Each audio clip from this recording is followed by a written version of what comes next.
Hallo.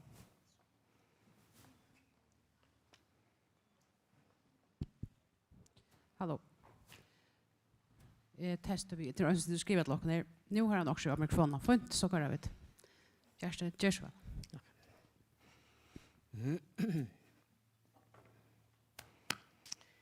Ja, god dag.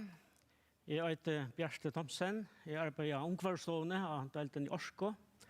Store parter av dere arbeider til å skumpe under og få så vi kunne flytte dere fra borte fra olje.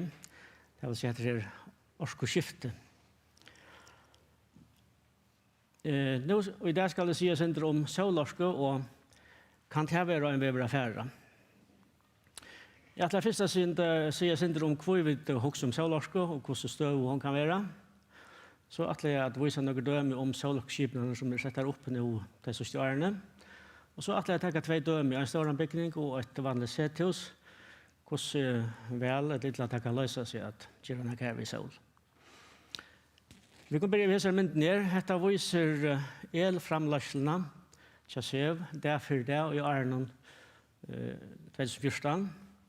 Det grønne er vindorska, det blå er vattnorska og det røde er olje som vi har brukt. Jeg tok først vi tar suttja vid i september, men da kom det nødja vindmiddelunden her om Marhavnen og i Sving. Og vi suttja også noe gav mån hånd her om vederen. Vi suttja også at vi klarer oss mest som vi vind og vatten og vederen, men om sommer da bruker vi øyne og olje. Onker ikke så mer regn og vind om sommer, ganske kjøtt, men det kom vel vi i elframløslig høp. Og til sånn at nærliggende for også om Søl, til vi vet at hun er mest om sommer, ja, og kan til hun erstatte oljene. Er hun så støv? Ja, vi vet godt at Sølen kommer opp her, Estanfyr, for opp på himmelen, stender haksa midtdøye, nok så hakre om sommer enn vederen, og for nyere vest. Det er sikrere enn amman i kyrkjen. Men en øvelse er sånn at kunne skuttjene fåre fyr og Sølen. Men her ut fra Søltommen i havn, så synes jeg at det er rymelig støvått. DMI sier knapt 900 timer om året, pluss minus ganske 15%. Og det ser ut som det siste årene, da jeg har hatt mer Søl, det siste årene enn tog skal inn en fra Manontan. Hvis vi så fører til några Sølskipene, her er en av tannlagene mistet i havn. Hon er rymlig stor, 84 paneler av 230 watt, det vil si 12,5 kilowatt peak på, men sier at til Sølen skal inn ordentlig årene, så kan den fremle opp til 12,5 kilowatt. Hon vender ikke perfekt, og vender ikke bare en sånn, som sjående gjør mest, men rymlig gøy. Til små og at jeg kunne få seg en app-telefonen og suttje hvordan jeg finner den fremløyer. Så kommer jeg nære til Sumpa. Her ser vi sett en oppått større skipen opp, etter avhøyden faktisk fra Sumpa kommunen. Det har sett i høylig 238 paneler opp i november 2019 kom det i sving, 242 kilowatt peak. Og det har sett det i øst-vest, og det var nettopp for ikke å få en peak av middag, som man skulle forvente, men helter vende nøyre etter så få sin til morgen og morgenen, og noen vestrett får mer om ettermiddagen, så får vi spjatte ut om det i framløsene. Mitt ungforstående helt er at det var interessant å sitte hva galt her imot til en optimal plassering, så vi vet der høyt at det setter noen ord etter, og det gjør det, så det var det vi på. Og så nå i fjørsommer, julemåned, da kom så truspaneler opp, som venter på en av sonnen. Vi imskån hattel, og tar på 15, 20 og 30 grader hattel. Jeg har sammenløkna tølene, og det viser at jeg som venter i sonnen, at jeg fremløyer godt vel 800 kWh for hvert installere kilowatt, og til en jeg 90% mer enn de som venter øst og vest. Så er det Tørsna kommune, hun er også vi på å prøve Sølorsko. Dette er mynden av Destående Sølare i havn, og vi sitter panelen her, de venter rymelig perfekt i sonnen, ikke helt point, men rymelig vel. Og her har de sett til sammen 16 kilowatt opp. De har sett en lukkende skipan opp av skolen Nølse og destan av Velbasted. Og i hesson skipan her er verstaren 11 kilowatt, det vil si at han vil begrensende ta i nek soler. Men til tog jeg ser hever et over av marsk, for jeg løyve at du kan uibinda således at bygningen kan bruka el sjølver og lede resten ut til selv. Så kommer vi til denne skipan som jeg gjør sin morbersjord, til skipan av ungkvarstovne. Vi setter solpanel opp som begynner framløp 1. august 2018. Og som det sier så er 2 slø av solpanelen til at jeg akkurat har kommet seg å tjekke om hva var best i fargen. Det er øyta monokrystallinsk og polykrystallinsk. Og det ble sagt at mono var ikke bedre til bøyla sølskin, men poly var bedre til mer diffusljøs fra skoinen. Men akkurat rønt det benda så at her er ikke den store moneren. Dette anlegget kostet i 44.000 i tilfære, og så kom montering og mye at rett, så det koster vel i 100 skran til sammans.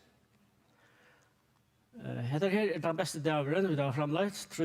juni i 2019, og vi sier at mono framlagt løsende mer, men det var vel dyrere, så det er hipp som har skal løse her. Men vi sier at vi får gå og framlagt lykke fra klokken godt 6 om morgenen og helt ut klant 20 kveld. Til sammans 42 kilowattimmar hentan dagen.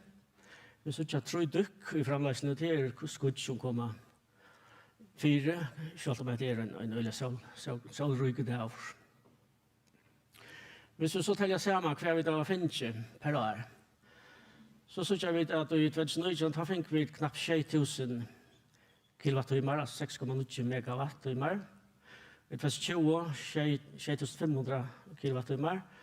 Og 2021 blir det smitt i midtelen her, 6.200 kilowattimmar. Hvis vi så falter vi til prøysene vi annars kjøper el4 fra SEV, så synes jeg at vi har spart, tatt med 11.000 kroner om året i mye. Så at dette her løser seg, så hun er etterbetalt at noen skal gå til 20 år. Og tar som selger solpanel tar garanterer at det framløyer 25-30 og 35 år, 8 at virkningsgraden av dem minker størrevis. Hvis vi så sammenberer hva hentet selvlokkskipene har framlagt i mån til å samle elnøsene i husene her ute, så synes jeg vi heter fra 1. september, framløyer sinter i september-oktober, slett ikke i desember-januar, og så begynner det etter i mars-april. Vi brukar här i huset någon 200-230 kilowattimmar för en arbetsdag. Och i vikskiften så lägger det sånt ta även ner 100 kilowattimmar. Och vi sitter om sommar, maj, juni, juli, august, ta framlägg solskipan en morgonhältena, en vikskiftsdag. Vi har allt för ett år, ta framlägg skipan cirka 20% av det vi brukar i huset. Och jag tror att anlägget så lite i mån till nusslarna som så brukar vi nästan allt själver, några kilowattimmar för utan nedkja sig, och till särskilt om sommar vikskifter tar lite för brukare i husen. Nu vill ungkarlstoven vara 8 och i norskeskiften, inte bruka olja. Så nu i var så blev olja 4 tidser vekk, og en hitapumpa sett i stegen. Oljetangen er tidser borster, så nu kjøper vi ikke mer olje. Men vi brukar sin mer el til å hita bygningen vi. Og nu tar vi tidser etter 2 nuslene, så synes vi at hun er vaksen betydelig, så en hitapumpa byrjar. Hun byrjar ta i marsmåneden. Og nu er elnusla vaksen helt på 400 kilowattimmar. Men nu synes vi at solframlegsland er nek minne immun til nuslene, så nu er kanskje, vi kan si, vanten vi at det fer ut av nettet nek minne, og då blir vi lønnsomme bedre. Så nu kan vi si at vi brukar sjølver, og ta få vi for den prisen som vi kjøper fra seg, vi sparer til. Men til så fer ut av nettet ser vi her får vi vel minne for. Så det løser seg bedre hvis vi kan bruke sjølver. Så fører vi til en vanlig sethus. Hette er en hus ute i Nølse. En ung familie er kommet til Nølse. Her har vi kjekt disse husene. Og de vil være grønn og ikke bruke olje. Bruke væren jorsko. Så de har tatt olje for borster. Og finner hitapumpa. Og de har elbil i tunnen. Og nå nylig så har de finnet en solorkeskipan og patat. De har installert 16 paneler, 8 hver menna kvisten. Og det er helt i hus og venter i bøyna sondagen. Her er det et menn til kvisteren, han kommer at skukka i lutsen til 4 om 18 der og 17 personer, men bøyna sondagen så reker sølen og øtelpanelen. Dette skipan er tilsammans 5,5 kilowatt, og det brukar 20 kvadratmeter av tasjonen. Hvis vi så hittar etter, det er som sagt, det ble sett til i Søstervik, så er det spilt nøyt, men jeg så finner ikke tøl fra de som bor her, fra til leier, sørste leier da, 18. september. Og her synes jeg vidt at det som han har kjøpt fra seg, det er fra klokka 0, altså 12 morgen, leier morgen, og til midnatt leier kveld. Det reier her til det som han har kjøpt og brukt fra seg, medan det grønne og gullige, det er det som tilsammans som Saulnorske skipan har framløyt. Det grønne, det er det som han har brukt sjølver, det vil si at det har minket om kjøpet fra seg, han har spart tar penger der. Men så er det noe som han ikke fikk brukt sjølver, og det som fer ut av ned til seg, og det er sin gule. Vi ser noen toppar i framløsene, eller vi får brukt noen, og det er nok det jeg hittar på køyrer. Så ser vi da en sin brøyere topp ta om morgenen, 8-9 morgenen, og det er nok det jeg kokas her. Morgendrekka, så er det øyla løy til nusla ta fra klokka 12 til 3-4 ettermiddagen, og ta fyrir større parter utan ned til seg, som sagt.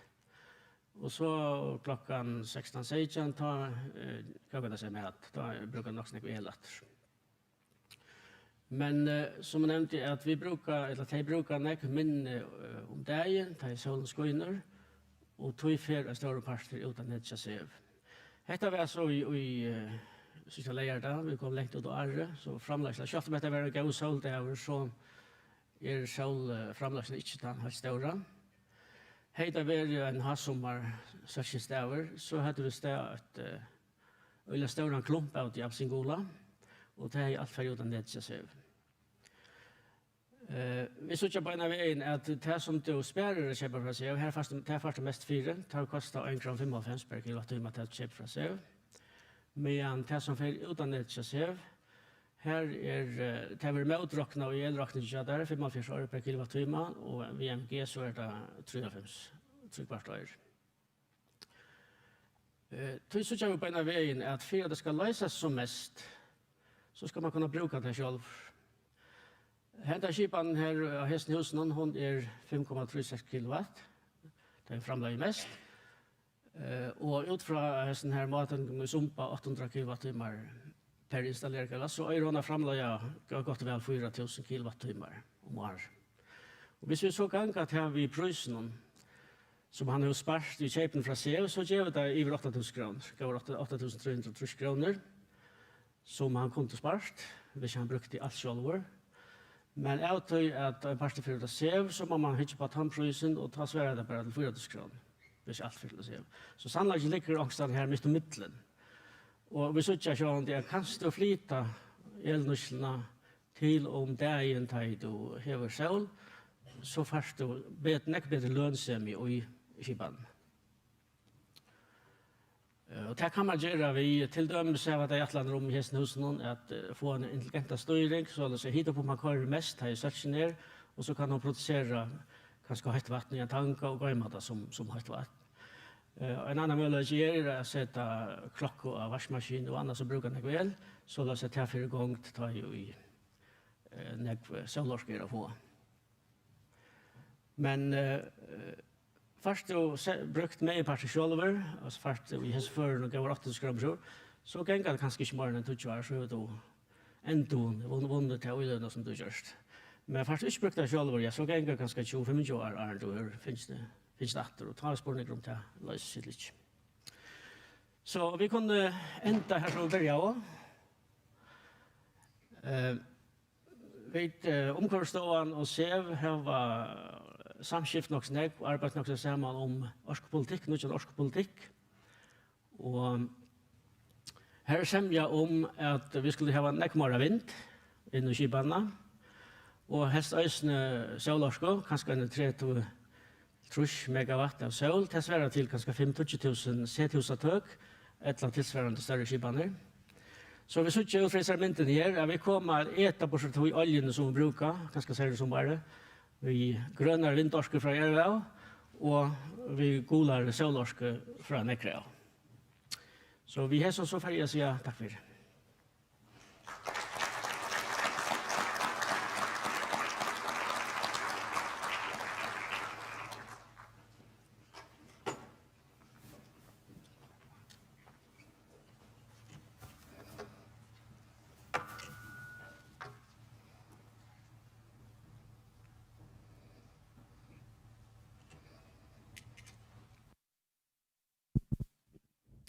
Stora tack för det, Bjärste.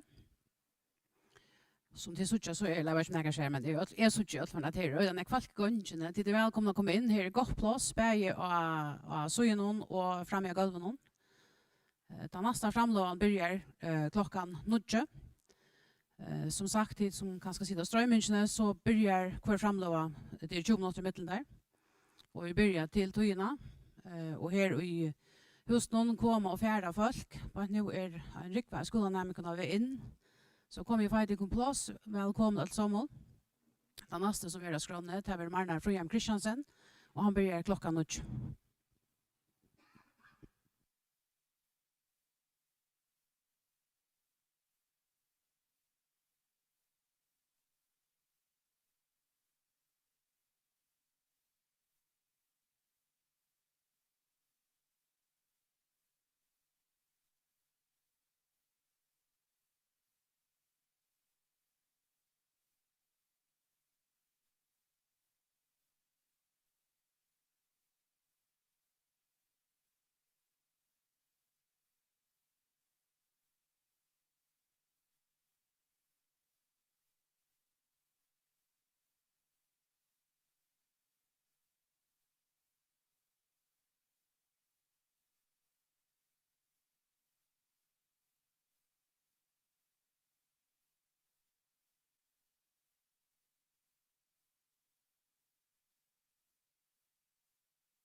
Yes, här är jag någon först. Gå det är stolt att sucha så näck, då stolt vi kan samla så näck åter. Jag heter Marnar Frium Christiansen. Jag ska fortälja dig om fakta och falskkunning om koppsättning. Först är inte stort om mig är Lackne och PhD-läsande. Jag granskar innan krabbamån och så granskar jag innan corona. Jag knyter att fröskaparsättningen och sjukhusversionen. Och samma vi 4 öronlacknon så stånar vi en Facebook-välk som heter Spyren lackna om corona. Här som man kan få in och spyrja om tar spurningar man har. Med andra får vi några spurningar om falskkunning. Och ja, jag ska så fortälja till om några råd om hur man kan jögnaskå falskkunning. Och så tar jag också några dömer vi ankrar falskkunning som har varit om koppsättningar. Falskkunning och koppsättning, det är något som går helt åter. Det har alltid varit falskkunning, eller misskillingar, kunde man sagt, om koppsättningar. Lugg åter till det första koppsättningen vi tatt då, i möte koppen, det här navnet kommer fra. Och i 1685 så var det en enske lackne som heter Edward Jenner som fann på att smitta folk vid kikvakoppen. Och stegen för människokoppen, det var alltså en mildare sjuka än det människan. Men de som blev smittade vid hästen, de visste sig så att vara värd med att få människokoppar. Och det är den första döm vi tar om koppsättning. Och långt tag så var det folk som hade någon missling eller falskkunning och missinformation och säger till farligt och kristeligt att dolka människa vid tillfärd bort ur lackre kreaturen. Det har vi tidigt ur gom. Det var också andra som sa att koppar är inte något som smittar, så vi björs inte koppsätta. Vi vet ju att koppar att det är en smitt som sjuka, så det passar ju inte. Det var också långt att ta antivaccinationsfaltare vid höjden som till dömes horrors of vaccination och vaccination occurs. Det minner faktiskt rätt gärna om att det som vi såg i det halvdje. Då ska man också om att det här var en sjuka som kanske var mer könlig än till dömes corona. Det är en ägla känd mynt. Att få imot botchen. Den öjne till högra, han var koppsätter, och den till vinstra, han var inte koppsätter. Och man ser att hur ytla sjukan är färden vi tog inte koppsätta botchen.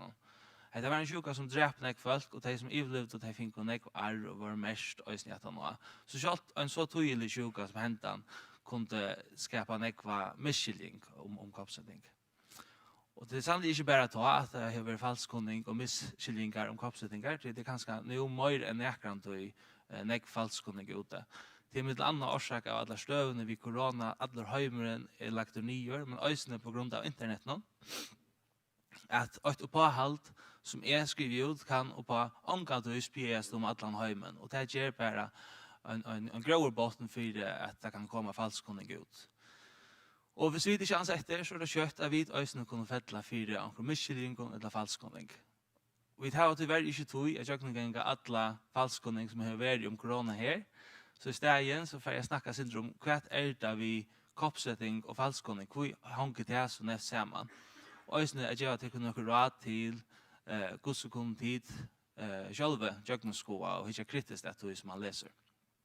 Så vi sitter alla huxsakna syndrom. Är vi döjlar några bojar i sociala medlen, så kan det vara att vi kan minska syndrom till falskkunning som är i omfär. Huxa är inte döjlar. Här har vi en figur, en kurva. Vi två mån variablen, en blåvor och en absinkolor, och vi ser att åren är gått ett x-axan här. Det är alltså två ting som hänger näft samman. Detta man var också som är avhängigt av konvenören kan man huxa. Vad kunde det vara? Ta reja minkar, lapsingula som minkar blåa. Kanske är det röjning och lungknarkrabbe. Så kommer vi på. Ska hitta vidare vad det är. Då visste jag att här är hos nek blå skilt i staten Maine i USA. Och hos nek margarin till auto i USA. Så jag säger att det är faktiskt två pura oavhängiga ting. Men när man sätter samman en graf så hänger det äckligt tatt samman. Och man är inte för iv om vi ska säga att det är samman. Så gör det. Men vi vet att det gör det egentligen inte. Och ett annat äckligt känt döme, här har vi åter en graf vid två variabler, en svarsta och en rejan. Ta det svarsta för upp, så för det reja upp och övat. Det är säkert också många samman, men nej. Det här är hos nek folk döja och druckna i svimhyllan, och hos nekar filmer Nicolas Cage gav ut det året. alltså det är ju pura döjligt för det att säga det heter hungrig inte samman. Men kvi tar sig fram. Kvi är detta viktigt. Man säger korrelation är inte kausalitet. Korrelation är att näka hänger samman och tog, alltså hvis näka händer samstundes till att något annat, så märker det inte att det händer orsak av kornöron. Så jag visste inte här på grafen och Arjen så var det pura tydligt att det var korrelerat, hänger samman och tog, men det hände inte orsak av kornöron. Och hetta akkurat ändan här missfätan att vi halta ofta att korrelation är kausalitet och det kan gå åter i nekvo misskilningen om koppsättning. Vi kan ta ett döme. Hvis vi har en huxa koppsättning, vi gör en nutja och så hör vi att en Jakob, han fick en blowtap att han har koppsättningen. Så vi kör han intresserad i är det koppsättningen som gör det att Jakob fick en blowtapen. Vi kan gå ut för att det var rätt, han fick en blöta på honom. Och så kunde vi bli klokare på det. Så må vi veta några fler ting. Vi kunde till dem spyrja, hur vanligt är det att få blötappar till tajmon som inte är koppsett? Och så spyrja vi, hur vanligt är det så till tajmon som är koppsett? Alltså är det andra som är koppsett som ösne finner blötappar? Och så skulle ösne spyrja själv är det några biologiska sammanhängor. Kunde vi förklara lacknaliga hur är det att det kommer en blötappar? Och så är det några andra ting som är spyr vanliga hvis man ska finna det om hur är en verklig sammanhängor. Man kallar det Bradford Hill-kriterierna. Här är så nutjo tillsammans med landet som jag nämnde och några trätt. Vi måste känna sammanhängen och bakgrunden för att kunna uttala oss om blodtapparen kommer av koppsättningen. Så där kunde man gott umynda sig att en koppsättning kan ge en högre utlag av blodtapparen. Så vissa att det är mer vanligt att man får blodtapp att när man koppsätter än om man inte koppsätter så kommer vi antaka att så var koppsättningen orsök. Men övrigt, hvis det inte var en högre utlag så var koppsättningen helt inte orsök till tajmon som här som blodtapparen kom stått att han har koppsättningen. Jag nämnde det att det är nekv falskkunning om koppsättningar. Hur är det så? Jag har alltid att en part av förklaringen är att koppsättning är näka vi gör nu, men vi sutter inte vinningen för den sötene. Och ofta så är avgåen egentligen inte skönligare heller. Alltså det är näka som alltså det är en fraver av sjuka. Vi blir inte smittade hvis vi dricker koppsett. Det vill säga, vi sutter inte den enkelte, han blir inte smittad. Vi kan bara statistiskt säga att det blir färre smittade. Men tjarinne, som är då, de är skönlig, och de hugsa av tjarinne som kanske inte hänger samman. Och då är det en god gråerbottner för att det kommer misskillingar om koppsättningar. Och så är det rätt, där man läser akkurst, brukar vita skil, det känner man äckliga längt vid. Heter Trudje Pastander som jag har läst i nätnon. Hvis anker sier at öll som er koppsett for at dodge innan 3 år, eller koppsettingar har en mikrochip og vi enda mal at spår okkon, eller koppsettingen for at brøyde okkon öll til apper. Men så kan vi spyrja, altså først og fremst, hvordan varst du det? Hvis det har ekkelig gåprek, så kanskje vi kunne ta hoksa sin om det, men hvis det ikke har det, så kan vi bare hoksa vi okkon selv om, kan det passa? Og til hese tror jeg, kan vi komma rettelig kjøtla nye så at det kan ikke passa. Ett annat är att hitta efter kväsiga serföringar, hvis vi möter en och påhalte av nätnon. Tog jag serföringar har sett sig in i sammanhängen. Till dem så det är blodtappen så vet att det går så vanligt är det att få blodtappar till folk som inte är koppsett och kunna tolka tölna bättre. Men vad så om det är en serföringar som kommer vi på halten som vi drivas ut. Det händer ösning också. Så kommer vi hitta efter kväsiga serföringar. Visst är så här att 95% av serföringen sier 8, og 8% sier også annet, så er det mer sannolikt at 95% har vært rett. Det er ikke alltid anket kunnet han 1% i haft rett, men det er alt annet lika mer sannolikt at 95% har vært rett. Så er det, vil jeg bare med at man lustar etter taimon, og man lustar etter vi kjente stålen her, som man har serföringar som er vänner at ikke er slik ting om, så som heter som nevnt det her CDC, WO, Sunnestyrelsen og sånne er bokstavstillingar. Yes. Låt oss så färra och i några konkreta falskkunningar om koppsättning. Jag har valt några få ut falskkunningar eller misskilningar kan man kalla det. Den första är MFR-koppsättningen eller till autism. Jag vet inte om det har hörst det. MFR-koppsättningen är den som vi brukar till med mässlingon och farasjuka och rejen hunton. Man färran att man är 15 månader och tar man är 4 år. Den här missionen eller falskkunningen hon kom av hans ner mannen Andrew Wakefield som i 1988 har gjort en kanning vid Tölbötnen. Och här så visste sig att han har stått tog finkotechen till autism att han hade varit koppsett. Hetta var sjón rættliga alvorligt, måste kanna så gör vi ett koppsetta så att säga ödlockare böten så hvis det passar så var det näka man måste finna det av. Det är man för börna en halt vi gör stora kanningar här som man inte så näkran sammanhang här. Och det ända så vi hentan gröna blodgin attor och fyra fals egentligen och i 2012. Men det har varit långt och händer en stor skäge. Det var en nekv föräldrar som hade valt att inte koppsätta tarböten till det helt och att det var 11 till autism. Hur förklarar man oss en förälder som point att han att det har koppsätts i baden finner jag att baden har autism. Det är rättliga trubbel för dig att skilja att det inte var koppsättning som gör till det. Gör det att det finns autism. Men så må vi minnas att det är vid korrelation och kausalitet. Att det är vanligt att det första tecken till autism visar sig att baden är mellan 8 och 2 år. Då vi koppsätter baden till det är 15 månader så färre det vara nökor som point att han har det i koppsätt visar det första tecknet till autism. Särskilt att föräldrarna har ganska hårt och om det här var det inte också vid autism och så koppsättningarna. Alltså är det eka obs point att han har och så färre det vara nökor som finner till det point att han har. Det mest bara inte att koppsättningen var orsaken till det. Vi lägger kött vi till en ära. HPV-koppsättningen ger att nekvar unga jenter vill allvarliga sjukar. Det var något som var nekk framme i 2015. Vi tar med annat gjort en dokumentär i Danmark, TV2. Här som man har fyllt någon unga jenter som var blivit äckligt illa fyra, äckliga sjukar att han hade varit koppsättare. Det var äckliga sint och dem och där fick inte hjälp. Och det gör det så att nekk fravalt och koppsättning. Men vi minnas att det vi korrelation och kausalitet. Bara till ting händer samstundes som inte att det händer orsaka av koppsättningen. Tar man så för att göra stora kanningar och hickor efter, vi tar en jenten som inte vill ha koppsättare, vill att det är lykande sjukar som det är som vill ha koppsättare, så visar det sig att det är faktiskt inte en sammanhang vi hälsar koppsättningen och hälsar jenterna som blir sjukar. Det är ofta ting som är inte ringa gröna från och förklara lätt så folk skilja det. Lägger vi till en ärafalskning, corona-koppsättningen 11 till badnlöse. Det är ganska ett översynsläge av falskning. Här är det inte någon korrelation som det bygger på, men det bygger på några bekymringar vi har och frukt vi har. Så det är alltså inte någon tecken till att corona-koppsättningen 11 till badnlöse. Tvärtom mot så visar kanningar att koppsättningen avverkar inte så kvalitet till mannen. Kvinnor i koppsättare kunde anslatt göras vid baden som kvinnor inte är koppsättare. Och kvinnor i koppsättare missar inte oftare baden än kvinnor som inte är koppsättare. Vi lägger vidare till den nästa. En misskilling eller falskkunning. Hvis jag är koppsättare så kan jag slett inte få corona.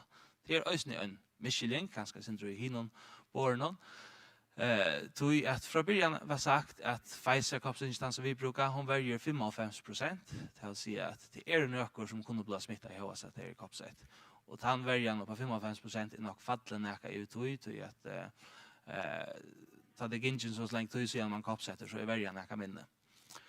Det mest alltså som är färre att vara rakt av corona skott om det är koppsätt, men man kan alltså säga att de som är smittade, de får ett mildare förlöp.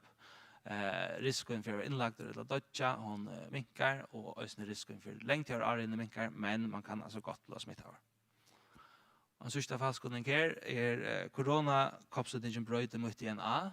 Det är att inte näka vi korrelation att göra, det är inte näka vi tar sig tecken till, men bygger på bekymringar och frukt tar vi nu skulle koppsätta sådana ägg. Men det är simpelthen bara inte rätt. Pfizer-koppsättningen som vi brukar, hon innehåller mRNA, som är näka som för in i åkara chickner och stimulerar där till att producera det spike-proteinet som åkara immunvärja så kan reagera mot det, lära sig att bekämpa corona. Men att han kan få det är till några veckor så är allt det som var insprayat i koppsättningen väck ur åkara kropp och det är bara antävn i ett. Och det är alltså inte brött i åkara DNA. Yes, nu tog igen vi gör affären. Så bara några då att ända vi. ta vi høyre akkurat om koppsetting, at man fikk akkurat at han var, så må vi minnes til det at korrelasjon ikke det samme som kausaliteter. Bare at det hendte at han har koppsettingene, så det ikke nok til å prekva at det kom av koppsettingene. Hvis du møter ankeren på alt det, bruker vi til skil, kan det passe. Hvis det virker helt vidlest, så passer det sannolikt ikke. Hikka serføringene sier, og hvis det en serføring som sier det, hikka serføringer sier. Hvis det er vest, så kan du spørre okken av Facebook-pagen og spørre lagt om korona, hvis det er på alt og i vest. Takk for det.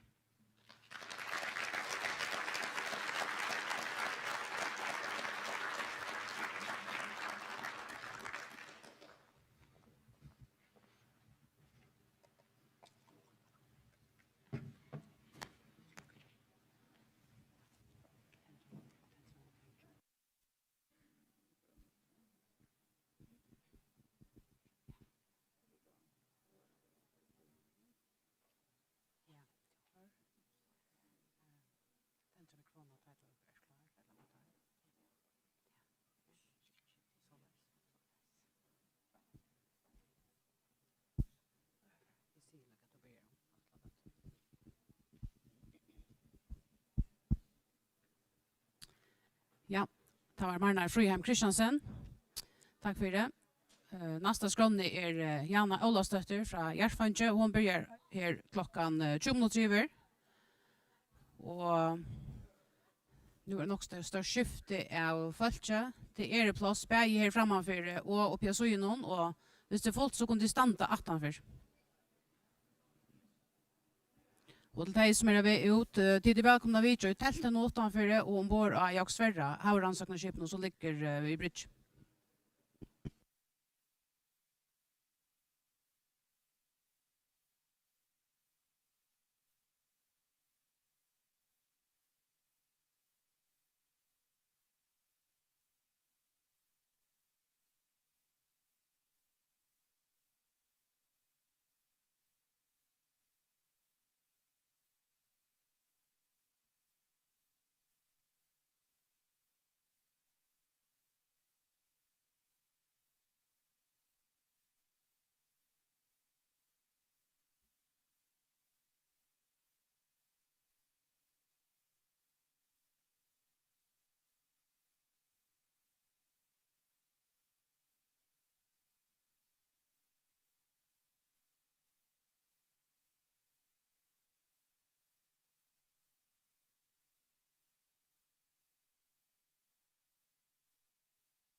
Hej, god dag. Jag heter Jana Olavsdötter. og Jerfringer og arbeider i Jerfondje. Og jeg får fortelle deg noe lysen om grunnvatten i det, som tilfondje. Og jeg har delt framloven opp i 2. Først vil jeg fortelle deg noe om hva grunnvatten er, og så får jeg fortelle deg noe lysen om hva grunnvatten kan brukes til. Så vi begynner å fortelle hva grunnvatten er. Grunnvatten er regnvatten som seirer ned i undergrunnene. Undergrunden i Førjen, hun er nok så tøtt, vi har basalt, men ikke så. Det blir vel til at det sitter nekk vatten i undergrunden allikevel. Undergrunden i Førjen er egentlig oppbrotten, og så har vi en rikva flåmørskån, og pokknon og åpen i undergrundene. Så regnet det seirer ned i undergrundene, og så setter det seg så lengt ned som det slipper, og så bygger det seg opp i undergrunnen, akkurat som tar vi fyller en spann. På et eller annet tidspunkt så er det fullt, og så har vi en overflate av vattnet som vi kallar for grunnvattspår, eller grunnvattsspegel. Og grunnvattsspeglet det ligger av overflatene ved cirka havnivå, og så fyller det lenten opp i fjøtlene, men det er løsent for skåte. Grunnvattsspeglet opp i fjøtlene sitter sint ned i undergrunnene. Og så for grunnvattsspeglet og ligger det omanfor overflaten av hjørnet, og da får vi kjelter som vi sutter her av myntene, her, som renner ut til lendia seg sjølven. Her har vi sånne dømer om grunnvatten som sitter i undergrunden. Hette på myntene er til venstre fra Glivradale, nei, til høyre hun er fra Glivradale og til venstre fra Gråbrotten av Lambarøye. Her sutter vi noen flåmørsk, og nu under hessen flåmørsken, her sutter vi at vattnet renner bort ur hessen flåmørsken. Her renner også vatten fra hessen flåmørsken, og Saltangarå, her er torst omanfyrir, og så er det fullt av vattnet som renner ut ur hessen flåmørsken. Hessen flåmørsken prøver ikke å være så rævlig tjukk, ofta bara en millimeter eller minne. Men, og hvis flåmørsken, de littja generelt ganske om alt av føreskøtje, og så tenker hun inn i halde øyla nekkvatten, hvis man begynner å råkne på kvadratmeter og tjukt, så kan nekkvatt sitte i øyne og flåmørsk, og vi har nekkflåmørsk førjen. Øtler er ikke vattførende, men som vi er. Og det skulle vi så finne. Og vattnet, som vi sier i Johannes, så kommer det nyer og i undergrunnen av rivesåner, eller river, og her sier vi øyne river. Hon kan genga tvers om alt førjer. Nu så gjør vi denne bare i tveite, men hon kan genga tvers om alt førjer. Og her kan renna, her er langt i åpnar, her kan renna vatten i undergrunnene. Her kan renna nyer i Jøgne fjallet, og her kan renna nyer om havnivå, kanskje 1 kilometer nyer om havnivå. Vi vet at det ikke er ordentlig, men her kan faktisk også sitte nekk vatten. Og så rivsånne kan være 1 meter, og kan være for mitt brøy her som grøt i knust, og her kan sitte rettelig nekk vatten. Og til vattnet før så vattnet ned i undergrunnen, og så flyter det vattnet ut i flyen, ut i åp, og her som vattnet kan sitte. Det vattnet fer her som slipper. Og til høyre her så gjør vi det også en rivo, som her ivrig. Her ser det ut som vattnet kommer ned ut. Det ser ganske ikke vel av myntene, men det er så løs vattnet kommer ned i undergrunnen. Her så gjør vi så et døme på en tvørskor av lenten. Her er trutja boringar. Ta nyaste her. Heter en boring som renner ved vattnet. Han er kallet for artesiska boring. Og så er det en vanlig boring. Det er dette som vi sutja for det meste til for automata boringar. Og så har vi denne torra boring, her som ikke sitter i vattnet.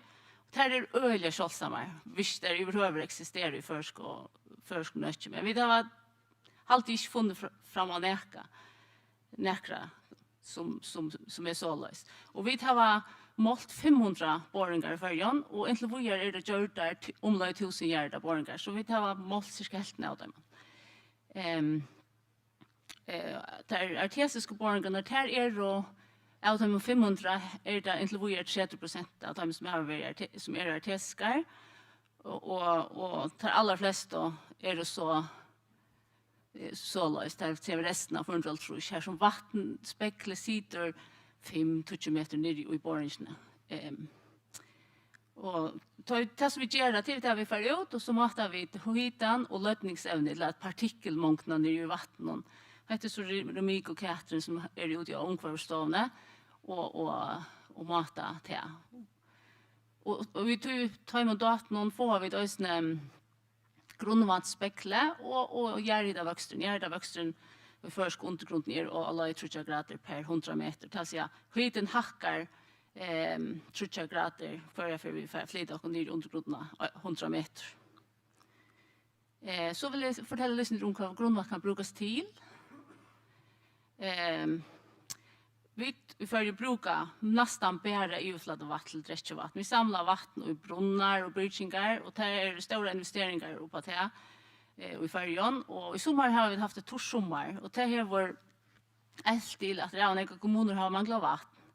Och har sagt vi folk att vi brukar allt för nek och inte brukar för nek till att spola ton vi och sånt. Så det är folk har sparat vatten i sommar och det är tjejligt till vattlen luftsnöjt och om sommar där man ger tinkustant och rotar så är det tjejligt att man ska vangla vatten.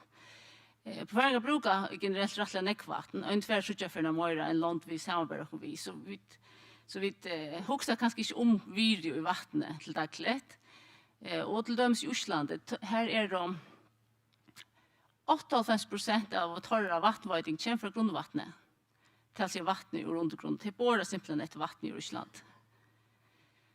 Och till högre har vi en mynd från Torshavn. Avfall i Torshavn i 2020. Här räknar tillsammans 1284 millimeter i fjör. Och det är inte tydligt så näkt. Det är stans för räknat upp i 4000 millimeter om året. Vi sucha och de sommare här är näck minni avfall än det är i januari månad. Här är det nästan 350 millimeter. Och i januari månad med de sommar det ligger det helt ner i 20 millimeter i månad. Här är så sommar i fjör och sommar i år har nog varit ännu värre. Det allt som vi kunde göra det är att vi kunde tro att han möjliga så vi tar att bruka grundvatten som dricksvatten. Vi tar vi störst här i färjan än när det särskilt och det är pröva. Det som vi kunde göra det för att göra korsläggning av järfröne, finna flåmörsne, kvar föra vatten, finna rivskibaner, kvar föra vatten i undergrunderna. Och då är att femman har löjt efter vattnet så är det inte så viktigt som det att vi inte begynner bara pumpa vatten upp utan också om att det bor dikt. Vi måste bruka täcka mer vatten undergrunden än sätta till vi räknar. Och då är det viktigt att vi kan avfall i nötche och gå snäck ränner fra vi av och gå snäck ränner i undergrunden. Så det är väldigt områdande. Så det är viktigt att man tror att grundvatten bor dikt. Så och det som kunde vara viktigt till att bruka grundvattnet om sommaren. Och så kan man så bruka utflödvatten om vetren. Vi har ju fullt av installationer av brunnen som samlar vatten om sommaren. Nej, och generellt i färjan. Här har vi så franska kälten Archon. Den esterparten Archon, han veror försvinner vid grundvattnet. Det är en kälta som ränner naturligt ut.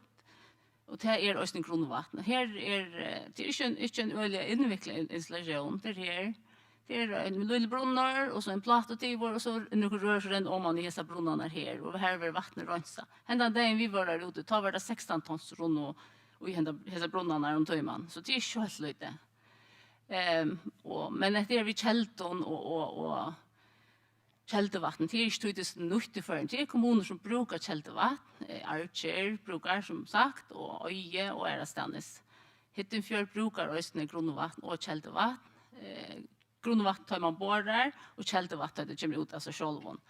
Så och annars är det väl två som kälter i förskolliteratur eller i texten så gärna sejchant och achant nujant och allt så. Det är inte något nytt. Vi har bara inte trött möjligen. Men nu blir det så tila. Här är så ett tillvildar lite syne från Archon, från franska kälten till vänster och från Birgingen i Havnadal till höger här.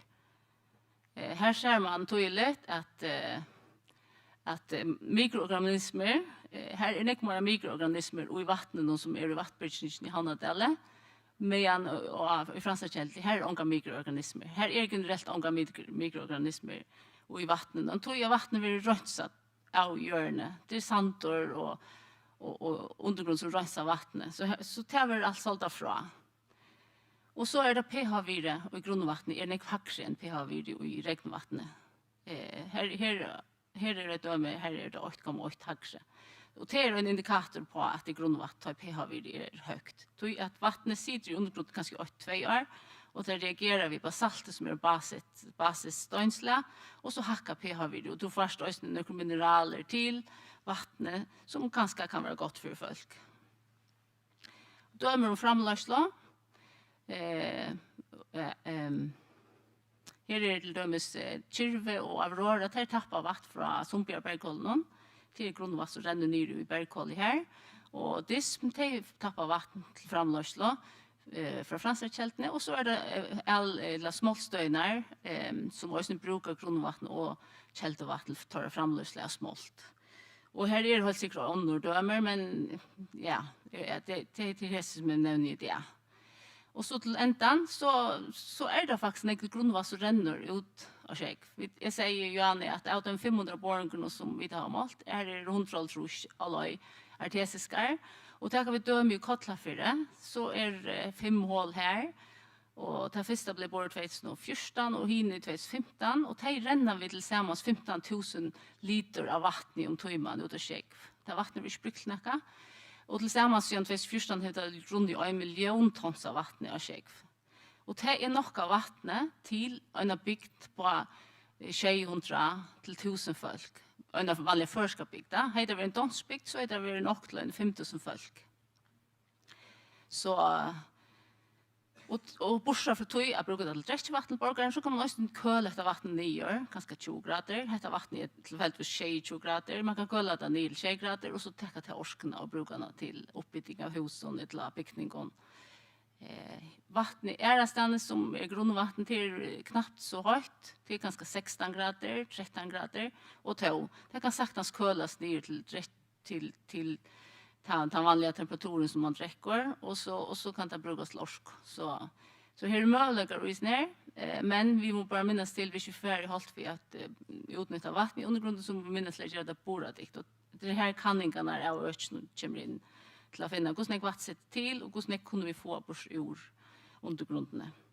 Så här är bara lite klubbiga av hur som vi sitter och spekulerar om innanför grundvatten kvar det och livsspyr så får vi då så checka att det här för att utvecklas till i framtiden. Så vill jag bara tacka för det lite då.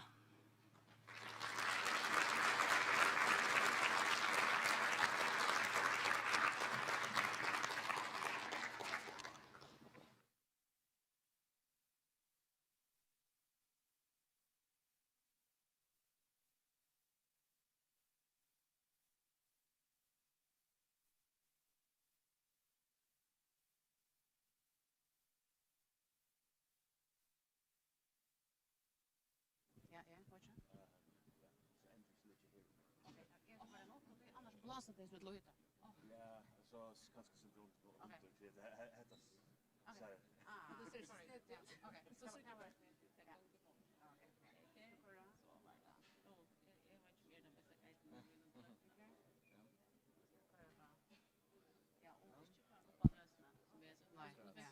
Nej, jag tycker faktiskt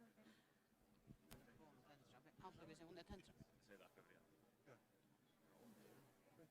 Bara under. Ja. Läsa som jag så hör det då. Ja, Kör du på med nu? Alltså inte så att ja, det är vad tar det som?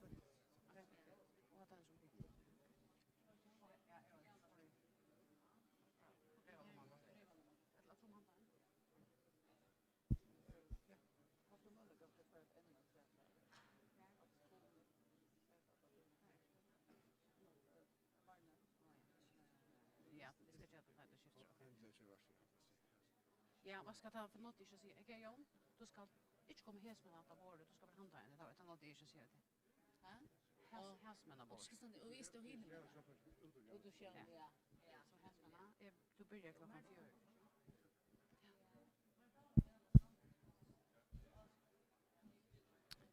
Ja, tack för det, Janna Olofsdotter för Järfanje, som har framlövet nu Janne om grundvatten.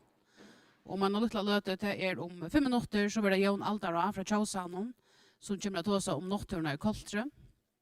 Jag vill gärna minna dig nå att 8-4 ligger havrannsøkningsskipet Jak Sverre. Och här är möjligt att komma ombord, att få en rundvisning och söka skipet och att de kunna bruka skipet till. Det är ett tält utanför som nämningar och lärare från klasser har runder som är till beböten och vuxen. Så hvis det är några strömmingsne som jag tror jag kommer hända hvis vi har böten i skolan så är det välkomna till tältet utanför. Och att jag har fyrtökan vera framsynning av en Tidsheimsfilmer som är upptökare ur Koltre. Som är möjligt att komma och sucha. Och här är fiskeälling, ösne forskjellige framsynningar med annan mikroskop här man kan sucha imest och minnestött. Så tar vi imest i hus någon så färd inte bara bant ni jag trappnar att det färd röna hitcha vännen om också är som de kan röna avs. Men om man luktar löt så är det ju allt där.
Ja, god morgon. Ja, det är en altara i Lufringer av Tjåsavnen. Jag ska gröja det kunna lyssna från Notturen i Koltre och vad vi gör här ute. Kolter som också är under varvarslig Tjåsavnen. Och uppgave här ute är att varveta mentanararv och notturarv av etne.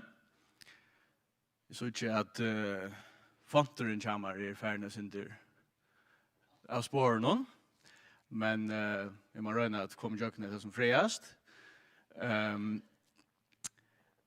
Ja, og vi av naturgripa daltene har så finnes 2 millioner i stole i år til å gjøre en såkalt baseline-kanning her ute i øyne. Her vi skapa grunnkunnlega om vistfrøyene av øyne.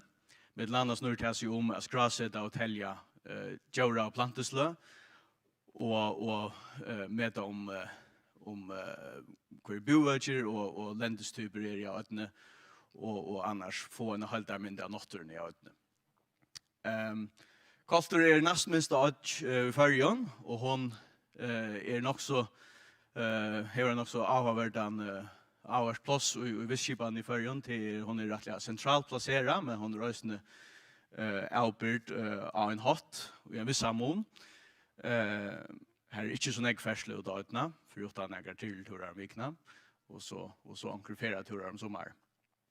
Så hon er et slags mikrokosmos av føreskar natur.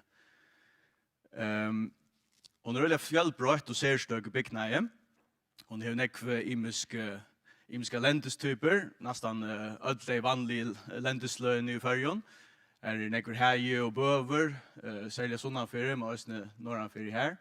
Er brattlende for norran, vi nekvun djupun størun gilun, og annars er vattla også nek for sunnan 2 fjøll, og størst for norran oppi i Ødj, som er 424 meter, og så et lute fjall sunnanfyrir som heter Fjallet.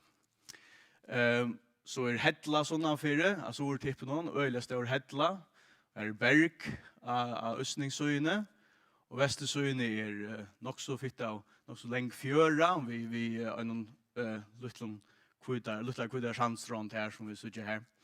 Annars er Gil og Eier imsa stene, men den eneste stora lendesleie som jeg kallar manglar ut i Koltre er størst vatlende vi vattnen og chatten og så er, men det her er nekker smarre vatetøyer å lukka va.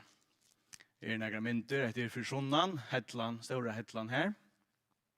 Og man ser også en berg Vestarmeien. Etter er berg Vestarmeien vi Lundalandet og så er Skrapabøl i Øsne om man har bergen. Og etter så Norranfyre. Det er sast ikke vel, det må man si. Men det er så høtte her i Norranfyre, og så ser man gilene som gengar så rett. Etter så da norrasta gil er en høtte her. Tjeksa gil. Eller sørsta gil. Granskingen ut i 8. gang for det meste ut fra en struktur her vi har lagt synestøy etter en knastøy nete. Her kan vi smakikt, fågl og planter.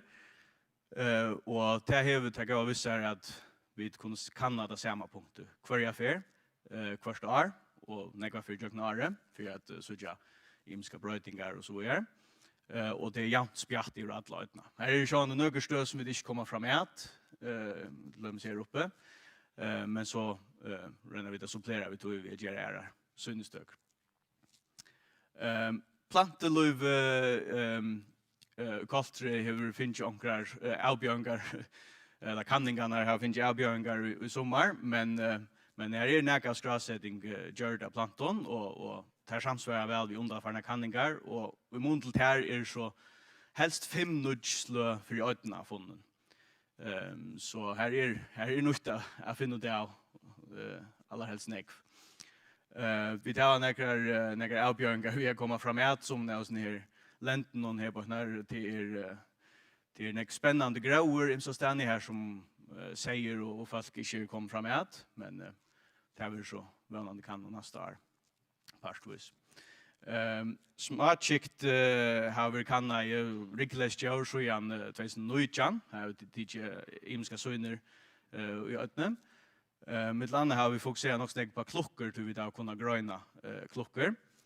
Og det er nok så ombående for Rickles og Gjøraløyve av øtne annars. Vi har funnet mer enn 20 nødt klokkeslø for øtne, og et halvt nytt klokkeslø for farger. Det er ikke nytt slag til, men det er ikke for skrasset til fargen for. Så det er nok spennende. Klokkeløyve i øtne ombord cirka 25% av de skrasset klokkesløn fargen, som stod nok så vel på under det her ved at originere slag av mikrokosmos for førerske natturene. Men de store rikleise skeadjørene, som vi kallar det, så ikke skrasset i øtene, med landa fladmaker og morsnil. Det vil jeg vi døylig gjerne varva i dag. Og heimasyn jokken halda vi avhaldande det her sirkelgrafen dagførdan, som viser ødel de rikleise djørene som vi har skrasset, bort opp i balkar av øtene. Og det her først nøgten av anstøkken kikton. Og det sast det særlig hoppsterster og øydekoppar, motter, torvaltrødd og imisk flueslø liksom massen, den største massen av det som vi finner her ute. Vi gjør nek imisk slø av søgnen, for jeg fann om som nek slø av lento som mulig, og slø av habitaton.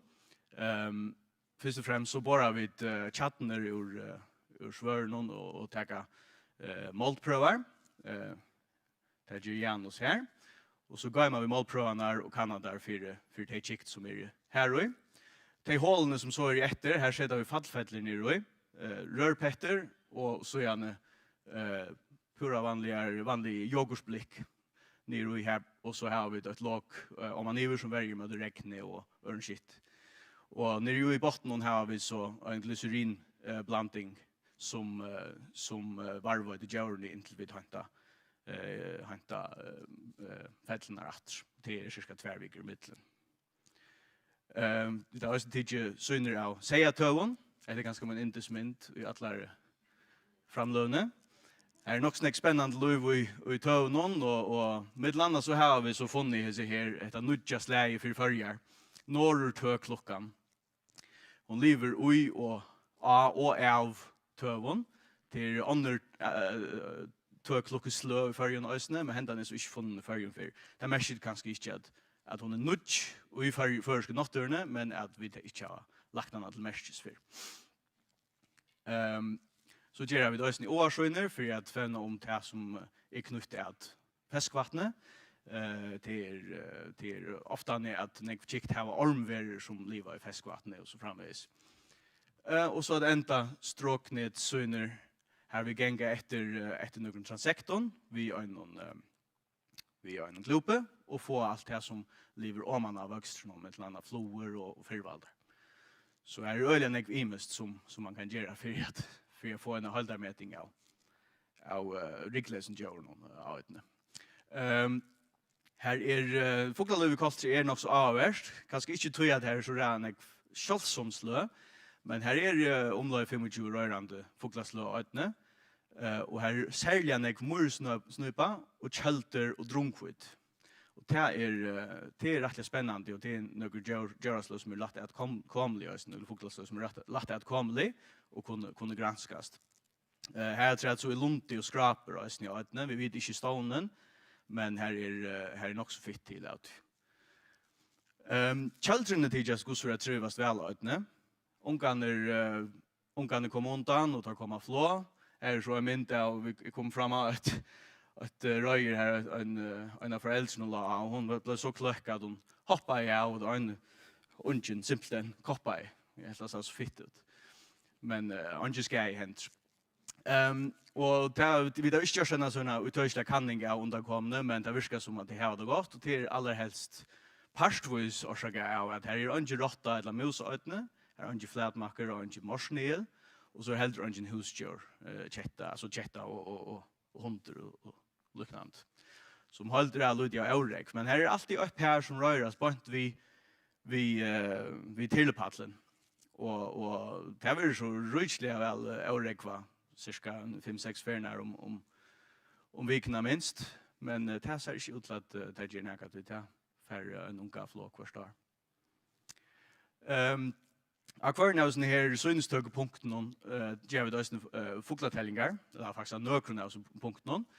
Her vi teljer alt innanfor 230 meter radius, alle foglar som tidjes ved røyrand. Da brukar vi den kikare som hever kompass og frastøvmatare. Så kommer vi kunne nagrøyna akkurat hver vi da ser disse foglarna innanfor en her ringen. Vi skrasset også i alle foglar som vi sutja av i høver, så skrasset vi røyer som vi finner, og så har vi også etterlit vi røyer.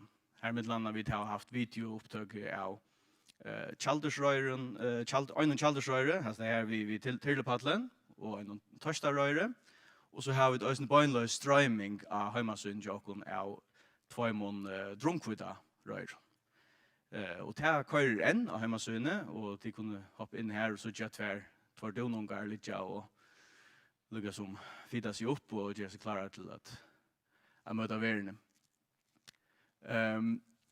Ja, jeg har også gjort rønter vi har gjort rønter vi hitamyndatale. Begge vi drone og vi har en hita kikare. Vi drone ber det så til å suttja profilen av mursnøypen som ligger bøla av øtlen. Det er annars rævlig ringar å suttja. Så det gjør dere en god mulighet at faktisk telja mursnøype røyer rettelig neft av øtene. Og samstundet så til ringmerking har vi brukt kikaren til å finne pisser, og det viser seg å være ekstremt effektivt. Her ligger en kjaldersrunge, og her ligger også en kjaldersrunge. Og det er så å si mulig å sutja vi ber neien. Men tar lys opp som jølatrøy i kikaren. Så det er en øyelig større hjelp. Framtøyen, hon er bjørst, alt av vidt, til hva det hendes gang 24 i Koltre. Vi har atlet halda av fram, vi tar imon synstøkene som vi har sett opp, og tar imon etterliten som vi har sett opp, vi med landa stånen og framløsle, hva kommer undan.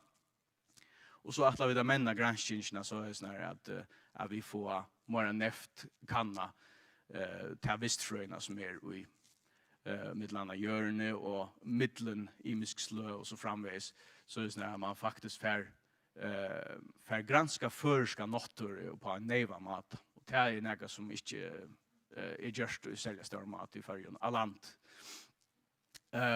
Och här tror jag så att vi där röna att kanna färingarna för gossefuglar finner för mellan här tätneböle som tar inte mäkna att etablera sig i år, men det är ju också vi avvärst att få det hvordan hon ferast fra sin bøle til å finne føy og så framvis. Her er øyelig nekv avverst å finne, og det er av.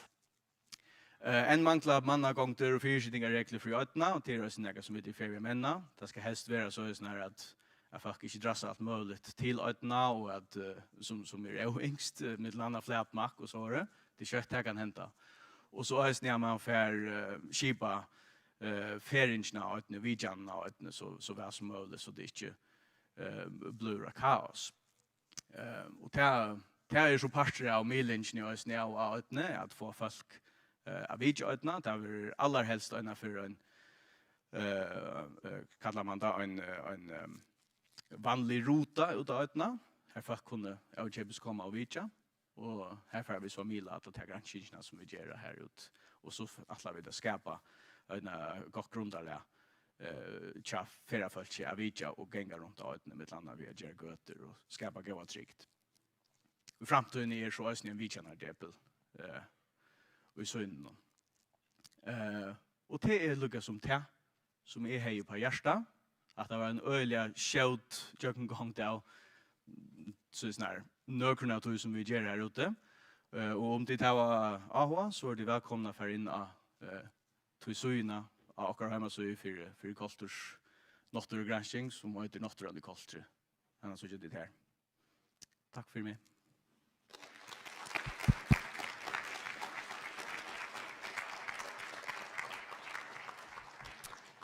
Takk for det, Jon. Og jeg må ombære troblagarna vi fått någon i framlånet till honom. Han sa inte så ut han sände att mundrar. Till skifte från akkurat telton över till teknikerteltorna som inte var så gott. Så hade inte Jan som har arbetat och jag hoppas det var bättre att det för sånvarp. Om en liten löte så blir det Magne Moore som kommer att ha framlöve om ketokost. Tommel ner till ketokost. En ex som är på keto i lötene. Men att han stäcker så färdig är att bjöd att han så stannar i gången hvis det höra med om man kommer in. Välkommen här i plats innanför det. Och hvis det också är affära Arne så nästa framlåna så är det gott att affära Arne börjar. Har du också sett att Orego sitter att det var gänga mer framlåna ner som hvis du kommer in och sätter det kan ner till som vill innan lusta. Och som sagt att tre hatt är framsynningar från mitt andra fiskalling. Här är det mikroskop och annars många hittar och så är en Tidsheimsfilmer ur Koltre som är hela samband med det som Jan Altara just då säger om. Och så är det uppe ombord av Jagsverra rundvisning och ett tält vi imenskon runt om för ja, stora och små men ganska sälja för skolanamiker. Ja, och till tikkon så följer vi i strömmingsnö hvis det är några ting till det var vi märker till så fraktar vi fein fra tikkon på Facebook, Messenger och Granskran.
God morgon.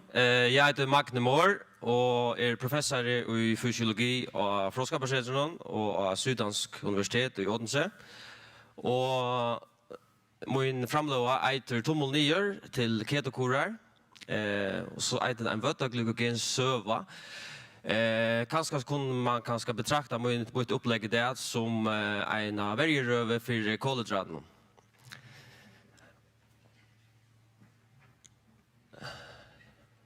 Ja, nu får jag skift här. Ja, eller jag är sjuk.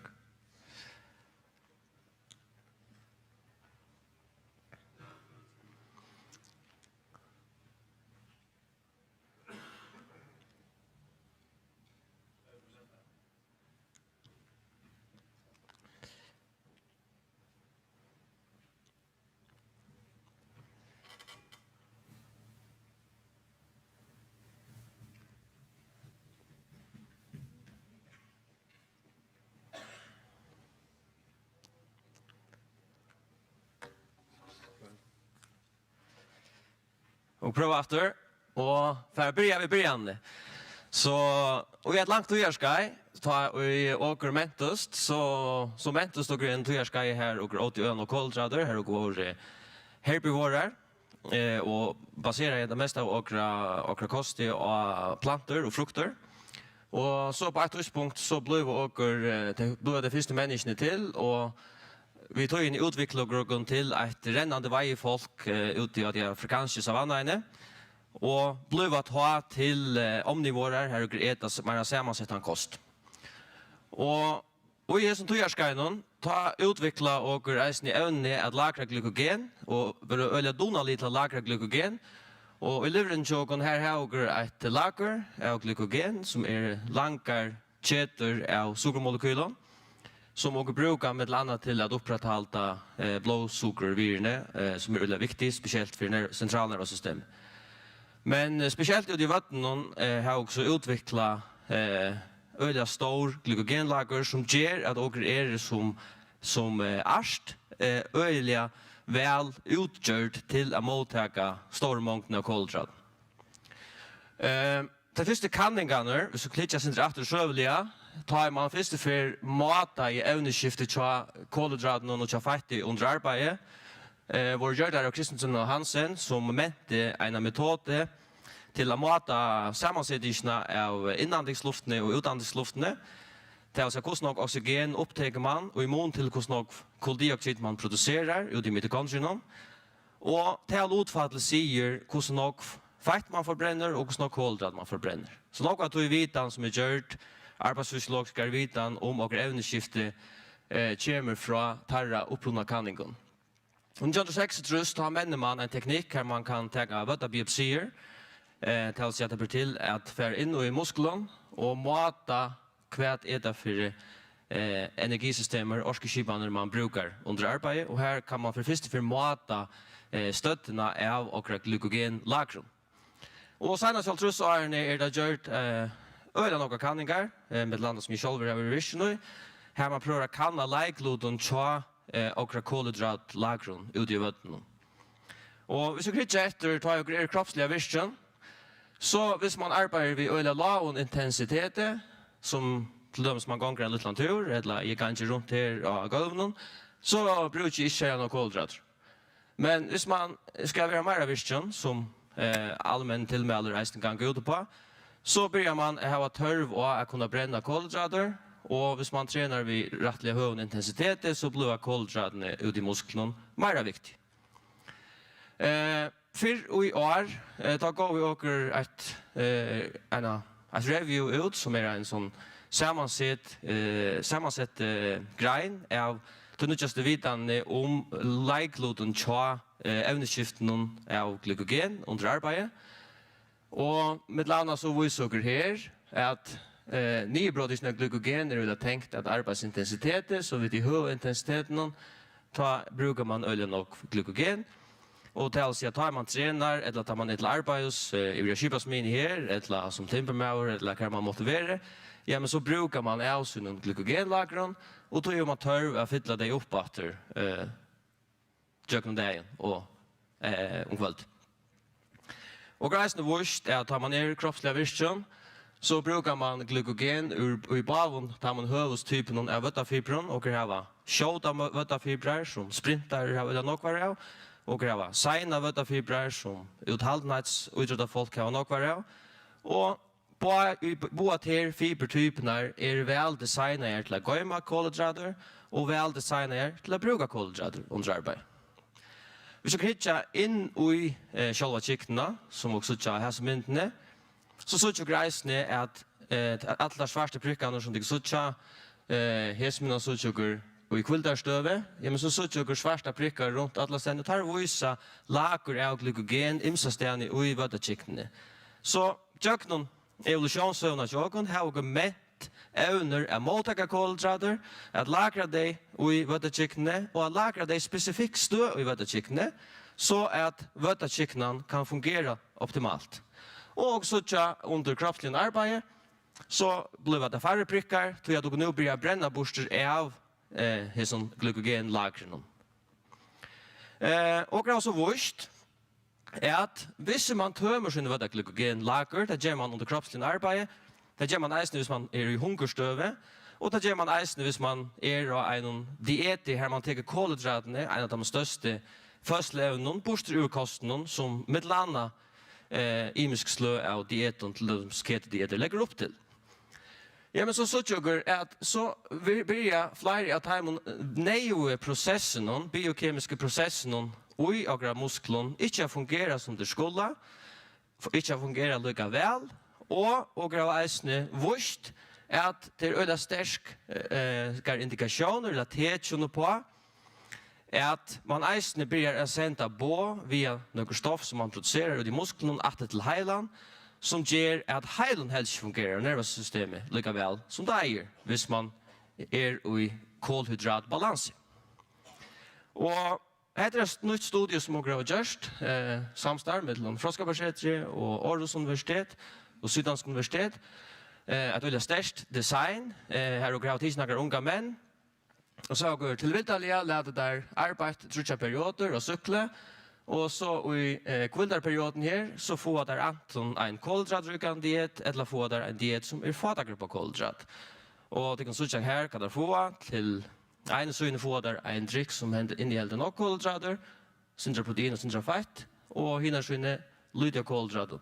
Där vet inte vad där få och spår där reisne och där visste helt inte vad det finns. Så det är det som är ett placebo kontrollera randomisera design som arbetar vi kausalitet som Marnar snackar om i morgoneisen. Så det arbetar vi orsaksvirkningsforholden. Och då jag gör att det så tycker att under arbetet så tömmer man sina glykogenlager och i perioden så fyller man det upp efter. Men tandbolkgrund som har finns kolhydrater, han uppfyller enderbygger sina glykogenlager månader shortare än tandbolkgrund som inte har finns kolhydrater. Så efter till det är att åker designa och i arbetsstöv vi brukar åkra kolhydrater och designa till i recovery-perioden eller kvilderperioden att enderbygga det. Och så görs det att hittar in i kycknarna att nog glykogen är aron och lite glykogen är attarna och kunna eisen i hes maten kunna sucha att han bolkgrund som fer kolhydrater han enderbygger ötlis här i mycket stöjen i kycknarna som innehåller kolhydrater. Vi såg eisen så hittar att avvarskade prestationsevne, ja det gör det, det vet man eisen från litteraturen det sista årene. Man presterar månader värre tar man inte har nokka kolhydrater. Men vi såg eisen spyrja folk hvordan de upplever at det er fysiske aktiver, som øyla viktigt fra en folkehelsesjoner med her man røyner å få folk er være mer fysisk aktiv, så har det selv oppleva jeg øyla stor tøytning. Hvordan hardt opplever man til at trena? Det er øyla tøytning for hvordan motiverer man er for atter. Og her så er øyla tydelig bevis for at de som er av placebo, altså de som ikke får kolhydrater, noe som vil dessverre til en ketodiet, de opplever, de har selv opplever jeg, själv uppleving av kroppslig arbeid er månad verre enn til dem som får kolhydrater.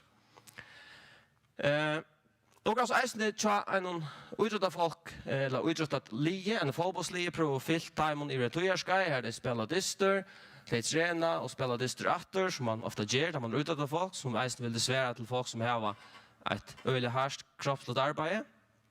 Hva så hvis de får kolhydrater og immun til placebo, det vil si de får en diet som rygger på kolhydrater, og i forhold til en diet som fadager på kolhydrater.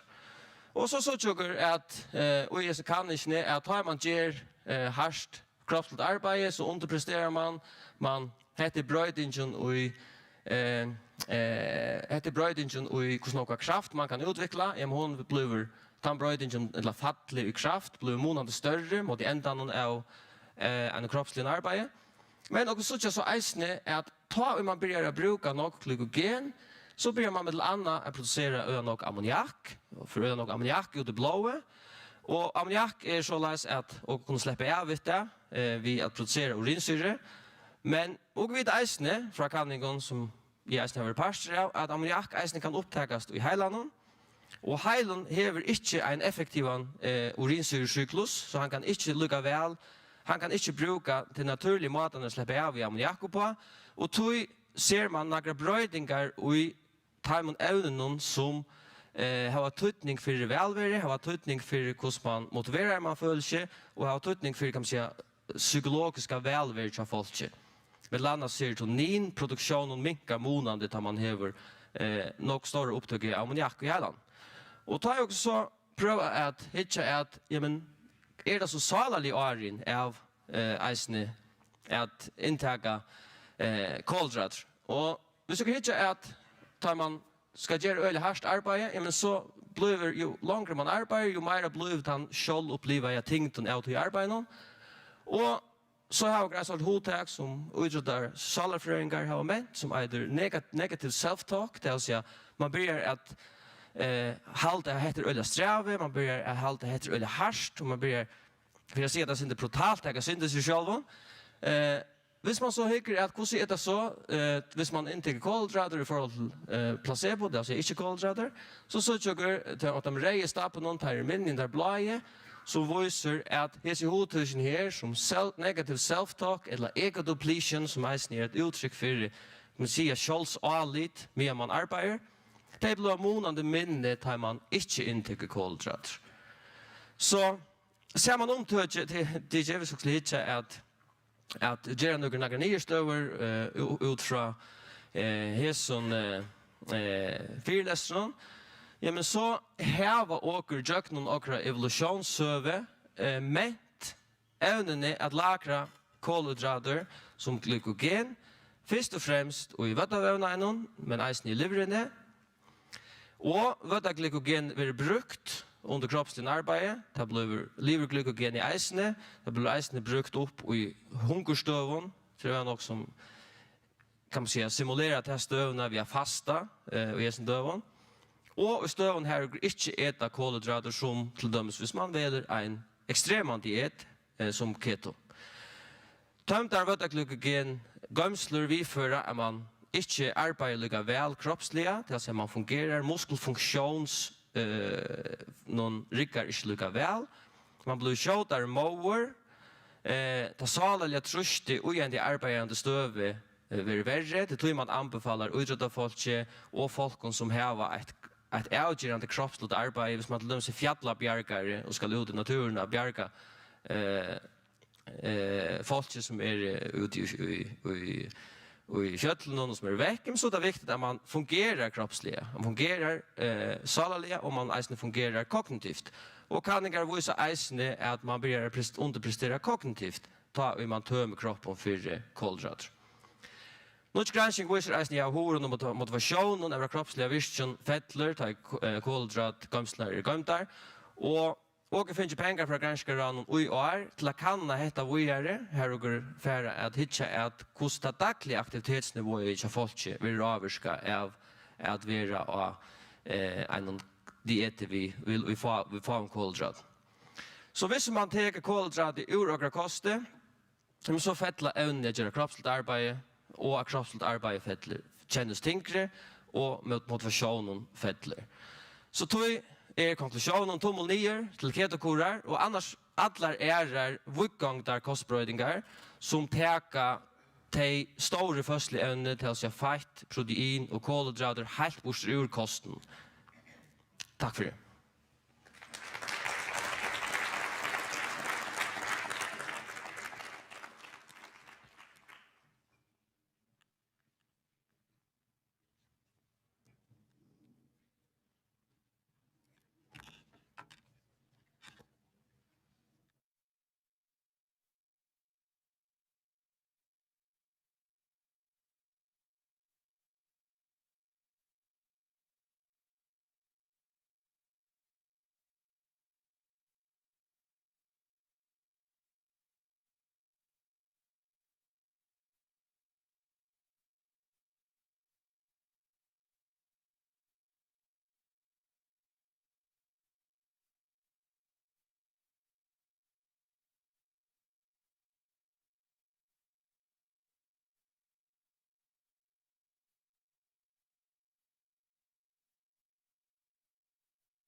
Ja, det var Magne Moore, professor her av Froskoparsetron. Takk for det.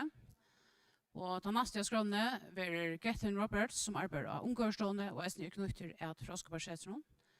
Og det var om 4 minutter. Og jeg vil minne at det er tiltøk bare i trappen etter og 8-4.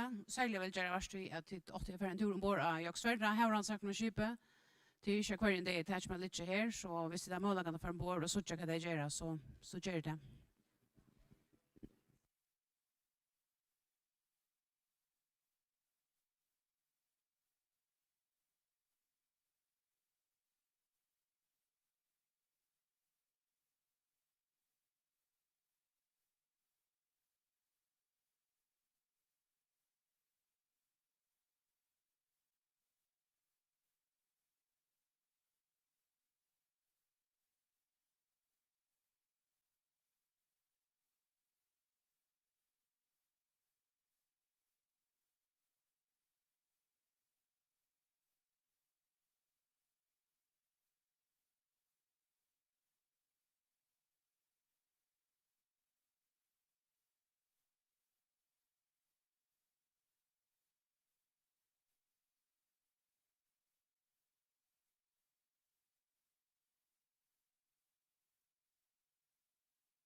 Oops.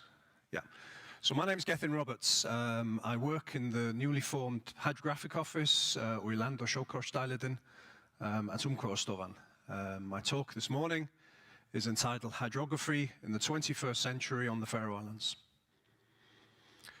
So the Faroese Hydrographic Office is a recent activity. The activities of hydrography and the creation of nautical charts was taken over from Denmark, from Geodatastyrelsen in April 2020. To put that into context, the Faroese, the Hydrographic Office in the UK was formed in 1795. So this is a very new hydrographic office. We gather and manage depth data at sea, and we produce and update official paper charts and electronic navigation charts, as well as other products that are all used for safe navigation. We're responsible for the administration of any survey requests in Faroese waters, and all of this leads to safe navigation in Faroese waters for all vessels. So we also provide data to other organizations on request, and also in addition to ourselves, Landswerk gather data from the ports and harbors using a system called multi-beam echo sounding. And I'll discuss that a little in a little while, just to give you an overview of that technique. So depth measurements have been around for a long time. Traditionally, people have used what's known as lead lining to take depth measurements. So the photographs here show two people where they have bits of rope and a lead weight on the end, and they lower that into the bottom of they lower that into the water. And when they feel it touching the bottom, they know that's the length of the rope, is the depth of the water. This could be accurate, but it's limited to a number of observations, as well as the depth. And also the position of that point of known depth was using traditional techniques, which were not that precise, or they took a long time to calculate. GPS was a big breakthrough in this field. The first GPS satellite was launched in 1978, February 1978, and this has been a big breakthrough. So now it's possible to position using specialized equipment to a centimeter or so using GPS. Single beam echo sounding was developed over 100 years ago, and this technique was used and still is used to replace the lead lining that I just showed you. And I'll explain in a while how that works. But then in the 1960s, the US Navy developed a system called multi-beam echo sounding. And this also was a big breakthrough. So this is how single beam works. It's a sonar-based system, it's a noise-based system. The system on board the ship makes a noise. That noise emits down to the bottom of the sea. It hits the seabed, bounces back up, and the system measures how long that signal took to travel that distance. And from that information, and knowing the speed of sound in water, you can calculate the depth. So here is single beam depth coverage around the Faroe Islands. So the Magnus Heinesen had a single beam system on board and gathered depth data for around 30 years or so using single beam. In addition to that, Landswerk in the late 80s, early 90s carried out a lot of work in the sounds and the fjords using single beam. So here you can see these lines correspond to the track of the vessel that was carrying out the survey. And you can see on the charts on the right-hand side here that all the sounds and fjords have this data. So this helps to make the charts more precise and safer for use. Now we're moving to the 21st century. So the Jakob Sverre, which I understand you can go on board and have a look around, is a low noise vessel. This is good for fishing because you don't scare the fish away. And it's also good for multi-beam surveys because there's less interference with the noise-based multi-beam system. There's lots of technology on board, including a Kongsberg EM712 multi-beam echo sounder. It has a swath of 140 degrees, so that means that the beams go out at 140 degrees, and it can measure depths up to 3.6 kilometers. There's also another system, a Topaz PS18 sub-bottom profiler, and this can penetrate into the rock, and you can then determine what type of rock exists under the sea. Jaffanger use that system. We use the Kongsberg EM712. There's also real-time GNSS technology. GNSS is the generic term for GPS and all the other similar systems. And using the reference stations that the Umhverfisstofan have at 4 locations around the islands, we can position on this ship to centimeter level accuracy. And then there are lots of precise attitude sensors on board as well, because the ship is moving and we need to correct for that movement to get more precise readings. So this is how multibeam works. So in the same area, you saw in the previous example that big rock in the middle there, the single beam didn't detect it because it missed it. But you can see with the multi-beam survey here, there are a lot more readings and they're taken a lot more frequently as well. So here is a view of what the multi-beam system looks like on board. Here is the track of the ship, and this is showing you the multi-beam readings being taken in real time. And you can see on here, there's some sort of objects here at the bottom of the sea. But we're measuring the speed of sound through water, and the speed of sound through water varies depending on the characteristics of water. So the speed of sound through seawater is different to fresh water, and in seawater is different depending on the temperature and the salinity content. So we have this device here, which we have to lower down through the water to measure the speed of sound in that portion of the sea. And then we have to correct for the measurements to make them even more accurate. So here are some results. You can see the level of accuracy that's possible with this sort of technology. This is some results from Anne-Marie from Landswerk. This is the vessel that she uses. So this also has a multi-beam system attached to the side here, which can measure equally as well as the system on the Jakobsfera, but the boat itself, the vessel itself, can't go into the sort of seas that the Jakobsfera can. But this can take shallower measurements than the Jakobsfera. So this is ideal for ports and harbors, and the Jakobsfera for deeper seas. But you can see on this the level of accuracy that you can see on the results. And this is an example from the Jakobsfera. This is a shipwreck, and you can see clearly the ship in this image here. Yeah? So this is the Oceana ship. So where is this leading us to? Charting is the traditional reason for doing this.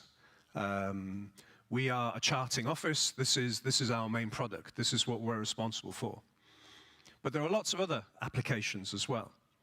So the blue economy is a big buzzword at the moment.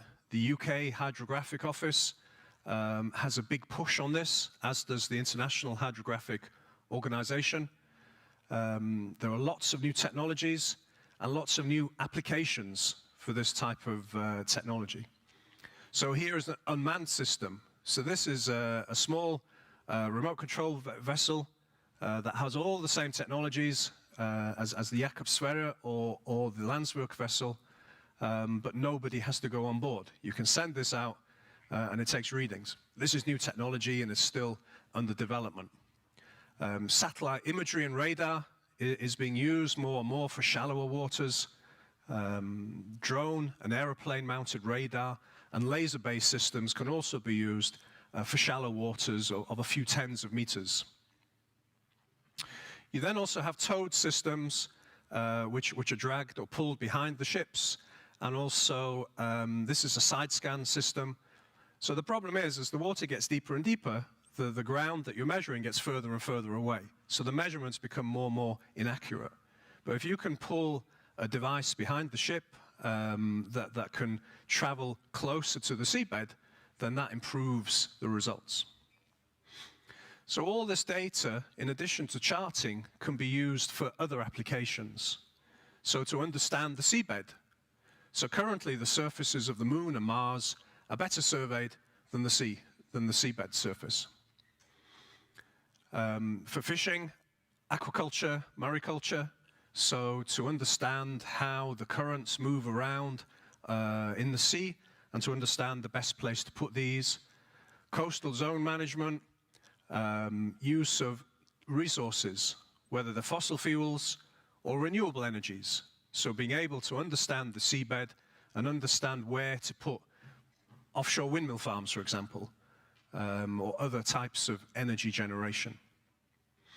Also to protect and manage the marine environment. So we're gathering data of the seafloor as it is today, and we can compare that to future readings to see how and why that might be changing. Looking at maybe clumps of mollusks and seeing if their number is increasing or decreasing, or looking at corals and seeing if they're decreasing or increasing. So lots of applications for marine science, and one application that's been that is going to be carried out this next month is to look at the topography of the seabed south of Sandoy to see how a tunnel could be maybe put down there as well. So thank you very much.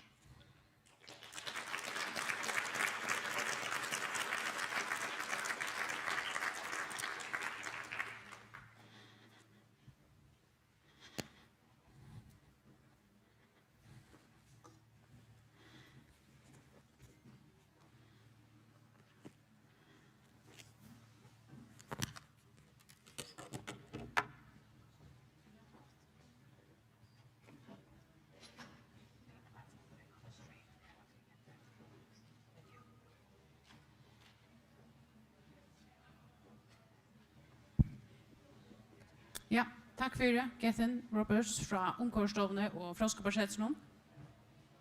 Om man har lyst til å løte til klokken 24, vil det Heine i skårene fra Søde samfunnsdelten i Froskeparsetsen, som kommer her og synner fremløve. Ja, og her masser av folk, plass, beier fremme oppe i søgnen.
Ja, men vi så fer enda en affär jag minna och hin tillbörn som just någon.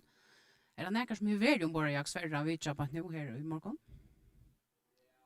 Ja. Det var gott. Och det som inte har varit till bordfärre, Anten det eller ganska nästa det gör det, men vi vet inte när det är nästa för så hvis det är hur vi gör det så borde det görs det. Fiskälling hever det ena hatten undtrebant här var det imist som de visar fram med andra några mikroskop i halvt och strömmar där också annars. Och för det kan vara jag gör en film ur Koltre som är visst i sån Tigersheims brillon. Jag rönt jag bara till Janne allt jag var det stått lite så tjå. Han enda mål vi tog i filmen är att visa hur man kan bruka tökne samman vi granskning till att sucha stö som ett annars inte vanliga släppa med ett annat upptöger vid dronen. Och så kan jag vimma att det kan jag för ut i tält utanför det. Här är lärare nämligen från Glaset James Runter. Kanske konkret det kan här här ute och Josh Runter är själva. Ja, det var så det. Och om tror jag något så är det henne som börjar.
Ja, tusen takk for det.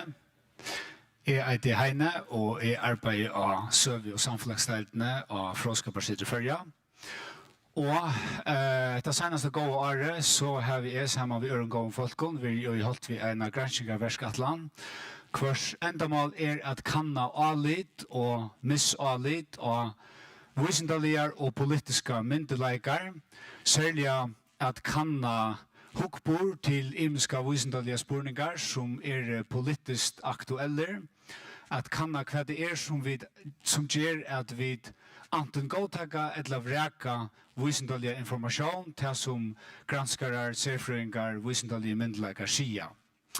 Og bakgrunden for slukare gransking bæg i Førjun og Ærastane til at vi lever i en samtid her øyla nek folk hava øyla nekvar sterska meningar øyla nekv imisk kompleks evner, og det godt. Saman bor vi en av tog, ta en lydel elita sett og definera i sannleikan fyrir okkon öll. Men til reisnagar avbjørngar vi ser, og imot til konflikter, og imot til spjæing, polarisering, ikke minst i en så nevndar informasjonsølt, her mangten av informasjon omgantig hever vært større, og her atgångten til informasjon omgantig hever vært bedre, Bæði atgångten til gåa, troverdiga information om visende og så videre, men samtidig eisne atgång til vidlejande, vanliga, manipulerande information som skapar splitt og spjæing i einon samfellag. Og for at kanna henta problematikken, så har vi gjort tver kanningar, eina i mai-juni 2020, vi cirka 600 respondenten, og en større kanning i mai og juni og i år vi oppimot 800 lottakaron fra 18 til 45 år omboende fire atlar føringar. Og endamålet at kanna hukkbord til imska visentallige spurningar, men eisne hverje faktorer treita okkara hukkbord. Og det kan være alt møvlet, kyn, alder, hver du borst, politisk samføring, hvem du atkuver fire, atronavlig samføring, utbygging, inntøkka og så framvegis. Og vi har eisen gjort denne røynt at kanna samanhengen i middelen hva du meinar om imska spurningar og tuna visendalige vitan, paratvitan om naturvisende og visenda fætan tuna evner a skilja naturvisendalige informasjon og endamålet å få en bedre, djupare fætan av politisk konflikten og polarisering i samfunnet i hele tiden. Og alle spurningene som vi setter, mer eller minne, eisne setter og i alt sjåa kanningen, så vi kunne samarbeide følger vi andre land. Og i hese ståtte framlønne, ferdig av varspa oss av tvær faktorer, hvem tøytning hever politisk samføring, og hvem tøytning hever atrunne, etla lufsaskåan, fire støvetekan til nægrar utvalgte spurningar, og et her ikke trutja spurningar, hukkbord til koppsetting mot korona, som en aktuelle spurninger, hukkbord til veverlagsgransking, som en annan aktuelle spurninger, og en meira tøyarlese spurninger, som skapt tjekk og i Kosolanje, 130-140 år, menningarlæran som Charles Darwin sette fram, og som læran om hvordan alt biologisk liv og gjørende i tøy hever ment seg. Så hvis vi først ikke etter politiskare samføring, så spurte vi folk om de kunne plassere seg av en høyre vinstra skala, irisera høyre sinna, eller sinnaver ut i ena bornon, høyre med mina, midt i midtelen, vinstre med eller irisera vinstra sinna, eller vinstra sinnaver. Og her de som sværer at de pura samt, eller lotvist samt, og i en utsøgn som handlar om veverlagsgransking, hvordan samt, eller samter, du i hese utsøgn, menneskeslige liv i hotter av gjørende avvarskar globalar veverlagsbrøydingar, det som de fleste veverlagsgranskerne i heimenom fører fram. Og her sørger vi en greian sammanheng, og det ikke en tilvildarlig korrelasjon, som vi har hørt om av visendavøkene i det eisene. Her sørger vi en greian sammanheng, jo mer til høyre, til å plassere det av en høyre vinstra skala, jo minne sannolikt at være samt, eller lotvist samt, og i hese utsøkningene om at skiftande veverlega hongur saman vi, eller en avlegging av hvordan vi mennesker boleggast av hjørne. Jo langere til venstre du først, jo mer sannolikt blir det at du teger under vi hese utsøkningen. Så her en signifikanter sammanhenger i middelen hver du plasserer det en høyre vinstra skala og til en hukkbord til grunnleggjande veverlagsgransking. Her en måneder av samgångvelgeren og anstuvelgeren. Hvis du stemmer på en anstuve flokk beint nå, så det sannolikkjentene for å ta undervis i utsøkene nesten tvifalt så stor som hvis du stemmer på en samgångeflokk. Hvis vi flytter oss over til hukkbord til koppsetting, så setter vi en spurning som var setter i nekvån imskon London i sen. Her kommer utsøkningen, jeg vil fylle raven til helsemyndeleggen om de vimmela mer at få en godkjent vaksine imot korona. Og her er så de som sværer at de pura samt, eller nok så samt i hese utsøkningene. Og her ikke en lykka greier sammenhenger, ta sutja vid at av timon som placerar seg åttast til høyre sannolikheten for at säga ja tack till vaccinen 36%, och så växer det ju långre till vänster man fer. Hända mynten, hon i som land och mera pyramideforma, och det var det som faktiskt är vanta, att ytsta vänstra och ytsta högra var mera skeptisk i för vaccinet, men här såg vi alltså en ära mynt. Hvis vi så tager spurningen om darven eller menningarlærerne, så tager vi en spurning som eisen setter i alt sjåa kanningen. Hva heldur du om hese utsøkningene? Menneske, så som de i det, har ment seg ivertøy fra fyrverande jordasløven. Og så kan man svære rett, eller skreft, eller jeg vet ikke. Og her byte av høyre vinstra en ekvelige en sterkare sammanhänger än faktiskt är vanta.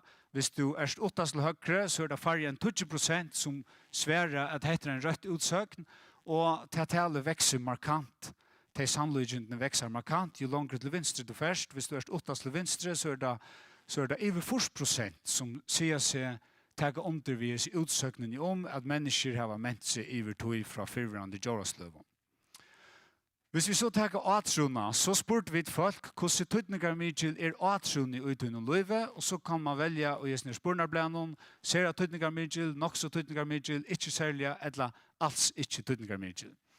Og her veverlagsbrøydingar, spurningren om klimabrøydingar atter, hvordan samt dit i hese utsøkningene, menneskeslige liv i hotra hjørne avskar globala veverlagsbrøydingar, og her de som sværer at det pura samt, at det sørger vi en sammenheng i middelen de som sier at atrone ser at tøytningar mykjel, hava og i mye minne sannlykjende for at være pura samt i hese utsøkningene, og det brøytest jo langere vi flytter oss ut i tabore som sier at atrone alls ikke tøytningar mykjel i munn løyve, men det heter mye alt høl.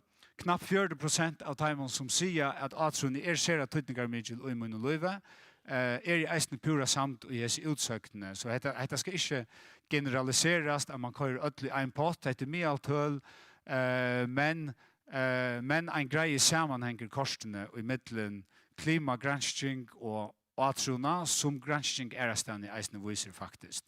Ikke så overraskende det en nekv sterskare sammenhenger i middelen atrona, og hvordan folk får halda seg til henta spurningen om menningarlærerne, og hva mål man kan taga under vi utsøkningen om at mennesker i vitøy har ment seg fra fyrrande jordasløven.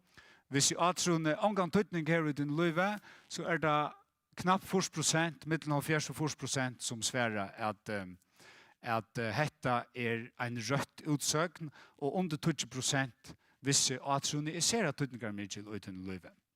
Hvis vi fer til vaksinespurningen, så det nastan ungen sammanhenger i middelen, hvordan du sverar i mån til atrona, og hoen tjøder at leda til koppseta. Det for alt folkje, en everska lydel måner, 20% måner i middelen de som sier at atrone ser at tøytningar mykjel, i mån til de som sier at atrone alls ikke tøytningar mykjel. Men hvis vi slutar etter datasettet sunter, og bare hitje at heimen som i under 45 år, tan Josablaie nyare graferen, så sutja vi at atrone bliver en tøyande eller en signifikanter faktorer.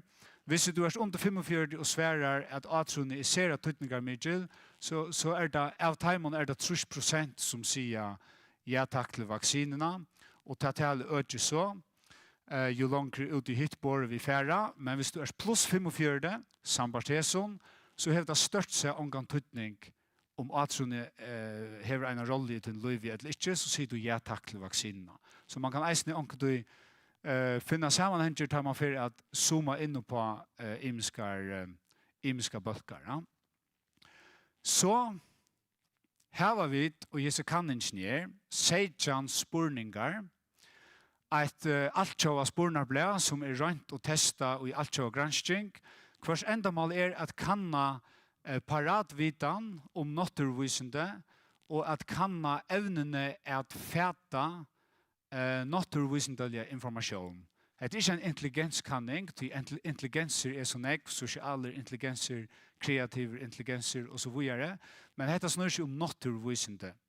Og atlanen er å kanna kvært visende fætan, visende vitan, hvordan det avvarskar tøyna støvetekan til imska visendelige spurningar. Og her sørger vi så klimaspurningen atter, menneskeslig liv i hotter av hjørne avvarskar globale veverlagsbrøydningar, og ikke så overraskende er en sammanhenger i middelen, hvordan du stender det og i hese testen er, visende vitan, visende fætan, og sannlyggendene fyrir at jeg undervis om spurningen. Men så kommer det interessant, en grafer som drømmer om etter håndene om nottene esne. Hvis vi byter sunder og til dømes samgånge velgere og anstøve velgere, så sørger vi at frastøvan, polariseringen er størst, og i middelen teg, som skårer hakst, som stander seg best, og jeg sier testene, at testa tøyna vitan, at testa tøyna fætan. Og det hever ekvislige radikaler avlengar og imot til hvordan vi fæta polarisering, hvordan vi fæta konflikter og gjennom samfunnet. Du heter gonger imot det her fætan at polarisering visendlige spurningar er et urslit av at folk ikke vet noe nek, at folk ikke skiljer, at folk ikke er noe belysen og noe opplyst og så videre. Sambarsen for heldet det seg øvått og i måte somma spurningar. Polariseringen er faktisk størst i middelen teg og i gasser eion klokaste. Og en granskare av Yale University her en provokerande framløv av TED Talk som sier Are smart people ruining democracy? Det kloke, de opplyste, de veltalande som øyledger demokratiet, frastøvende i middelen de som skårer lakre og er minne. Og tog trender nå i hese granskingene ikke at kanna visende vitan og fætan, men at kanna forvittne, åpenleika, evnene at erkjenne at hei, kanskje tog feil, kanskje det noen annar som vet mer enn jeg reviderer lykka mine sjånar mi, samanbore vi alltid at hava en ideologiska borg at verja og kvestra til viks som utfordrar til som helt framan undan. Akkurat samma mynd sast i USA og i muntlig veverlagsbrøydingar heter demokrater og republikanere og tan vannratte asen de som standa seg, jo langere ut du kommer etter du vannratte asene, jo bedre stendet du det og i seg testene og i muntlig naturvisende. Og frastøvan er størst i middelen tar republikanerne og tar demokraterne som standa seg aller best, som vita mest om några utvalda spurningar. Og det stoff til ettertanka. Jeg halte det hever implikasjoner for hva vi skilja vi utbyggving, det er ikke bare vitan, intelligenser og imot til några spurningar. Det handlar sannelig eisnig om eimjukleika, evnene at lusta og revidera, skifta meining og navigera og i heila tidsi meira ærligt ta man skal teka støve til alle mulige spurningar. Her er sammanhengren i middelen visenda fætan, visenda vitan og sannlyggendene fyrir at teka under vi menningarlærerne. Og atter her, hovast henda mynden er sindre øvelse, så vi at frastøvan er størst og i middelen teg som ottast, de som standast det best av de vannratte asanon. Nå må jeg tog Leo, men negra firbils nyrstøver av Hesson at støvetekan til sommar visentalja spurningar, nå har vi bare tidsi trutjar fram i det, og i en avsamon treita av politikje og av atrunaje, men eisen av øron tingon, kunne eisen tå som kin og alder og alt mulig anna. Det kunne være flere forklarande faktorer. Polariseringen og gjennom samfunnet kan være større og ikke minne i middelen teg som standa seg vel i mån til visentalja fætan eller vitan, og heter avlengar fyrir hvordan vi overhøver forklara og skilja polarisering og åsemjer om visentalja spurningar. Takk fyrir.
Ja, okay.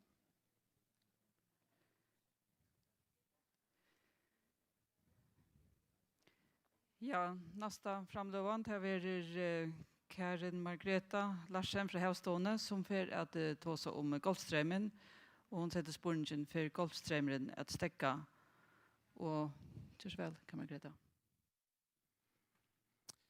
Ja, tack för det. God dag. Jag heter Karin Margreta Husfeldt Larsen, havfrøyngur og arbeider lagligt som deldelærer i Havstående. Og jeg føler at i det har jeg sett framløven her for Golfstrømmen å stekke. Årsaken til at jeg har valgt dette heiti her at vi gjennom medlemsbilen så kommer visendallige greiner ut om Golfstrømmen, som vi kallar Namanamane. Men det litt imisk hos terrorismen opp i fjellmiddelene. Jeg begynner her først i å ta 2 dømer.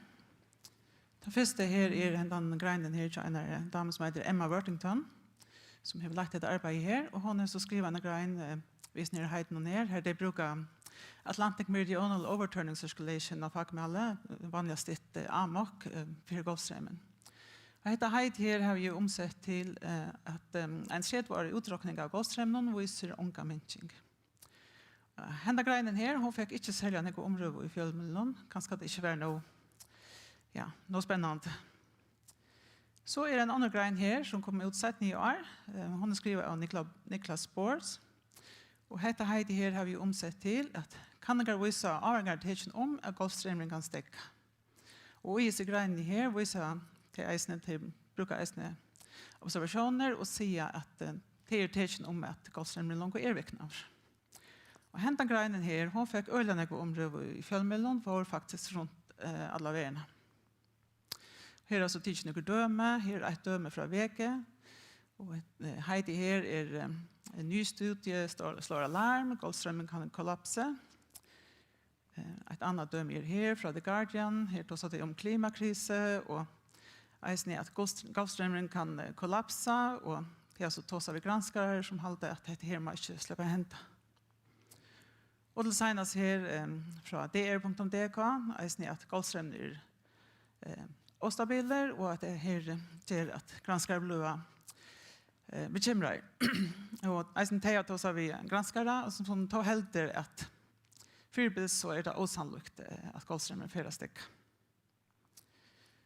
Men hva er så Golfstrømmen? Ja, den verilige Golfstrømmen, det er en luftfallslige smeller, djuper og herre strømmer som ganger fram vid Østersjøene av USA, eller Nordamerika. Han ganger fram vid Hedlingen i Habeint, og da han kommer langt nord i Atlantshavet, så vil han vente ut i Atlantshavet. Og en stor part av hessen strømmen fører så i en mer spekkonstrøm med solrattene, og være til den subtropiske meldren. Og dette råkje her, det er drivet av vind. Og så langt som gjør her en atmosfære, og vi tar vind, og gjør mer om seg selv, ja, men så får dette her råkje ikke å stekke. Så den opprunalige Golfstrømmen, han får så ikke å stekke.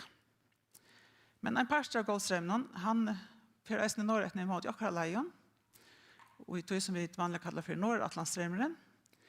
Og hessen parten, han vil i Soramon driven av tog som vi kaller for termhalindrak.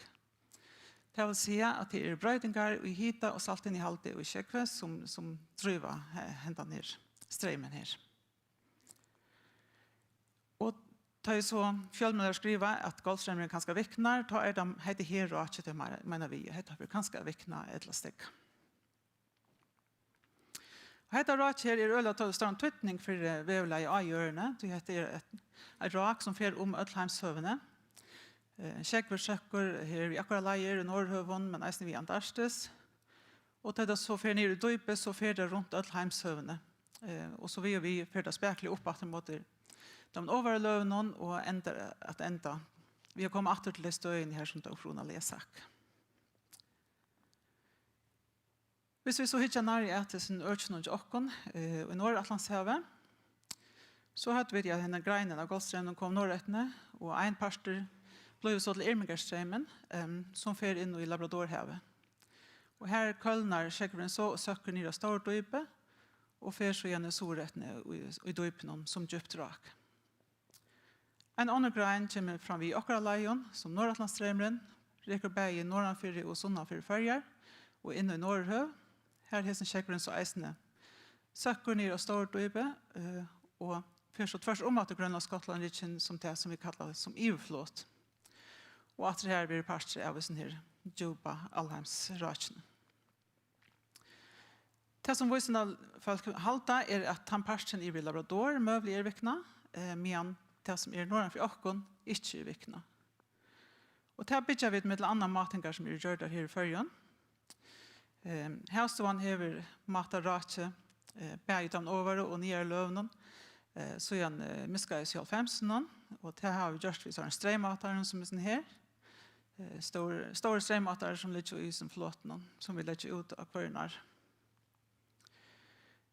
Her har vi så et kors som viser ratje av overløvnen, og her har vi så sin Tjekkeren, eller Golfstrømmen, som vi kallar den, som kommer sånn fra, og fyrt først om Østlandsrykjen, og ble vi til det som vi blir kallet for Färjaströmmen. Og her har vi gjort matingar så igjen 70-50 bænt norran for Färjar. Og i døypen har vi til noen djupa Øysakalda Tjekkven, som kommer ur norske havnen, og fyrt jokken Hetlandsrenna, og inn i bankarenna. Og her i bankarenna har vi matat så igjen, ja, miskar så igjen 50. Men det er ikke bare hitja bare her rundt om til åkken, og så raker her, man må takke det som helt, det som fer inn i Arstes.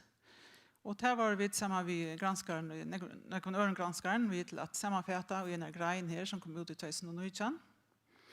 Og i hese greinene hukte vi etter alt det samlede raker inn ut ur Arstes, altså innenfor disse gode linjene her av korsene. Så hvis vi først ikke at hva for inn i Arstes, så fer nekker sjekker inn her tvers om Grønland Skottland-Ritchen, men eisen tjøkken Berensund. Og heter lenge tog jeg sier alt sammen, så gjerne 50 og fram til nå, har det til vist øyla stabilt rak, at dette rak øyla støv på sikt, men selv det stort her variasjoner reisende. Så det her som reker ut ur Arstes, og her har vi et først EU-flåt, som jeg nevnte Jana, til å føre noen bankarenna, men eisen tjøk noen Grønlandsfjøren, og samla eisene matingene av EU-flåt viser øyla støv og tråk. Det som så restar oi her for at det hele skal balansere utrak ut av overløvnen, til dømes Østergrønlandsstrømmen og det som føre tjøk noen Davidsund.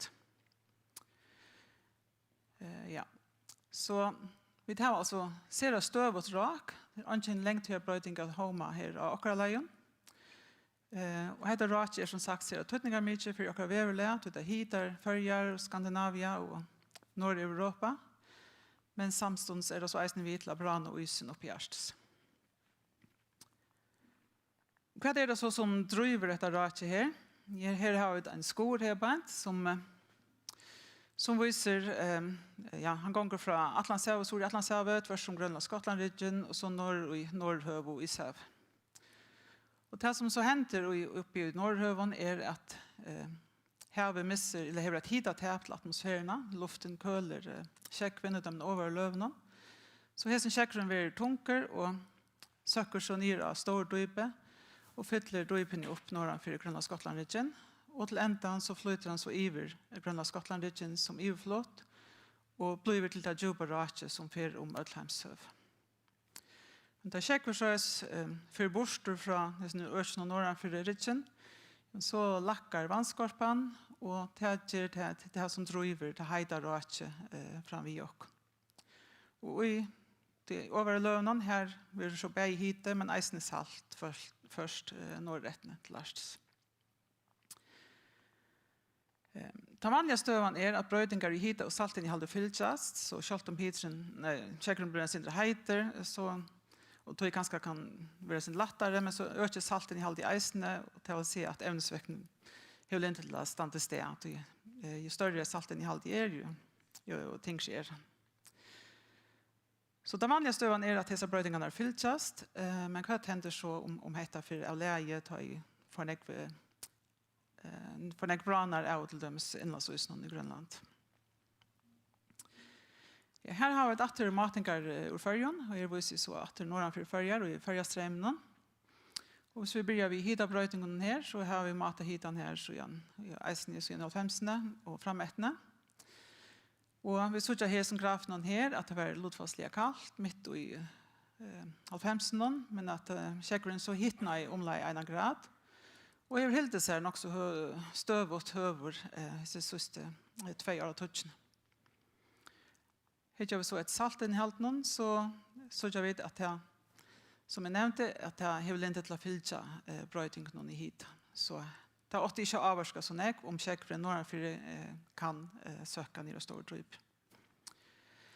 Men så i 2016-16, da ble det knappt så leis at kjekkeren ble øyne feskere enn han pleide å være, samstånd som det hit en helsesar eller faktisk hittene i en sintr. Så spørsmålet om en sprøytinger som er det her kunne avvarska til råket som fyrer fram i åkken.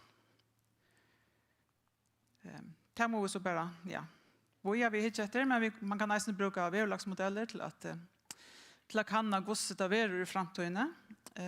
Og det bruker til dømes IPCC, det bruker IMS-modeller til å hitte at tog. Og der er nøyla kommer utvinner nødvendige rapporter om støvna, verlagsstøvna i heimen. Og om det termohalina råkje, her sier det med annet at det ser sannolikt at det er vikna i 21. øld. Men samståndet sier det så at det står over om hvordan jeg råkje for vikna. Og til at modellen her, og så må sier det for bare vikna lydsynder, men andre sier at det er vikna negv. Her har trett, sier det eisne, at det er mye visst om at råkje for ikke steger helt opp åren 2100. Men hvis vi nok her, og i de rapportene som kom ut i 2013, eisne til IPCC, så møtte det til at det var storvis om at råkje for ikke steger helt åren 2100. Det vil si at her er nå begynt å ivast og lydsynde mer at kanskje her er en mulighet for at dette råkje, altså Golfströmmen som vi kallar den, att det kan steka helt upp åren 2100. Men det er velst i stor mån om hvordan CO2 og la til dømes, vi holder av fram ved at lete ut. Ja, for å tenke sammen om, før Golfströmmen stekka. Ja, Golfströmmen for helst av vikene hos i øldene, men tar en omgang avvendinger om det og akkurat leien, så mövliga verda bära, om man kan säga det så, i Labrador har någon att det här för hända, eller sådana för Grönland, Skottland, Ritchen, men att raka fram vid åkken för att hålla av fram. Och än är verlagsmodellen inte något go, eller inte något grej om att det blir till att säga om Golfströmmen för att stäcka helt. Och vi vet heller inte när det är verda med vid leva, eller verda så är det vi har i öldne eller nästa öld igen till inte så lätt att spå om och ta väl med annat om CO2 och låta gå snäck vi talade av fram vi tog och går ut och går så kött med hiten och jorden växer. Tack för er.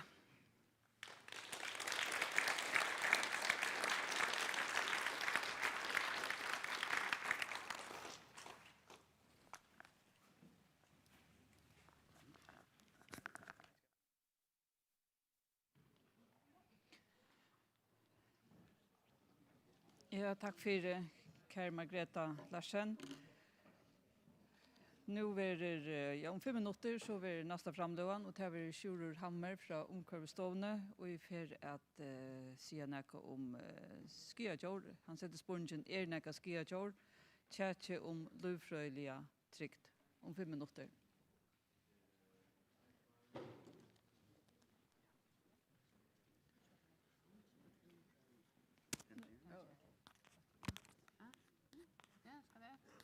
Exakt.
Hammer.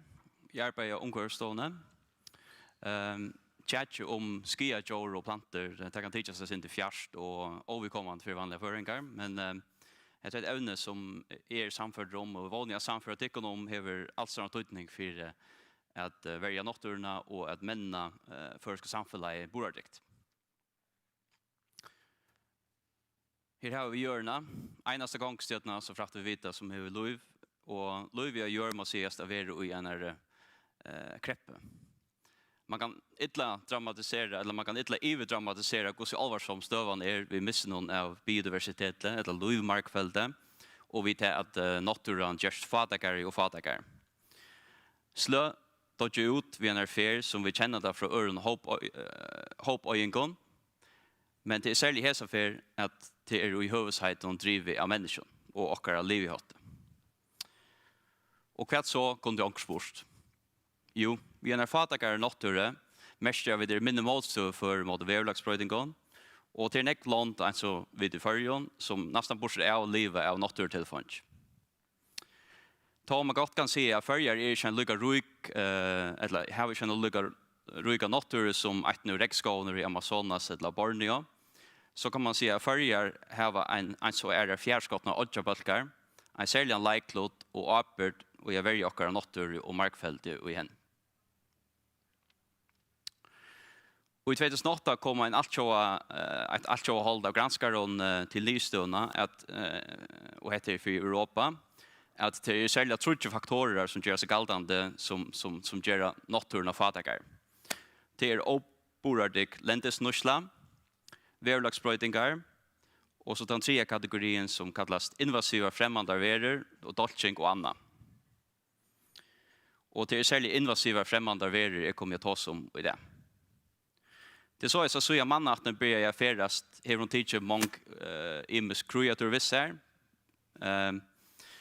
sjuker och andra här som det är färd. Bäge har man teacher creator för att ha också att leva av här som man kommer till och eisen av oarst som blinde passagerer. Och här som flottningen av livande världen har först vissar näck stor sjukeutbrott skia för landbona och har eisen först vissar drastiska avlean av naturen. Här är så invasiva främmande världar när det kommer fram.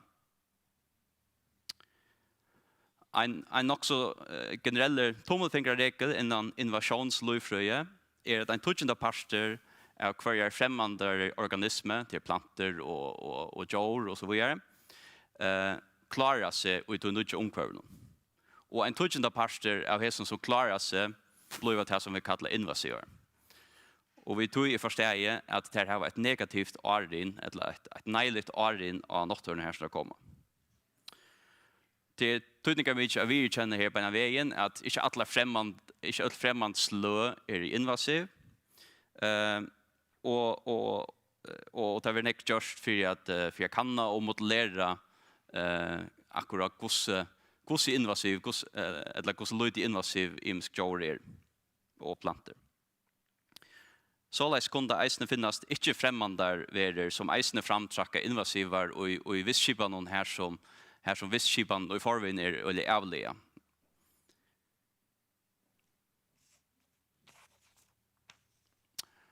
Vi har i förrjun rätt gott ett lit vid influtningen av kjeldoren och huskjören och generellt tar man veterinär förhållanden. Men kvar vi viker influtningen av plante och malt och lövfröjligen tillfärg annars efter möjligt inte allt och lut etterlid. Och då är vi mängande upp till privatpersoner och visker att visa vit och skil. Vi såg här att influtningen till förjar så gärna har 50 ner 4 faltar. Och detta ökar allsamt om vantan för främmande djur och planter kommer till förjar som blinde passagerer. Och utan att se att vi visste att talet av främmande och värden som nörast i förjon är växande. Här att säga kan man räkna vid att en tutsende parster av hässon slövon ju just invasivar och det lägger så ett störst trust av akkurat natur. Och i en stora meta-analyse, alltså en kanning av kanningen, har man gjort ett räkningssitch över kvann kostnad har främmande invasiv slö vissa 4 land och Europa. Och här är det svimlande upphattar. Över 830 miljarder danska kronor have invasiv slö kosta europeiska London mellan 1930 och 2020. Och hesen kostnaden ser det är exponentiellt växande. Avhavers är det samtidigt så att Danmark ligger i nere ändan någon här som kan tolkas på den maten att tar egentligen sloppner lättast och imot till invasiv jord med stora Bretland som är ett ryckland och som behöver en ser hur han kostnad och man kan säga norra isen ligger i över ändan av tog skia någon som är av invasiv jord och bland och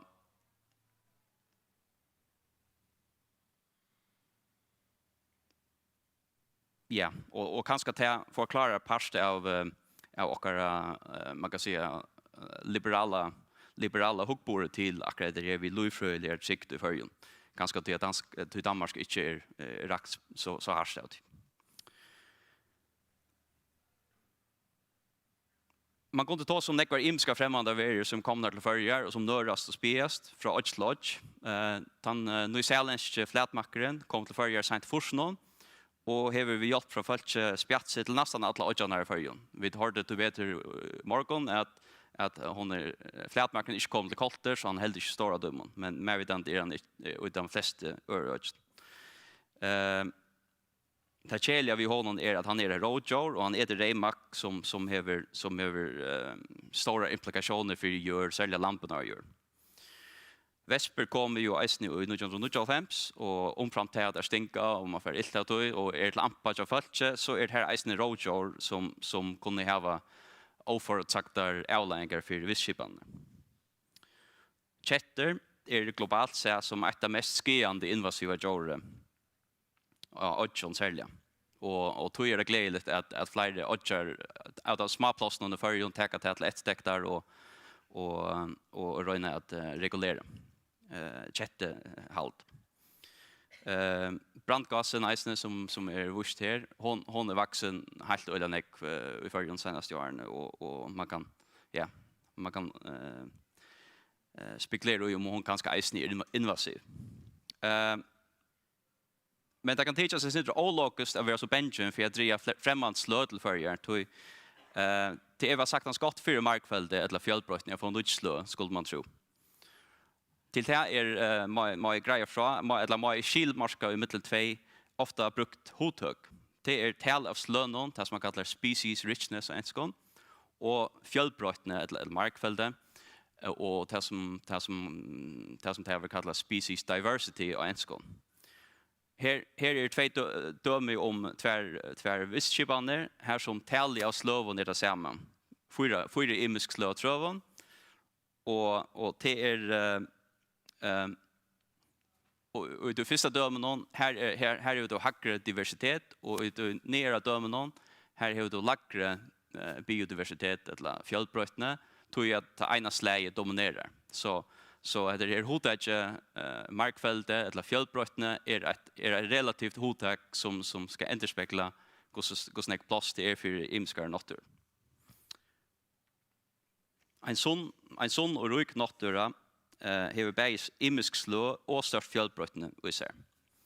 Trobladjen vi sälja invasiva slövon är att de har ofta lintet till att ta iver och fylla relativt näck och i time of visskipan som det kommer till. Och så satt för där vi tog in till en minching i lurföljen fjällbrötne och upprodna slö är ta och i större vanda för att dodge ut. Detta är väl och vilja präkva. Ta i fyr nämnt jag att odjar har en säljan tutning eller sälja harst utsättar för invasiv och främmande veron så också om hesa kanningarna som öliga grätt visar att det är sälja av fjärskott någon odjon att naturen är skatt ta i människa och tidigare rådjur visar här till inte har vi rådjur av. Här är det sälja Hawaii som är harstrakt och med Amerika gott nog till av fastland någon. Men så är det i Soratlantshavet, Tristan och Ascension Island och så vidare och Madagaskar-regionen och Mikronesia, New Zealand och Australien som ofta är till kända sätena. Så att en liten avbändning om att det kanske inte är i Danmark ska vi kunna spekla och vi vårdjande hesar i avbjörnsna som invasiv slöjer. Stappamyndnar i Ervan viser at globalt det kjettenar som atvold til at flest djur og deg ut, og så igjen det gniarer, som det sutja, og hundar, grusar og så framvis.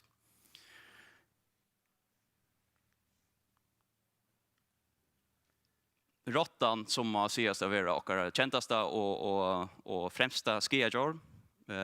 Hon kom til Førjar i 1608 og har valgt serien stora skier her som hon er kommet.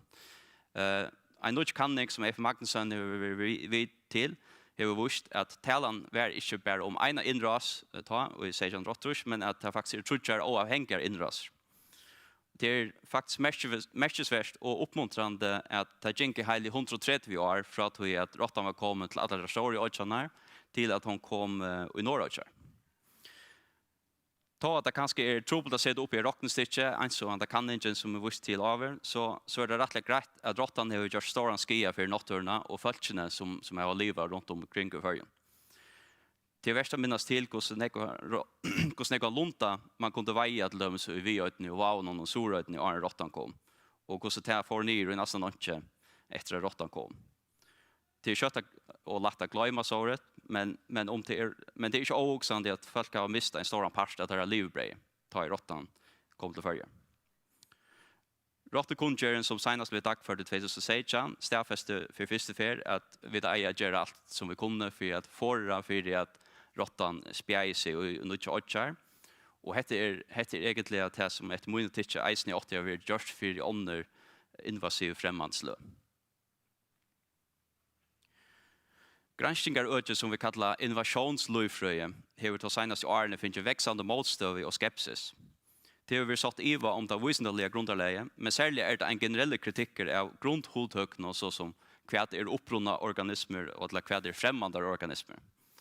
Men detta skepsis tenker ikke stå i visendelige prekvån, og det tror jeg granskare har skursta for å være en av visende avnoktan, invasive species denialism. Og her så vi at tale av sånne greiner som kommer ut i bløven som The Economist og New York Times og populær visendelige bløven, exponentiellt växande. Men till tydning kan vi inte understryka att visendaliga diskussionen om präckvinna gånger för sig och en avhållande process. Till tydning kan vi inte att här var osämjer och check och då ska det rum för det och rum för IVA och naturvisendaliga granskning. Men heter reisen först till att jag inser att talan är inte rent om ett naturvisendelig check, men om eisen om ett virus og etisk check. Naturvisendelig folk hittar på verna vid realismebrillon, medan akademiska discipliner brukar konstruktivistiska briller. Detta gör det öliga lätt att ta sig från vikon annan, men i allt som sagt att det är tydning att det har ett reellt och åbesinna check om ett ämne. Ikke för jag vet att det skulle vara samt, men jag bjöd inte när naturen görs allt samt fadagar i hus som blir sån tydning. Jag vill nöjast att adressera det fra flere kjolnar åt noen. Vi i fer ved at ommøblere dekkstalene ombord av Titanic. Det en metafor som har vært brukt til ångtøy, og jeg har ofte en kjensle av det samme, at i nekkon akademisk kjærtje, begge om naturvernt og annet, her kan man øle lattelig stære seg blindene i detaljene, og ikke sånn helderna og helder avbjørnsene som det at lovfrøylig misser hender globalt og lokalt. Og som vi sier det, så større lovfrøylig trykk til Førjen et av første og fremste vi dåttig har gjort for at verja nokterne tjåkom. Til måned det lettere og boligere at fyrebyrge invasiv fremmandslø enn det at togene etter at det har finnet fotafest. Så bara för att slå fast, invasiva främmande verer en alltjå avbjøring og en skuggasøy av globalisering. Invasiva främmande verer en av høys årsøkene til alltjå missen av lovfrøylige fjellbrøytene og at slå dodge ut. Sera store og ofte undermetter fortsatt kostnader årsøker av invasiven främmande verer. Særlig skiande for nåttørene av fjærskånden og åtsjån, og særlig sterk prekk for skælig og arene som invasiv fremmand rådjår heva av nåttørene. Og fyrirbygging innanfor hette øtje, som kallar lovfrøylig trygt, lønner seg størlige og nærmere som vi som samfunnet eier ræfeste hakre enn vi har her til. Takk for det.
Ja. Tack för Sjur Hammer från Omkörstående.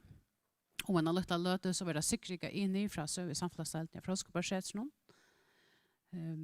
Jag ska göra värst vi att Vusendavökan som har varit sedan i morgon och som var till sent sättna parsten vi är fyrskipa i samstarve mittlen granskningsståndarna i förrjon. Vi har varit för roll-up-ser som visar alla de granskningsståndarna som är i förrjon och som är vi, så eller så.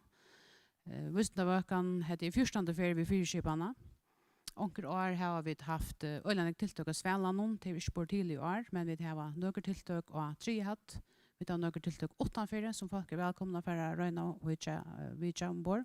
Till dem så har jag Sverra. Som av husstånden har haft folk som har varit kring land. Det vill det fyrläsare, vi som det var fair. Och onker vi ja minnoskolan. Och så har vi 20 framlöver tillsammans i det. Det har varit strömt. Vi vet att när folk vill via ström nu. Gott att ha det ner. Och därför är det till för innatter och hitcha efter så här sändningen i 18 om dronk framlöva som man inte sa eller man så om att så blir det till. Och så vera framlönar gör till sändningar vid kringar från 18. Och ja, som sagt, nästa skrönde till sikriga in i om man har lite löt.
Ja, god dag. Jeg heter Sigrika Ini, og jeg er PhD-lesende av Søvi og samflagsdelene av Fråskapsskjeds Førja.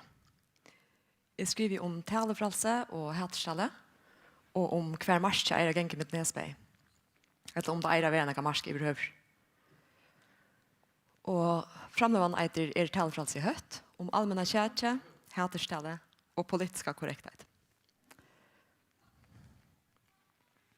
Jag också börjar ta sig syndrom hotet till hatställa. Det är ett hotet som är också nytt i Europa. Det är ganska vunnit fram senaste 5, max 20 åren i färgen. Och det är ett hotet som vann fram i 1940 i USA. Och i allmänna tjärtje och dagliga tale förändrar det hotet till ekviliga brett. Vi hör det mer och mer brukt. Vi hör det i Milnon och i Imskon och i dagliga samröven. Och i hela sambandet snurrar sig ofta om tar vi det ofta referera till happing eller diskrimination av imskonslä eller nyrande tal i ekviliga bredare märsting. Men hvis man tar det från en lower perspektiv så är hotet i grunden ekviliga neft definiera och ta snurrar sig bara om minnelotabölkar. Og det skal være vist til noen etkjenne kjøsen minnelot av vølkene, som til dømes huarlit, etla trygg, etla kinslian samleika, etla opprona. Og det skal være grovt nyrande tale, generaliserande skal det nesten være, og ofte er det nesten i høttand. Det vil si at for at kallas for hatstala som beslå, så skal alt dette her være dekka. Arn da enska hodet til hate speech vann fram. Da har man lower og enskon som man kallar for group libel, eller group defamation. Och det säger nog så tydligt vad det är som ligger i sån där. Nämligen att det är mening av en bölja. Och som jag nämnde vi hur loven som definierar det hodet så kan det komma en klassisk döme och det är så om man till dömes skurir en minlota bölk att vara ett scourgeour. Vi känner det med annan från borgarkronan i Rwanda. Här hotuaner kallar vi tutsianer för kakalackar och så att det humaniserar där. Och det gör det så ganska lättare till hotuaner att mira tutsianer. Hesa lovenar i mot hatskjelle, det er galdande i ötlund västerländsk London utan USA, og det er eisen galdande i nekvån øren London, som ikke er vestländsk. Og lovenar kom i gilde, stort 4, eller under annan veraldarverdige. Og ta var det for å være jødene, og vi var minnlota bølkren, og vi var utsetter 4, tog som vi så i det kallet hatskjelle. Så som er så ikke mot evne, och avbjörningarna av det som jag skriver om och i samfunnet och tjockna i det så är det två hövesrättningar eller två hövesavbjörningar. Och den ena avbjörningen är att häterställa breier sig mer och mer ut sälja av nätmilon och sociala milon och att lovarvald inte ordentligt förfyllt vi. Han säger att tala som utanför nätet, i de analoga världen har varit kanske varit räfsa. Hon släpper att leva sitt egna liv av nätet. Och flest av er har nog hört om hur detta avvirkar de som är utsatt för hatskjallene. Det har varit allvarliga avlägningar personligen. Men eisen är kanningar gör där. I nekvonisk London och det är visandaliga kanningar som universitet i USA och i Australien och i London har varit framt. Och det här visar alla som är nystöve att hatställa elver till allvarliga avlägningar. En avlägning är att de som är utsatt för sig hatställande de blir utsatt för diskrimination i samfunnet. En annan avlägning är att de som blir utsatt de ofta attrar sig vid att uttala sig själva. Det vill säga att obeinleis så främmer den hatskällan eller förer hon till att man kärger terra till alla fralse. Och den allra ringaste avlägningen är att det tydligen är sagt att hatskällan eisen i elver till haters brottsverk. Så det är en allvarlig trobeleggelse. Hin avlägningen som jag ägglar i samfunnet och i det kan tyckas som en kontrast till detta. Men efter munnen tycker så höra dessa avbjörningarna näft samman. Den avbjörningen är att ta för fram sensorer av politiska detaljer i det. Det vill säga att kontroversiell tala som fäller ut om normen, den accepterar normen, blir mer och mer skikva väck och hon blir strika kanske av milon. Och vi tycker då att det kan komma imisk hotök fram i samband med ett sort som cancel culture, som ta i onker som har uttalat sig, kontroversiellt kanske en prominent borgare, vi är så uthuster från ett sociala tillstökon, kanske i flera år, kanske resten av livet, i kvostrena tog. Och detta kämst av att det har uttalat sig som vi vill kalla kontroversiellt, och dumt av vanliga, eller dumt att acceptera ja. Och detta har alltid varit en stor antroplägga som tar fyra. Om man huxar om talefrälsesprincippet, som vann fram samman vid folkarenan och senast i 1600-talen, så är det ju nettopp till att välja politiska tale och i bredaste mästring i behöver. Så vi kan sätta kontroll spårningen om talefrälse inte ska välja kontroversiella meningarna, vad är princippet här så till. Och som nämnt, hendan talan är politisk och i bredaste mästring. Och det var en tal som talefrälse upprunalega var till att välja. Och det var till att kunna kritisera och göra gölderborsjur, myndleikon, valdstånden och ödlund valdi överhuvud. Och vi vet att häterställa är faktiskt att övata. Här får man efter timon som inte har vald. Timon var inte bölken.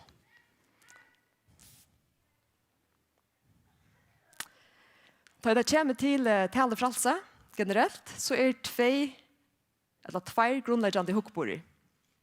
Og den ene har vi valgt å kalle tredalesa hukkborden, og en skån råpas han the absolutist approach. Og hesten hukkborden speklar en av fætan her man ser talefralse som et prinsipp som kommer først, og et under folkereislig prinsipp og et under folkereislig rettende kommer i ærerik. Så har vi den jaunviande hukkborden som en skån kallas the balancing approach. Og her ser man de imiske folkereislige prinsippene og rettendene som jaunstedleie, og de må alle sånne tog viast opp imot kvinnøren. Og det tredje hukkborden kjenner vi fra USA, medan den jaunviande kjenner vi her fra oss i Europa, generelt sett. Som nevnt så har de ikke lover mot hatstelle i USA, og flest alle avstøyngar her samtidig om at grunnloven ikke kan tolkas til at det plås for at heva en lov mot hatstelle. Hon kan simpelthen, som tolkar annan, så kan man simpelthen ikke gjøre nekra lov som skjer i talefralse i behøver. Men det ikke alle en normal om dette. Det finnes eisen amerikanske avstøyngar som mener at her rent faktisk mulig for at heva en lov mot hatstelle. Og som jeg nevnte i Johanne, da jeg nevnte disse på avbjøringene, så synes jeg at det henger sammen. Og dette SAS, eller ekklingen som er at hendan rørsland som vil skjerja politiska talefralse, som vi kallar politiska korrekthet, hon börjar i eisen i USA, og hon börjar i 1915. Og ta hever allnåten vi framme så i 1-2 år tutja, og hatstallene sånn de breit mer og mer ut, og folk får ikke varste selv, det har vi angalorer at velja seg selv vi. Så de börjar å sette større og større krøv til tæra arbeidsplass, og til tæra utbyggingarstånar, og stånar generelt og i samfunnet, om at velja seg i måter imskar tale. Och vi känner så rörelsen eisen från Europa. Hon är kom här till eller här nu senast i åren i eisene. Vi hör ofta tjek om detta. Och i samband med till dömes cancel culture. Och som nämnt så hade jag ett av en äckliga stora tropläkare till för näck och längt. Folk missar sin störv för att komma vid sin mening. Vi har sett flera döme här professorer missar sitt störv för ganska att citera, det kan vara ett citat ur någon klassiker. Här kanske citatet hever en åre, eller också stå i lukt. Det är som sagt ett citat. Och läsande får tröst professoren ut ur sin starve av detsamma. Jag har också valt ett döme av så många till kunna bara läsa det själva. Det är J.K. Rowling, den kvinnan som skriver i Harry Potter-böckerna.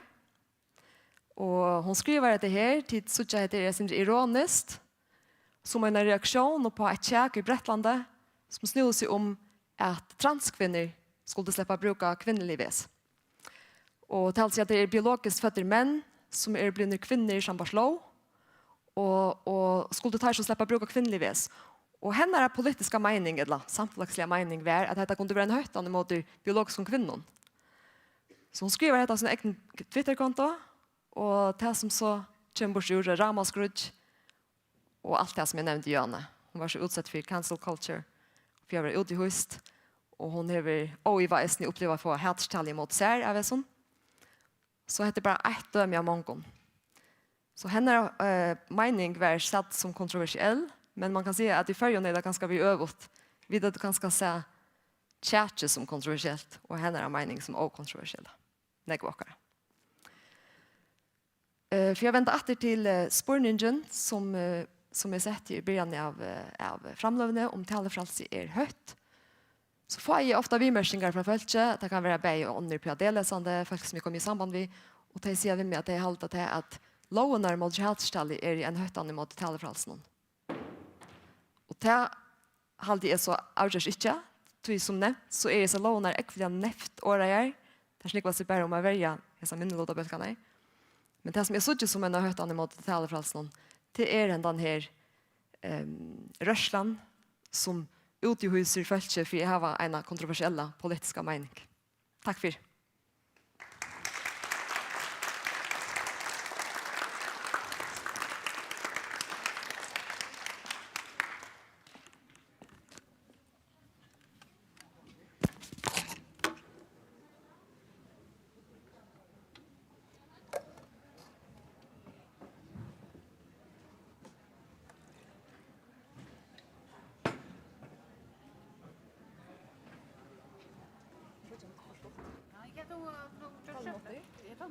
Sorry, jag prövar hemma. Ja, och ska det är så där. Jag så bara inte att ska få lägga Så gott att du det gör. Du har sån nomis med nast. Yes. Så det är så. Så det var det som var. Hopp det var okej. Ja, det var fint. Jag bara är så demonstrera. Det lust jag sen inte. Ja. Så rent vad ska jag med det men att det får lucka vissa. Ja. Nej, tack också. Kanske måste öka på det här.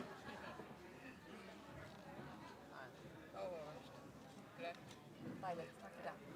Så jag vet inte om jag gör för nästa så Jag ska det också. Det kan just och djupt också då helt säkert. Ja. Det du sidan det också. Men man kanske eller jag kan köra vidare. Snälla då samtal.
Ja, så gjør vi klart til neste framlåna, som er fra Nomi Gregersen, som av Fargen. Og hon får året om henne, Løtland.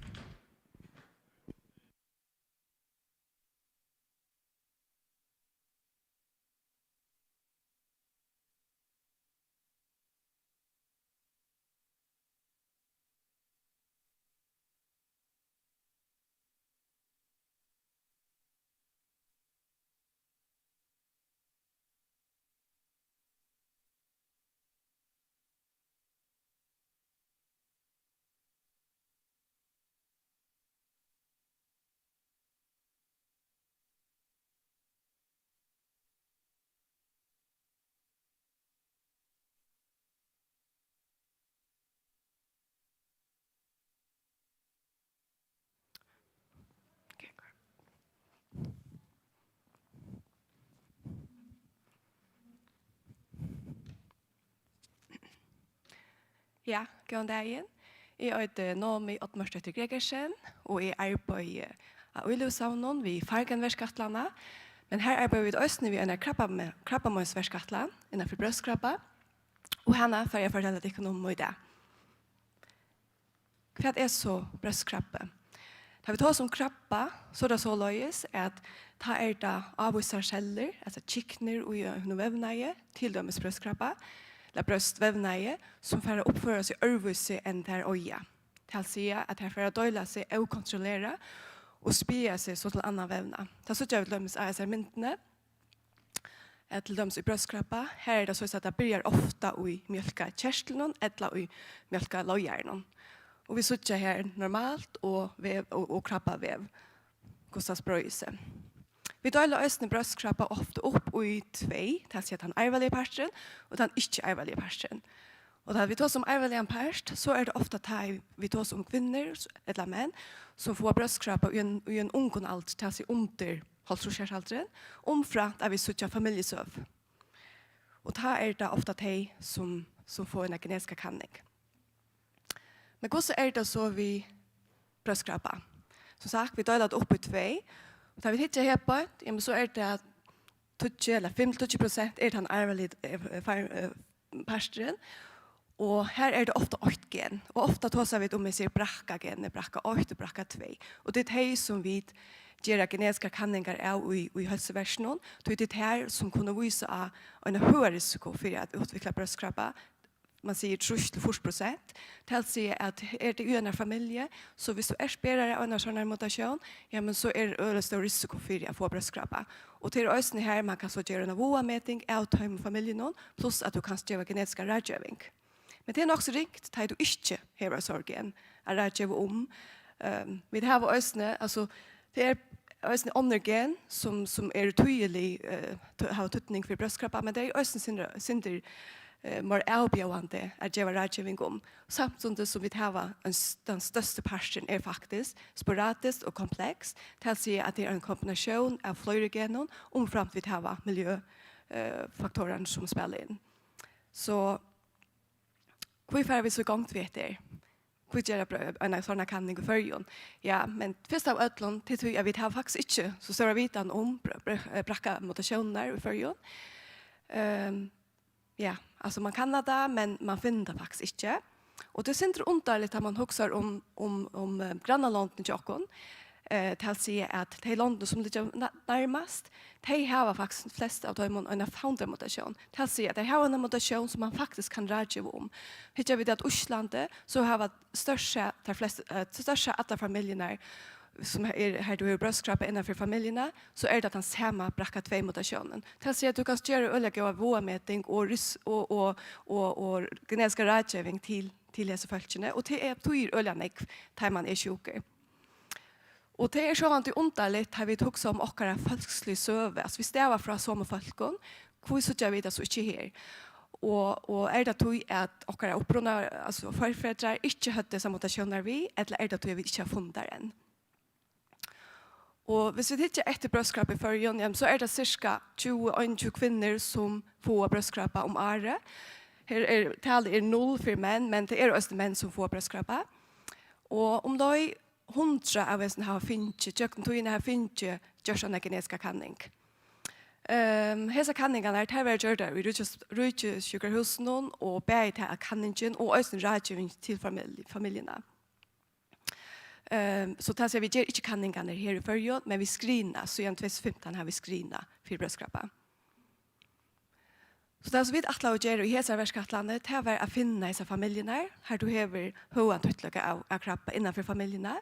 Så atla vi det ei merskja ulevnar, eller altså notasjoner til å si at ikke etter de kjente notasjonen, men også vet om vi finner noe nytt, noe annet som vi kunne ei merskja. Så det så at vi skulle ut at rekrytera lottakere, og at han løyver på plass, så sendte vi prøv ut til cirka 50 personer som hadde finnet stafets brødskrappa. Og her kriteriene var at etter var de ungt hadde finnet brødskrappa, eller hadde denne familiesøve, eller hadde finnet gjørst en brakkatest. Og her har vi så 43 som lottakere, 42 kvinner og en maver. Og av tøymen det 18 som har finnet gjørst en kliniska genetiska test, til å si brakkatestene i klinikkene. Og de fleste av tøymen urslittende negativt til å si at vi kunne ikke stafeste at her en mutasjon, og en hus så finner jeg positiv svær. Hittar vi det til disse tabellen i hebet, så har vi delt opp i de som var stafest, altså at vi ikke sjukene det var trus, og de som var under trus. Og så hittar vi det etter her det finner en genetiska test, her det familiesøve, og så det imisk mat for sjålen tumoren. Her så vi at det å være unger det større sannsynlig for at du først gjør en genetisk test til ute i yngre bølgen. Og det øyelig, altså, hva sier man, alt akkurat etter hvordan løyreglene for å gjøre disse genetiske testene. Så det passer øyelig vel. Men så synes jeg at etter her har vi et attertre av en case, og vi synes at alt de sverste på plettene her personer som har krabba i hesa familjen. Så det är tydligt en arvelig en familj vi arvelig bröstkrabba. Vi har också kontrollpersoner vi, alltså vi vill ha folk vi som frisk, som vi kunde lyckas som ha en sån basis att testa lyckas som samarbeta vi. Här har vi så rekrytera ur Farken Verskatlandet, här vi där på kvinnor sälja lottaka i hesa Verskatlandet. Kvinnor som var i rolltrush som inte hade någon krabba form och så östne som ikke var i att vi hese, som var i Verskatlandet. Manna gången så tann at vi tar en blodprøve, det er først givet samtidig, så tar en blodprøve, vi oppbrønser DNA, og så får vi inn og hitje etter som kjente mutasjonen, men også hitje etter det noe nytt.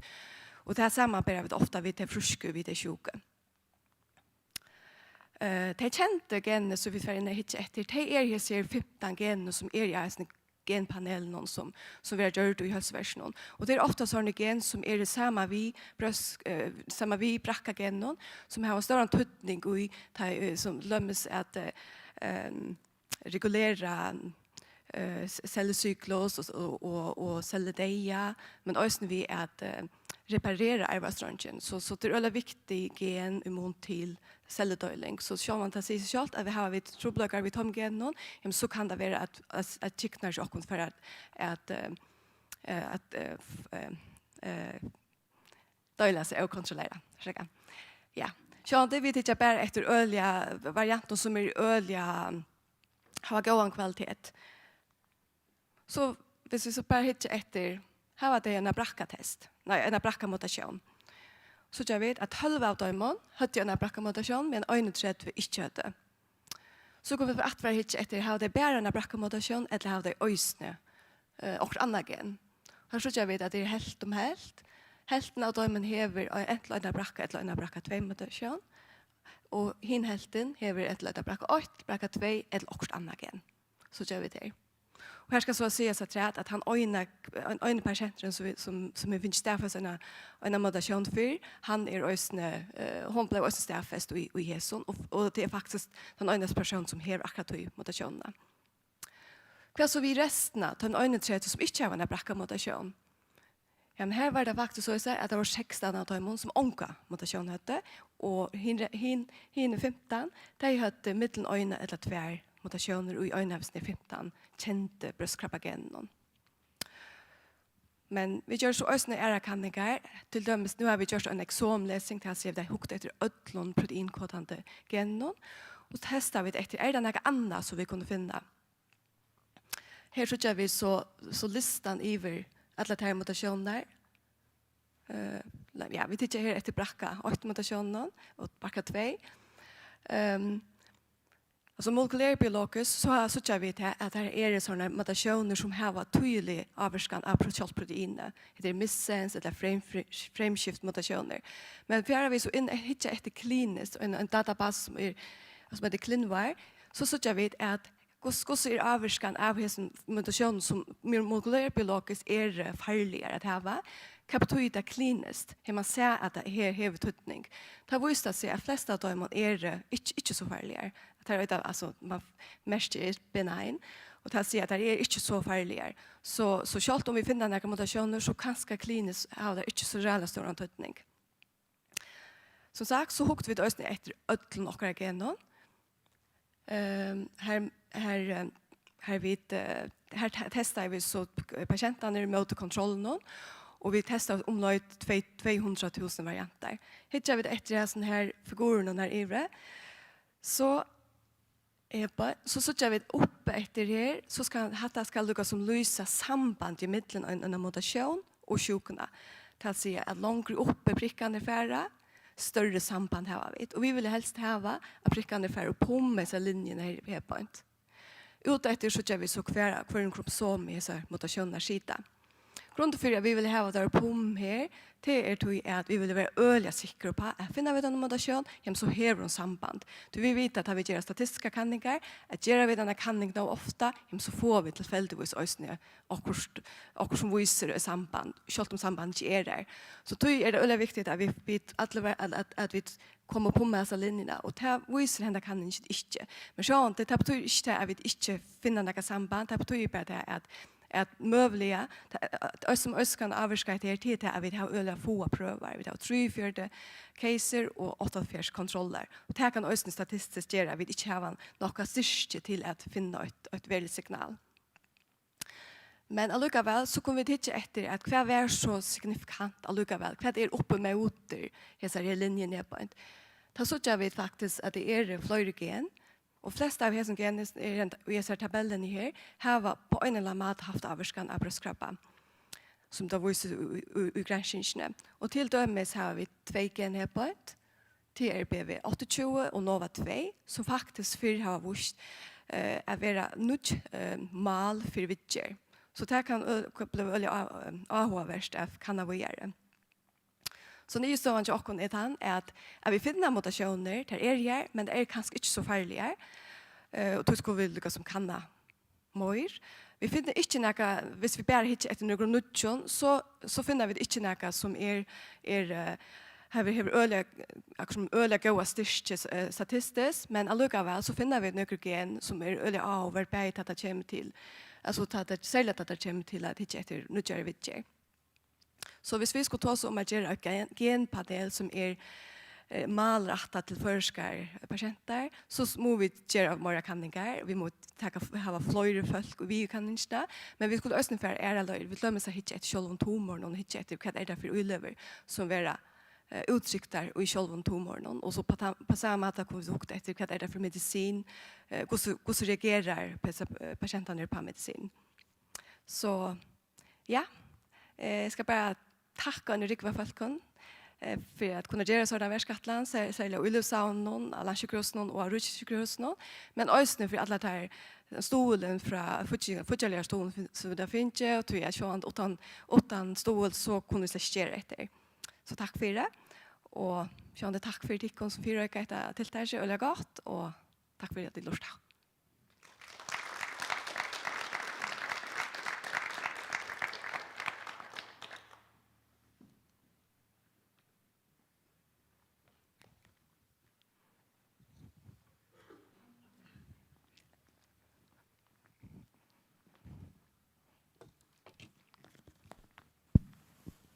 Ja, tack för det till Nomi Ottmar Søtter Gregersen. Och nästa framlöv var om en liten löte, det var om 6 minuter. Och tar vi där Mikael Feldballe som är PhD-läsande i eller av Froskabarshetsen og av Rok.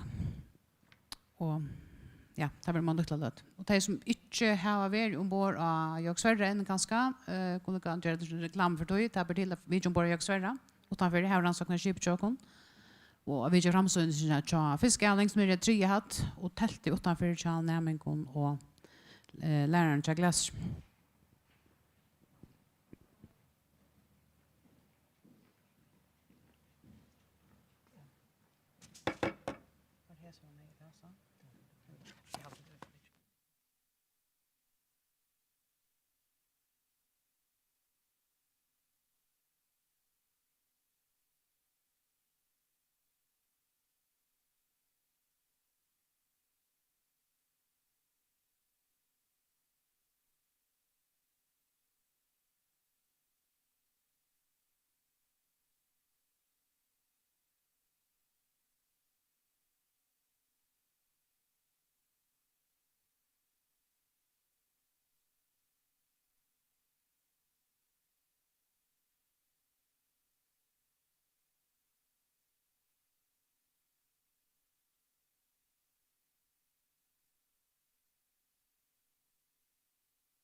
God dag, jeg heter Mikael Feldballe, og jeg er PhD-læsende af Fråskaparsettet. Jeg skal beina vejen sige fra, at jeg holder frem ved mit oplæg af dansk. Jeg arbejder med et forskningsprojekt inden for færøsk socialpolitik, som er finansieret i et samarbejde mellem Almannavæstet, Roskilde Universitet og Fråskaparsettet. Når det gælder socialpolitik, er der tale om et betydningsfuldt emne for et hvert velfærdssamfund, uanset størrelse. Det er derfor af stor betydning for det færøske samfund, at der er adgang til viden om emnet både for borgere, embedsfolk, politikere og forskere. Og med udgangspunkt i en teoretisk forståelse af livsforløb, kan man sige, at enhver borger i et velfærdssamfund på et eller andet tidspunkt kommer i berøring med socialpolitikken, enten i form af økonomisk hjælp, personlig støtte eller andre tjenester. Den største enkeltstående aktør på det sociale område på Færøerne er Almannavæstet. Ved udgangen af sidste år havde mere end 16.000 personer, 18 år og ældre, modtaget en eller anden form for hjælp fra Almannavæstet. Tager man højde for andelen af personer, der er 67 år og ældre og modtager folkepension, så bliver resultatet, at ca. 25% af befolkningen mellem 18 og 66 år modtog hjælp fra myndigheden. Uden tilstrækkelig viden er der en risiko for, at vi ikke forstår sammenhænge og årsager. Og det er problematisk, for uanset om vores viden er begrænset, så har vi som menneske en tendens til at handle. Og når vi handler, så vil vi samtidig gerne handle rationelt, og derfor kompenserer vi ofte for manglende viden ved at skabe forklaringer eller myter på baggrund af begrænset viden eller enkeltstående tilfælde. De fleste kender ordsproget viden er magt, og i dette tilfælde kan det associeres til institutionernes viden om den enkelte borger. Men det er vigtigt også at huske på, at vi har magt over viden, og med den færøske persondatalov, så stilles der krav til, hvordan viden om os behandles. Det er altså i dette spændingsfelt, man arbejder med viden om det sociale område. Men hvordan får vi viden om det sociale område på Færøerne? Det er det overordnede spørgsmål, jeg vil forsøge at give et svar på her. Man kan opdele viden efter kompleksitet, og på den måde betragte forskellige samfundsgrupper efter deres efterspørgsel på kompleks viden. Afhængig af formålet kan man placere borgere, journalister, embedsfolk og politikere i et spektrum fra efterspørgsel af enkelt til mere kompleks viden. I dette spektrum har forskeren det største behov for kompleks viden. Det sociale område det dækker bredt over ydelser og hjælp rettet mod den enkelte person. Der er for eksempel tale om alle former for ydelser og hjælp, vi modtager fra Almannavæstet eller andre hjælpeorganisationer. Der er støtte ved arbejdsløshed og den borgernære hjælp, som vi kender fra indsatser i kommuner og gennem kommunale myndigheder. De seneste år har færøske myndigheder udviklet systemer til servicering af borgere, og denne proces har fulgt en digitalisering af den viden, der indsamles, der samtidig gør det muligt for myndigheder at oplyse samfundet om kernefunktioner i form af beskrivende statistik. Et eksempel er Almannavæstet, der kan fortælle, hvor mange personer, der modtager sociale ydelser, og hvad det koster for landskassen. Eksemplet her viser, hvordan den samlede udgift på 1,6 milliarder kroner i 2020 er fordelt på områder. Man kan på den måde se, at lidt over halvdelen af de samlede udgifter går til udbetaling af folke- og førtidspension. Et andet eksempel det er Hakstoren, der informerer om en lang række samfundsområder, blandt andet de seneste 20 års udvikling af størrelsen på den færøske befolkning, som man kan se i eksemplet her. De her to eksempler viser viden med relativt lav kompleksitet. Mange offentlige myndigheder stiller denne form for viden om aktiviteter til rådighed for offentligheden. Og i mange tilfælde bliver oplysningerne samlet og formidlet af Hakstoren. Det er imidlertid vigtigt at være opmærksom på, hvordan viden om det sociale område bliver skabt. Og i langt de fleste tilfælde skabes viden på baggrund af et behov, som borgeren retter mod en myndighed. Når borgerens henvendelse sker gennem ansøgning, så afleveres der viden om borgeren til myndigheden. Denne viden den kan handle om uddannelse og arbejde. I mange tilfælde suppleres den med oplysninger om økonomi, sundhed eller familiære forhold, hvis det har betydning for sagsbehandlingen. De færøske myndigheder har således både en ret og en pligt til at indsamle oplysninger til brug for sagsbehandling.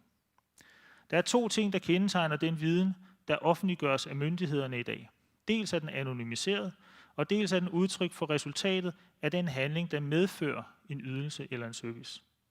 Vi har den viden, vi ser på myndighedernes hjemmesider, for eksempel ikke mulighed for at finde ud af, hvor mange der har søgt om en ydelse eller service, men kun for at vide, hvor mange der har fået den tilkendt. Oplysningerne siger reelt ikke noget om efterspørgselen, og det udgør en forskel, som vi kan kalde for et mørketal. En yderligere problemstilling ved de statistiske oplysninger, som har en særlig interesse i forbindelse med analyser og forskningsmæssige undersøgelser, det er manglen på viden om årsager og sammenhænge, der knytter sig til borgerens ansøgning. Inden jeg kommer nærmere ind på den problemstilling, vil jeg lige holde fast i, at de myndigheder, der har til opgave at yde hjælp og støtte til borgeren, har det som primær opgave at have fokus på hjælpen til borgeren. Som følge af dette oplyses ofte, hvor mange borgere, der har modtaget en ydelse eller er blevet hjulpet. I de nordiske lande er det ofte gennem styrelser eller forskningsinstitutioner, at undersøgelser og opgørelser af viden om det sociale område finder sted. Man benytter sig på den måde af et mellemled, der har til opgave at varetage andre opgaver end dem, der enten er rettet mod det politiske område eller mod borgeren.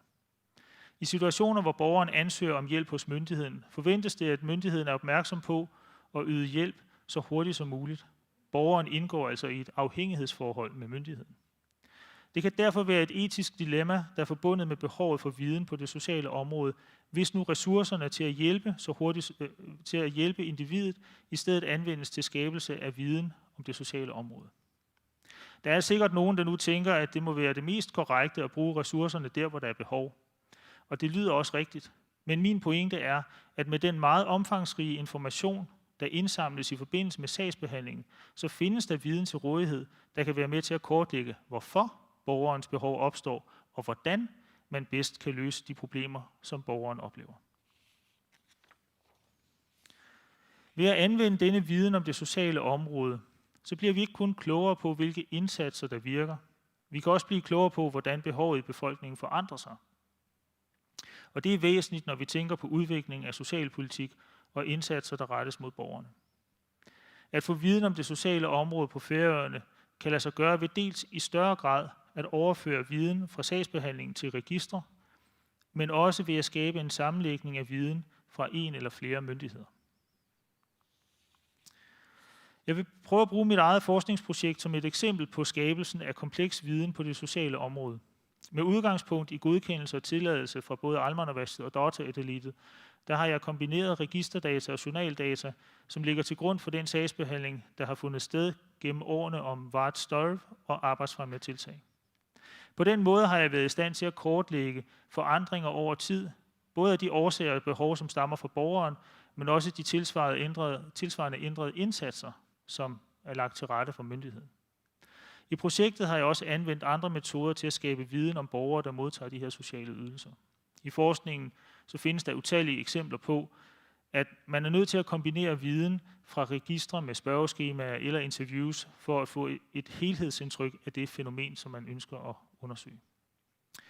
Når disse metoder anvendes i situationer, hvor respondenterne er tilfældigt udvalgt blandt den gruppe af borgere, der modtager hjælp fra det offentlige, ja, så kan de benyttes til at belyse vilkår, som er særligt gældende for borgerne i den her særligt udsatte situation. Det kan skabe nogle etiske udfordringer, som man som forsker må tage højde for særligt i forholdet mellem myndighed og borgere.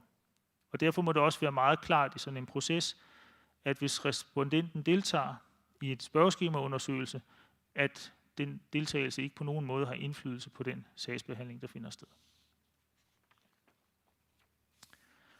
Jeg vil her afslutningsvis gerne nævne, at hvis vi skal have bedre viden om det sociale område på Færøerne, så må vi anvende den viden, der indsamles i forbindelse med sagsbehandlingen, og stille den til rådighed på en måde, der kan imødekomme forskning. Fordi gennem sammenlægning af informationer og anonymisering af data, så er det i praksis muligt at få en meget større viden frem om de grupper af borgere, der benytter den offentlige service. Det har værdi for samfundet, det har værdi for politikudviklingen i form af bedre forståelse af behov samt den generelle forståelse af årsager og virkning. Tak for det.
Ja, bara helt stort tacka för det, Mikael Feldballe, som granskar i sociala öknen.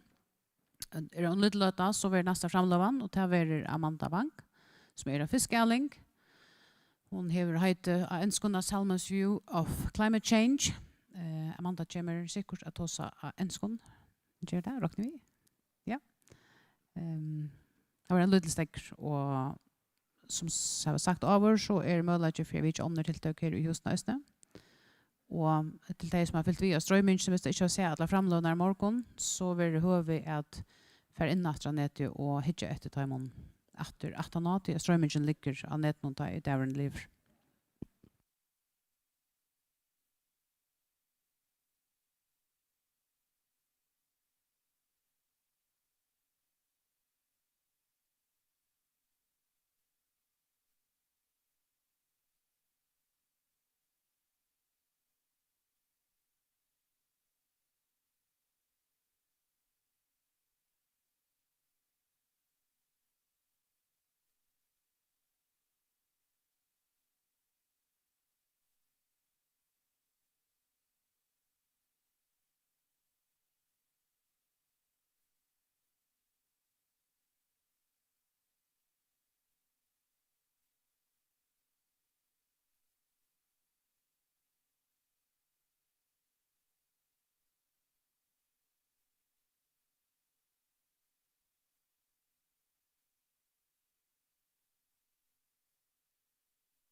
Hi, welcome back.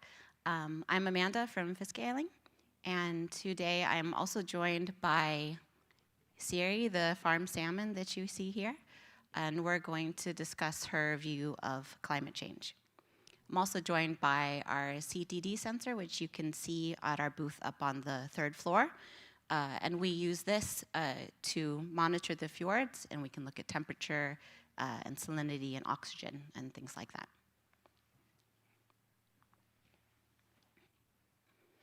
So, Siri the salmon wants accurate information on climate change.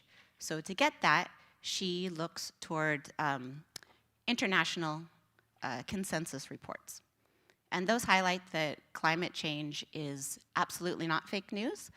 And in fact, it's increasing at an unprecedented rate, especially over the last 100 years. So climate change is something that is a current problem, and we need to find ways to lessen the impact as we move forward. Climate change is also an issue for food security because there's been the beginnings of habitat destruction. So on-land farming is already being affected, and aquaculture is one of the fastest growing sectors for food production. So it gives good possibilities for making up some of the deficit that we're going to have as far as having enough food to feed the world's population. So by 2050, we're going to have double the need for protein that we do now. There's going to be over 9 billion people on the planet. And farm salmon and aquaculture is one of the potential solutions to make up this needed increase in protein. So salmon has a very good feed conversion ratio, which means the amount of food you put in versus the amount of protein that you're able to get out and people can eat. In fact, insects are really one of the only things that has a lower food conversion ratio, but that's a little bit of the hard sell in some cultures. Farmed fish also has a very low carbon footprint compared to other types of farming, so it can be seen also as a sustainable solution to food insecurity and meeting this demand for our growing population.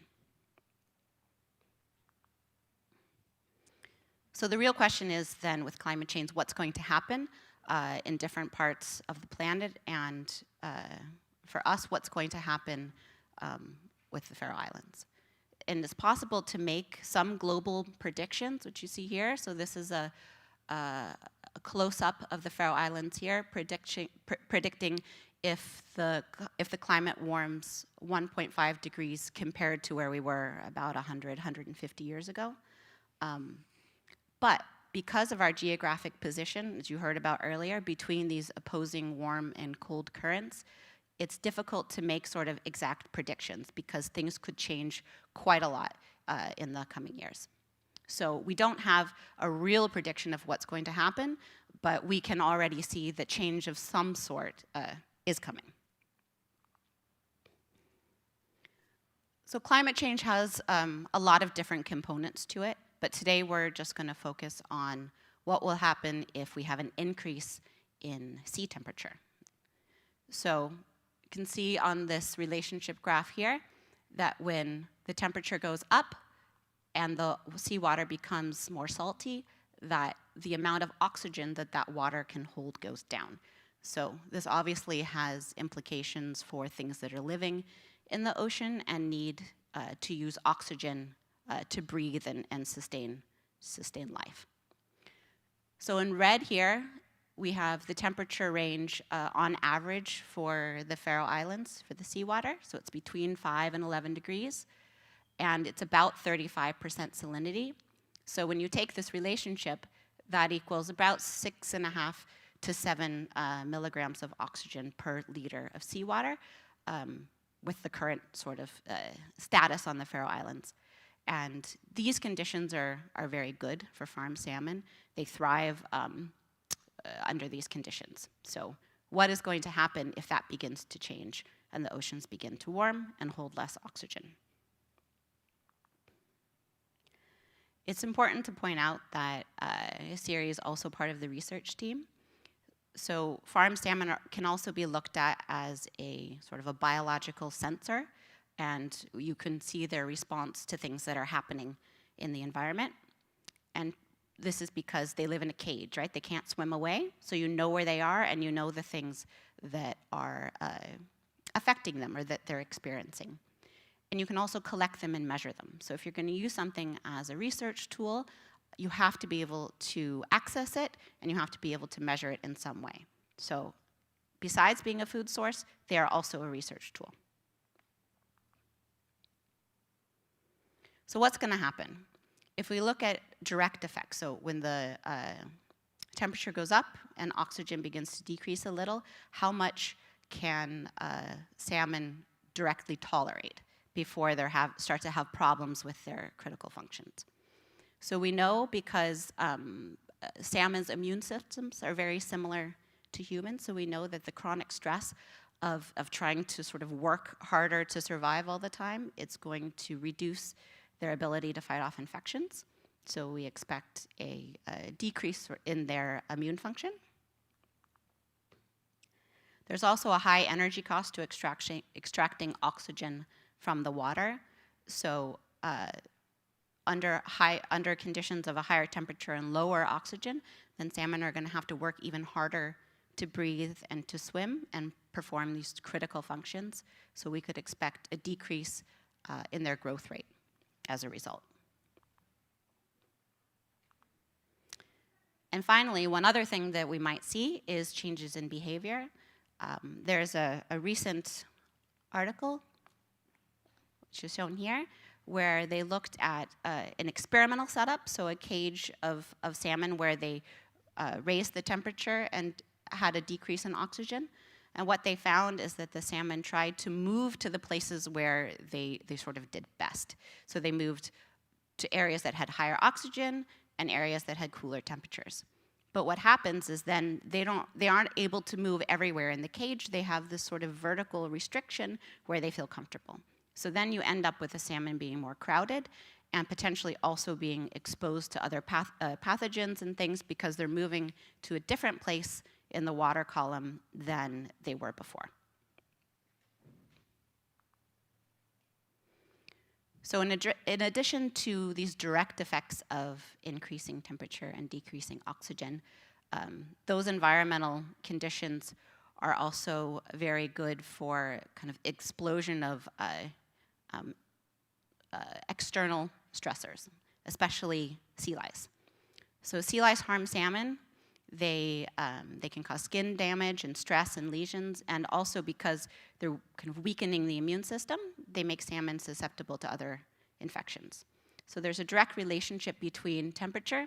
So in orange here, you can see average temperature on the Faroe Islands, and in blue, you have the number of adult sea lice per salmon. And you can see when the temperature is at its highest, you have this explosion of the population. So the highest growth rate for the lice population is occurring when the temperature is the highest. And it's this little bit of a delayed effect that you see between population growth and temperature. There's also a recent paper which looked at that in an experimental setup. And what they found is that if you raise the temperature 2 degrees, so from 9 to 11, that you have double the lice pressure. So this is not only for parasites, this is also for pathogens and other things in the water that can affect salmon. They also respond to this increase in temperature, some of them. One is quite well known, the amoebas that cause amoebic gill disease. Those also can damage the gills and suppress the immune system. There's also some evidence that when the oxygen goes down, that fish get sicker faster, which probably isn't surprising because they're starting to have problems fighting off infections and their immune system functioning. So they can't mount a response as well. And here you see the same relationship as over here, where when the temperature is highest, you see this population growth. So that's for some data that we already have, but there's also the possibility of emerging pathogens or infections that we haven't seen before, because as the temperature rises, then the conditions are changing, and so perhaps they're more suitable for some sorts of pathogens and infections that we haven't seen before. Another external stressor that we're working with quite a lot right now at Fiske is harmful microalgae. So microalgae are these little microscopic organisms, and they can do photosynthesis, so they can make food from sunlight. You can see them actually. We have some in the microscope upstairs on the 3rd floor. And they're an important part of the food web. They're food for other smaller animals, but they can also be toxic, and they can cause damage to the salmon gills. So there's a lot of international monitoring starting up now, because these algae are not the same everywhere. So there's regional differences between which algae you find in which places. So it's really important to know what's here on the Faroe Islands, so that we can make better risk assessments and better predictions based on the data that we have for our own fjords and the algae we find there. So this is some of the data that we have from those monitoring programs. We look at, we take water samples from the aquaculture farm sites, and we're also taking a time series from Kalbucks Fjord to look at microalgae. And we look in 2 ways. The first way that we look is that we sequence all of the microalgae DNA that we find in the water samples. And this allows us to identify everything in there, so even things that we didn't identify or know were there before, so potentially new species. This is an example, a heat tree of one phyla that we find in the Faroe Islands. And as you can see, we are finding some of these toxic microalgae within our environment. Also, we look in the microscope so that you can count and find actually how many microalgae are in the water. And here's a picture of a catastrophe, which has these long spines and can get stuck in the gills and damage them and cause a lot of suffocation. So all of these stressors come together and influence each other, but it's really important to know that the areas around the Faroe Islands and the fjords, they're not all the same, they're all different. And so we need to look at all of these stressors in the different locations around the Faroe Islands. Some places have a lot of exchange with the open ocean, while some are more sort of bowl-shaped. And so that changes their circulation patterns and is going to change what's happening with all these stressors that we've talked about today. One of the things that's really nice and that we need is good models and good high-resolution models of the areas around the Faroe Islands. So Fiske is starting to do some of these. We have some lice transmission models, as well as a modeling of temperature at different depths in high resolution for the Faroe Islands. So that's what we really need. We need a salmon's eye view. So that means a close-up view of the different areas on the Faroe Islands instead of a bird's eye view, which is sort of more general, maybe for the whole Nordic region. We need to know what's happening in our systems over time. And this has been highlighted by a recent Horizon 2020 project that just finished up called Climefish. And one of the papers from the Norwegian part of that project modeled temperature along different fjords in Norway. And their sort of take home was that we need more long-term monitoring, and we need these data collection campaigns at aquaculture sites if we're going to really understand changing environment. So we need high resolution, sort of regionally tuned data to have something that's really usable in different areas. So I say thanks to my Fiske colleagues for teaching me a lot about physical fjord dynamics and things that weren't my background for this talk. And you can visit us on the 3rd hall and see some microalgae in the CTD.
Ja, og nästa framlåan verer om kiksilvor fra luststimprande til eitrande evne.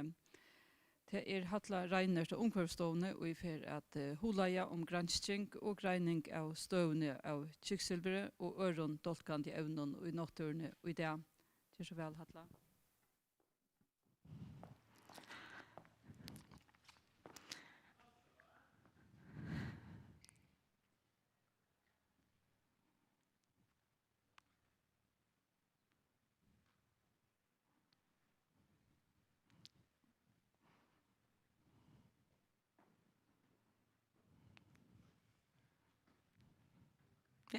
Hei, jeg heter Halla Reinert, og jeg arbeider av omkvarvstående.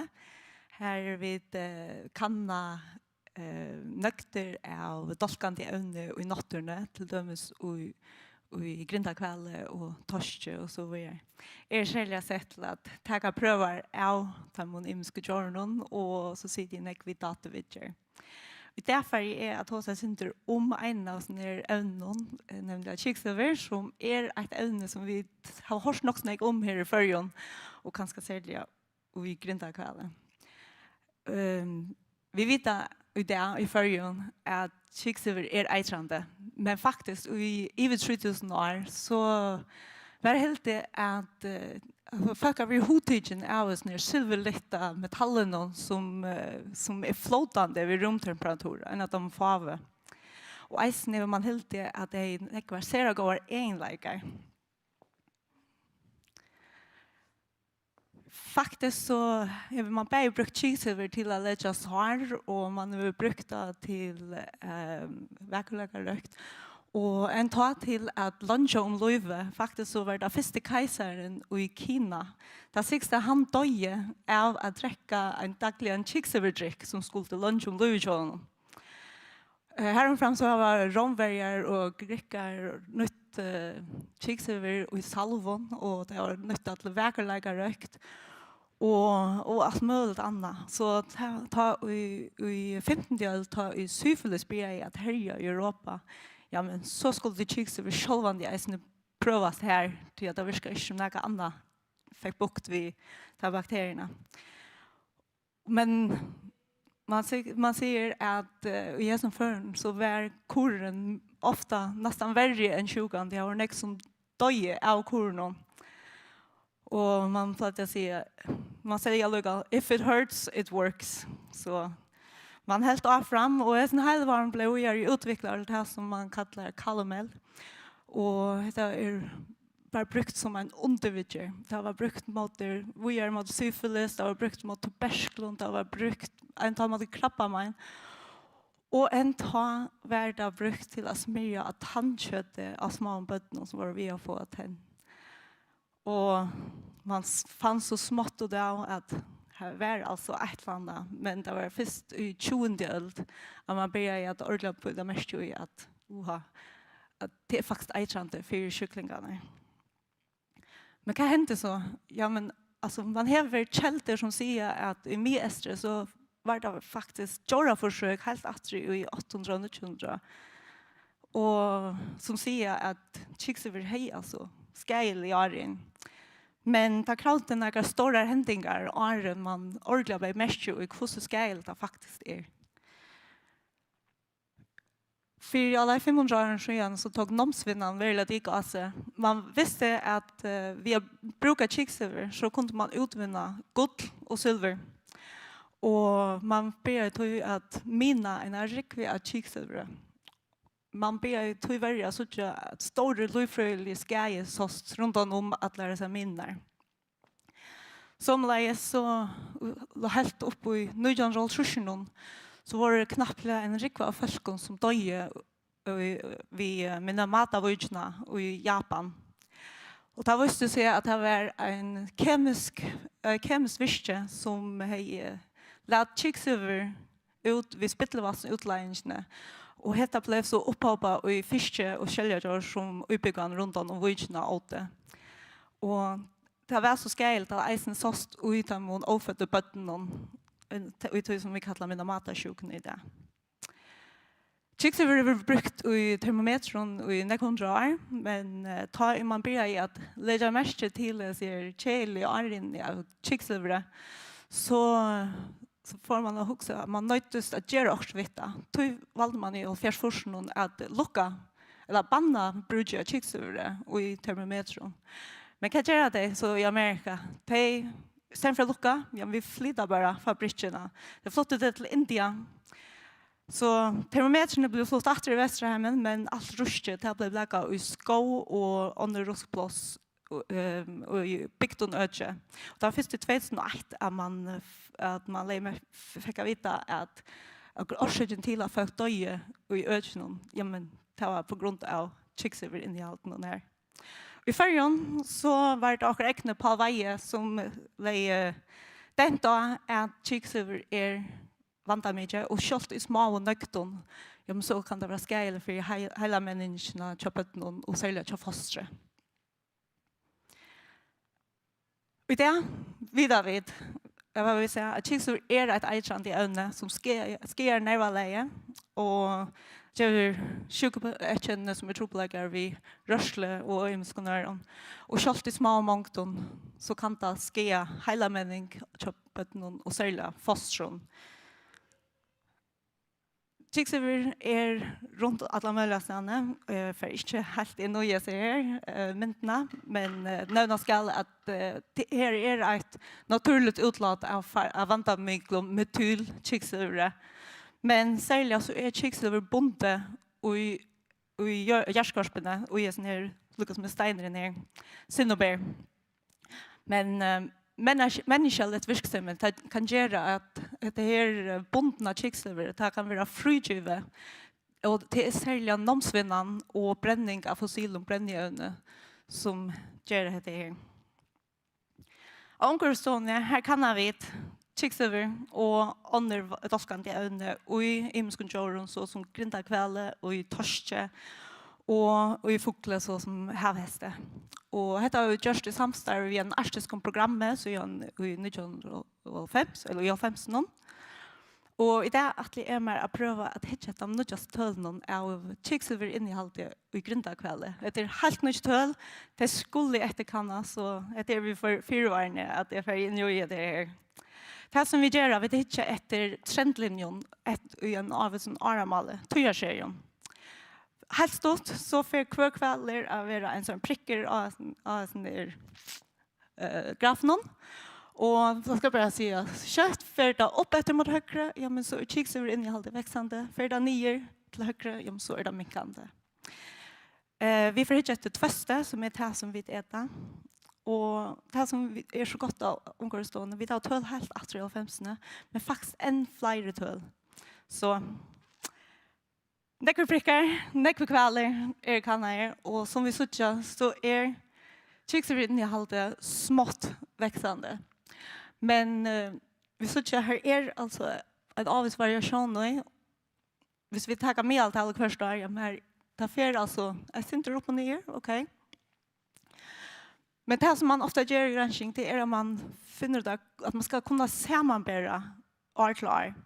Så vi väljer att hitta till dömes efter handkvälle. Och det gör vi till att vi vet att handkvälle är kinspelande tjotare och hon kan faktiskt geva i sin av kiksever någon öster och gör till kvälpen. Så låt oss pröva att bära handkvällen. Okej, syns cirka samma mynten. Men själva så är det en månader av stormkvälle och luftnakvälle. Det är äldre kvällar som har haft långre tid till att uppåpa kiksever och öster. Så låt oss pröva att hitta ett bara omgångkvälle som vi faktiskt har fokuserat på ute i de sista åren. Då följer vi att vi kunde faktiskt hemma bara åren. Och faktiskt är det mycket mer växande än det så ut till av åren. Det är signifikant, som vi säger, det ska eftermiddags, men det ser ut till att så igen har fjärsen så är kvicksilver innehållet i tvöste vuxit 4 för så mycket. Så gärna kommer vi i AMAF samstarve och vi talade om man börjar på det mesta i att kvicksilver är världskande för omkvarvet. Så låt oss hitta ett timetöln här som vi faktiskt har en här. Så är støvann faktisk kanskje ikke så lugaring som vi talte. Och det är helt rymligt stabilt, men då vi lyssnar av variation här, men det ligger alla 2 milligram per kilo. Hette visar lukka hur stutningar mycket det är att halda avfram vi att kanna grindakväll till vi sucha helt uppe till 2020 att bara nu är det växande. Men här får vi bara att vita vi är halda fram vi att hitta ett kvicksilver. Hur gör vi så i det? Hur väljer vi dock för nutjon vanda mycket ävnon? Det är allt nekmara regulera. Här är nekvar allt som sottmalar som är sätter av stånd. Och i det skulle känt vanda mycket ävne och det är vera strängt regulerade. Nutjoner eller nutja blandingar som skulle brukas till en av vörre, de skulle till dem skrasättas vid en rikviga skiktardata om vi kan förbruka det. Och här är det till dem REACH, fällagskapen i Europa. Det säger att om du inte vid skiktardata, så släpper du inte att sälja av marknaden. Här fram har vi så att säga räckligt i vöknad, lika som det som vi akkurat har visst till omkvarstående. Och om fram detta vill det skrina för nutjon ävnon och i omkvarstående. Och här vid eisen omkvarstående limmer och i norrländsk screeningbölk. Vad ska man så trycka? Allt är vanda mycket kanske i stornökten, kjolt oxygen som vi faktiskt har bruk för att leva. Och kanske är det som med övning inte lika vanda mycket i hälsma och nökten. Men det kan man bäst avfästa att vi går granskning. Vad ska man så trycka? I 2000 år så var det lacknar och särfröjen som säger att kvicksilver var det som kunde lägga allt. Ska man så trycka på granskning och särfröjen i det? Jag vill säga att det är granskning som helt nekmara regulera.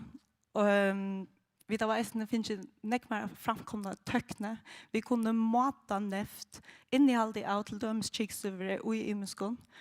Och vi kunde även mata arren av dem och vanta mycket i ögonen.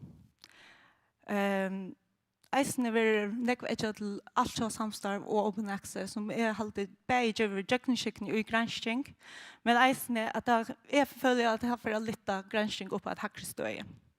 Universiteten som är så fick jag för fortalt att granskning är något som en värre. Steinarna i världen representerar de värande vitarna som vi har och kvar nutje steiner är nutje vitan som vi lea om man har. Men så är det som granskning är i det. Så är det kvar steiner som ska läggas av. Först väntar 3 år.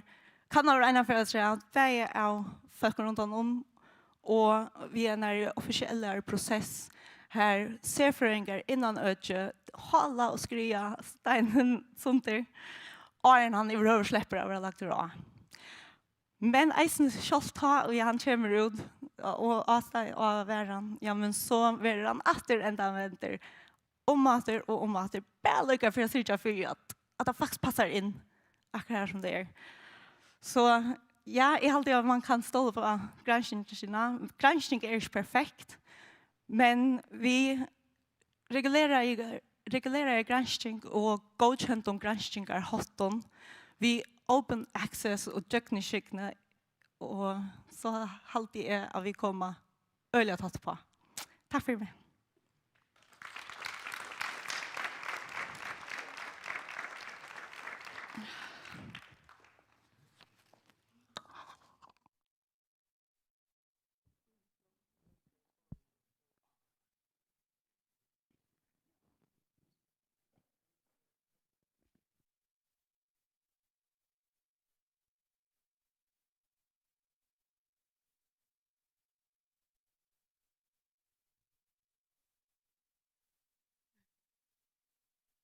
Reinert.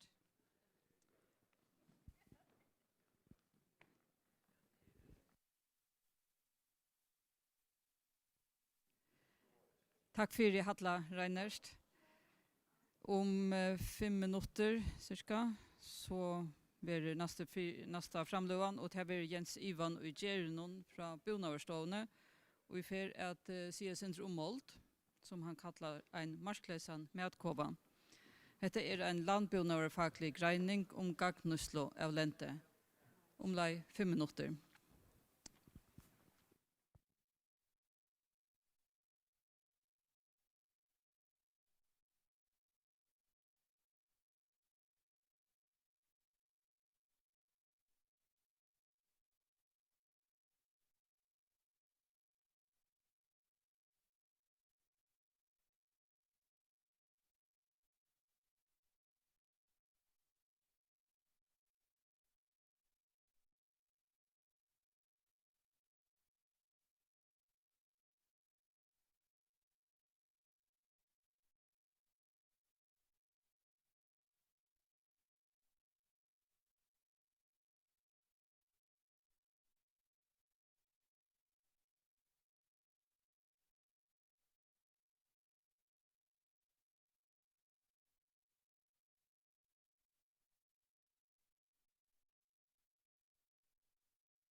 Ja.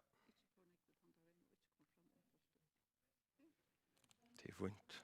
Jag ska bara lägga det här så är jag klar.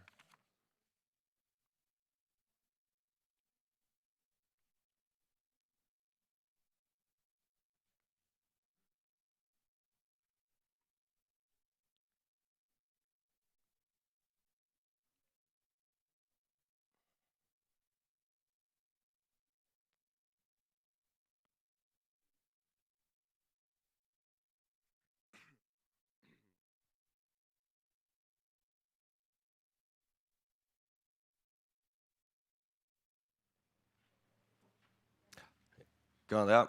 Mitt navn Jens Ivan og Gjernon. Ombud i Bonarsona. Og framlageren som her, hun vår høyt Molten, en marskleser metkove. Og vi under høyt noen landbunarfaglig grøyning om gagnuslo av lente. Ta jo vidt også, eller for først, for jeg lyser målt, så målten til steinevne, mineraler og sintra, løyvrunne, altså organiskt tilfær. Og forsøyden for løyv til fotosyntesa, og forsøyden for fotosyntesa flere. Solen så det første og viktigste. Så gjerne det væta til målt, og til hite, så kan man se det. Spekulera i hvordan jeg kan hitta vi har i fargen, men vi har målt, og vi har perfekta hitta for gräsvöxtre. Og vi har gräs lukka fra fjør og til högsta fjallatin i fargen.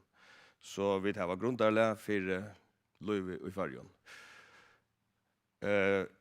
Gräset gjør sjåvande først til at det utvinner, eller at det produserer kolhydrater utjagna fotosyntesna, husdjörn i detta gräset, vid detta ösene gröje som producerar kolhydrater, och vid detta ösene dörrene så tar i en sammanhängande ringgras fram till att det grundar för löjvund sjön. Hidja vi så efter färjan som då 1400 färskilometer, alltså landmassen. Så vet vi att det som inlagt till bö, det ligger och steg i mellan 3 och 6% av det samlade länderna. Det sväras åter till att steg i mellan 4 till 4 färskilometer. Och utfra ta imon tölen som vi visst kunde bruka till utdragningar så må vi färre ut i den vinnliga landbunden och här för 8%. Alltså 1% i av sån 3-6% någon för till straff över framlöslo och det till mjölknödene i fargen. Det vill säga mjölka framlöslo och till en lutlandmon ösne till för straff över till sejen. Trobladjen vi tog att detta 1% täcker einans grund för tarven tja helmingen av mjölknöden. Så allt annat blir influtt. Och resten av de inlagda länderna är så tefär i fottna av flera årsöken till att säga bövren fäller i övrakt. Och en stor årsök att han autogörhöskande till maskiner och ampo och det. Och en öliga större pastor färden och vi nog så kjöldare fär under bygging. Han kvarvor och kommer inte åter. Inte till målt och kursier. Så kunde man faktiskt sagt att gröningen av landbundet var lio till att det är som vi faktiskt vita, men vi kunde edla öja, akava och synte djubaren och utta och hitcha efter kvart vid som land och hela tiden hava gjort och till att Noah bäger fra en lokal kjønarmye, men ikke minst en global kjønarmye. Vi har grøya laktings, altså undertøk fra landstyret, at vi tar under vi av samtikken i GST for de Seijan Hamsballen fra 2015. Og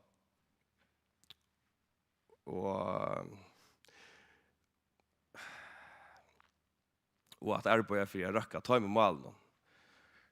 Og av taimon sejan iverskipa og hansmalen, så det ikke minne en tjejmål som bøgnløs avhengig av landbundet. Landbundet var faglig høyt, og en endamålet til at røkka målsetningen at man inkluderer landbundet og finner ut av hvordan han skal trygge målene. Og telja var alt øyelig godt, men ut fra en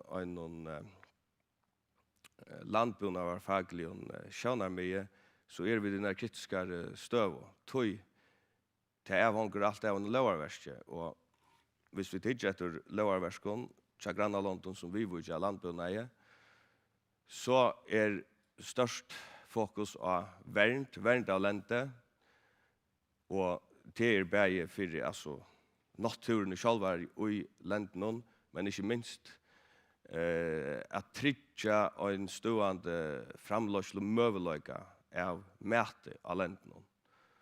Og den som hever lente under hente, han hever skilter, avsetter skilter, han hever framløsle skilter, hvis i løyegjøren, eller ognen av en sånn stød, der man mæter at det hever tøtning for mætverd tryggleikene i landen. Han hever bosteder skilter, og flere skilter vi. Den norska landbunderlagen att samanlukna och några matar vi till danska. Och hon teker först och främst ätligt till naturna och mätvär tryggna i landen och i barnfören gör där till. Och vi gör där till tog att grannalanden och flera land mentland annars visste jo lengt åren enn den samtykten til ST hamsmalene at til av allstørende tøtning at man hever nekkere kontrollerbare faktorer vi vujande mætvør trygt og i sønnen egna landet. Innflutninger, da vet man at her sånne ekver faktorer som man alltid ikke kan styre innanfra. Og Danmark og Norra, de visste også at Visskibanen og Molten og Jøren til Taimon må verjast og gagnøydast. Om grunderleg i 4 landen skal varvøydast og tever sosialt og økonomisk og mentnerlig og så framvis. Om vi så ikke etter før skulle lovgavene, så har vi løktingslov om bonavargrunn og vi har løktingslov om landskjør og til seta nøkker av oss krøv om bygda menning, møvlagar for smarre bruksøyndon og om førlagar krøv. Men det første som man kanskje kan det første som leiber øynden kanskje egne til det at det om landskjør, det vil si at privatgjøren i Førjen, hun ikke underlagt nøkron som helst skilton. Men det kanskje gjør ikke negtøy at hvis man så leser lovgavene grøyt, så ser man at det mer gjørsborster ur undantøkken for loven enn selv krøven i lovene, så det kan man så sjåvande sette spørnartesjen vi hvor så For Jarli Stål var ikke utørselig sagt om, men han var lærten, men det var ikke utørselig sagt om hvor han var lærten. Og det stender etter helder ikke mål samfunnslige vi vurjan stolen. Så jeg nekker avtøyer høskende lover som ikke har praktiserer i halvt 100 år, og det er skuld så selvfølgelig vil gjenskåre i 2021.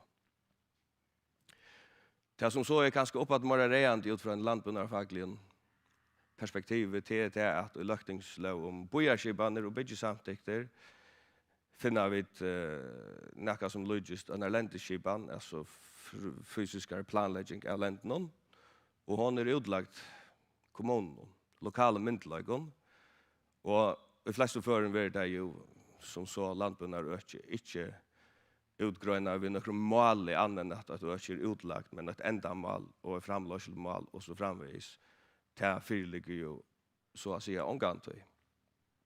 Dette metavid ser alvarslitt at lendeskibene arbeid skal ligge til lokale myndelagene, og han skulle sjåvande ligge til fagmyndelagene. For har vi så atter til Førjar og løsningen av støtten vi har som 1400 ferskilometer i begynnelsen. Så jeg vet at den minne parsten av de samlede lentene ligger mittelen eller nedanfor 300 fermeter i havet, og skulle vi også om matvare, framløslo, kjøtturdrøtter, mjölk og grøye og epler, som også grøye, så skal det finnes nedanfor her. Og i mån til det som vi nøyta av innflyttarvører og i Färjön og i 2021, og for jeg nøkta tog en sjálvvøydan at det gjør ikke noen, så tar vi åkken 3 ferskilometer elente til landbuna, til gräs og til velting av imskar grøye, og dette sværa så atter til at som og tror nærmere 5% av det samlede landmassan. Støvmynden i det så at det som vi kunne kalla matvaretrikt, hon teker øynans 8% av førskar landgjørende, og vi skulle ikke negge langer opp for å være selvforsynende og i det. Hvis det har vi ikke. Vi har langt mist negva gjør som kunne være gav til at brukt som grundarlag for matvaretrikklaga, men en større parser av henne kan få starter i virkene ved at enda noe gjerne at hun best for fadlen i øvrakt. Hva skal vi så gjøre? Jo, i halte vi tava grøymål, vi tava grøya undertøkker fra akkurat politikeren om at vi teka under vi samtikten om tja SD, om til seg heimsmalene. Og i halte vi skulle løsne gjøre oss grøyt at landbunavur mæter til kjøtt og grønnmette, og landbunavur så stått tilfannsgrundarleg 4 kjøtt, mjölk og grønnmette, og vi har det. Og vi må ha maten, så fikk litt hva en annen sa det i løyven, så einfalt det. Og vi kunne også dreie sammen om og si at akkurat landgjør, sammen med akkurat sjøfondet, tilfannsig nok til at vi kunne få matvaretrikt og i Färjön. Så vi kunne si at tilfannsig, tannkassen, han tjekkaver, ja, det har vi. Vi danna, ja, det har vi. Vi har bunavstående, vi har omkvarvestående, vi har helsefaglige myndeløkker, alle som har et grått voisendalet input til hva vi skulle gjøre, og hva det trygt å gjøre i akkurat landet. Og vi har også folk i landet som ønsker å virke under tryggom kåren her som tar heva et endamål og et eialmål og tryggar arbeidskarmer og til bøndene i hessenføren.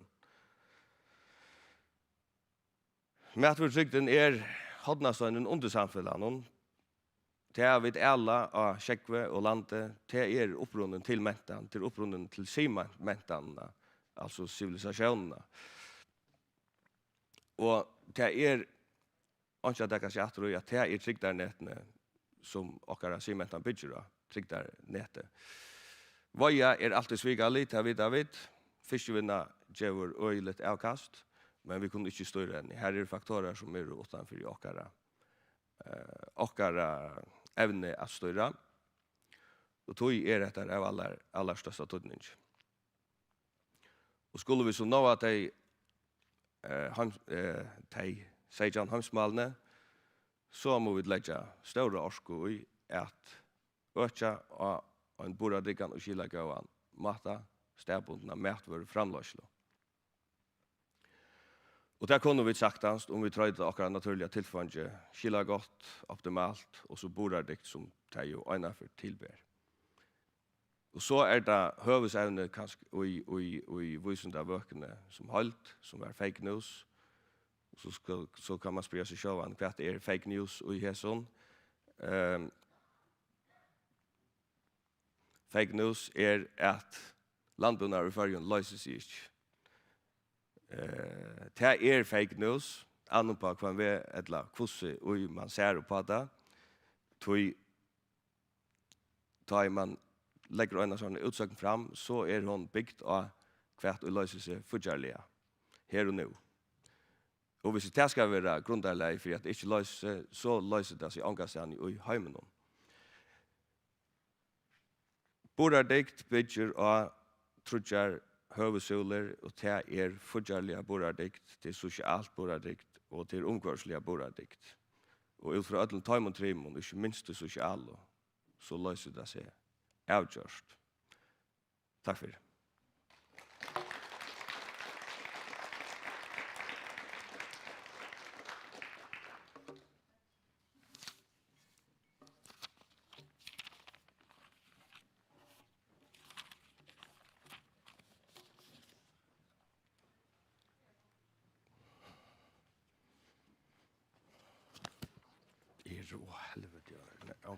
Kan du nervøs. Vi tar kanskje fjall og så til utan nætten der så det altså. Ja.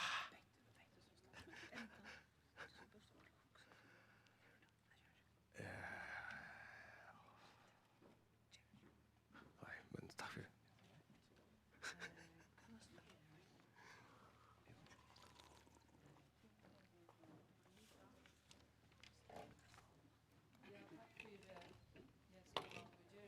Var det 20 minutter? Takk for Jens Ivan og Gjernon. Om 5 minutter nästa framløvan, og til vi 4 skal inn. Og til en bæge spørninger om hvordan arbeidslivet organiserer, nekker vi at det lettere på noen måter at kombinere et arbeidsliv som showmaver og et gassere en moderne familieliv i førjen og det, i mån til hva for tøyer karmar og i mån til når man ute og når man heima og så framveges. Og her at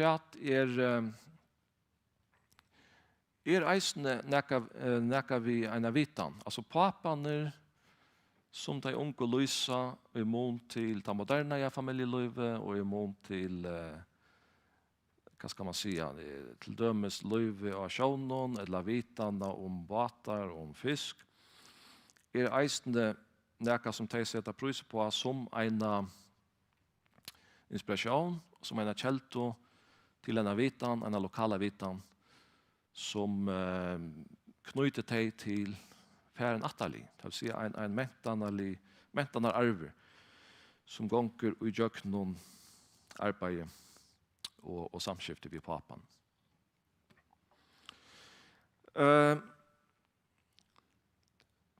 Essay-tekster jo, som sagt, øyla personlige, og til tydligt at han unge som lotteka, de skriver nekka som de kanskje annars skjoldan tås om, og skjoldan av høve at samskifte om. Og det som kommer fram her, jo at papen, og han ser om han bor i samme huset som hese unko, eller om han bor i omkring ærestande, om han flotter, og hvordan lunch det sånn, hvordan ofte det sånn, så han en utrolig tøyende parsta tar løyve.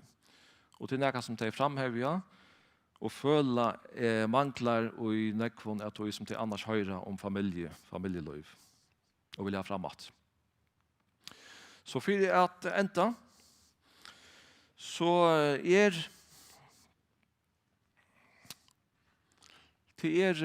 nek nytt å si om papar, og papar behøves ikke å velge lukka som den moderne, eller den gamla papastøylen, papaleikloten, og her og vi i førjen ofta kanskje ha en mynd av at vi meira sibonden, meira knytt at vi gamla samfunnet enn til låntene som vi samarbeider med vi. Og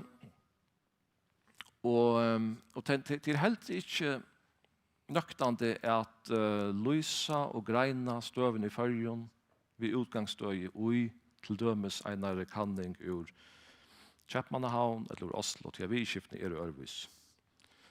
Og så man sier vi kvart at för hött och föräldrar nägg börn. Det har börn nägg föräldrar. I förrän halt det kanske man kan säga att vi tar bäge. Föräldrarna har nägg börn, men börn har eisen nägg föräldrar. Så här vi säger tack för det. Och gå av visande vöko.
Det var Ian Salter fra Havstående, som får havna framløv av Enskon, som snur seg om strøy mot vevlagsbrøytingon, og han har akkurat døme om falskunning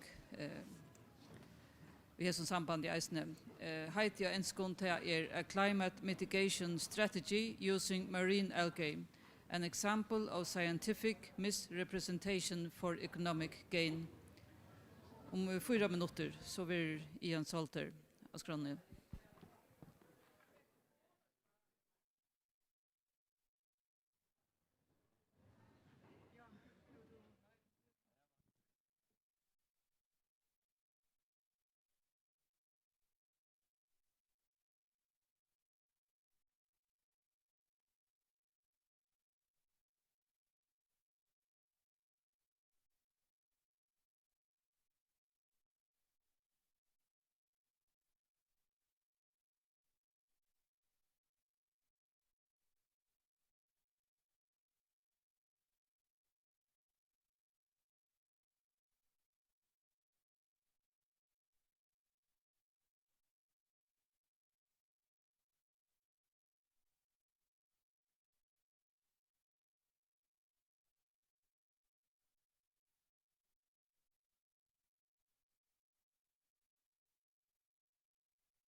Hello, my name's Ian Salter. I'm a researcher at the Faro Marine Research Institute, where I work as a chemical oceanographer.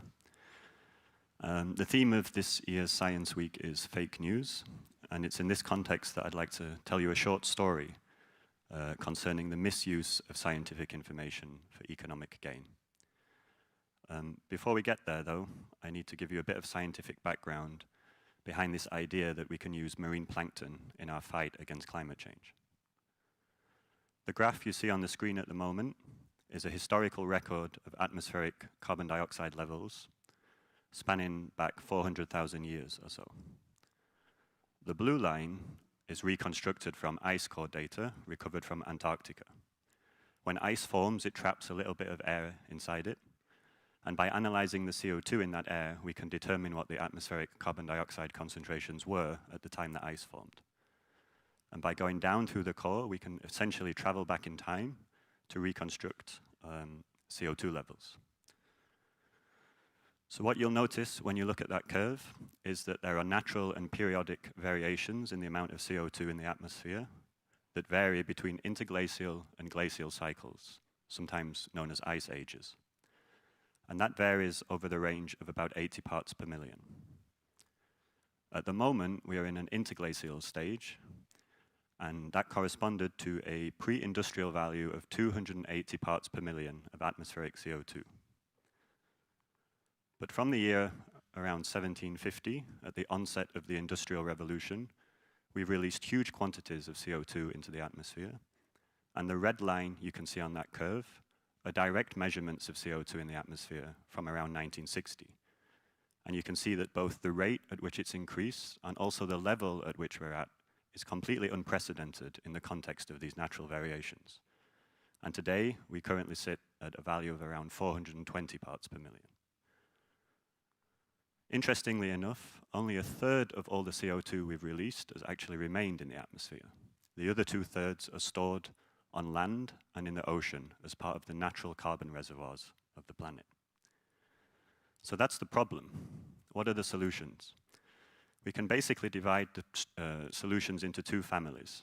The first is we can try to reduce emissions, and so those are things that we're all familiar with.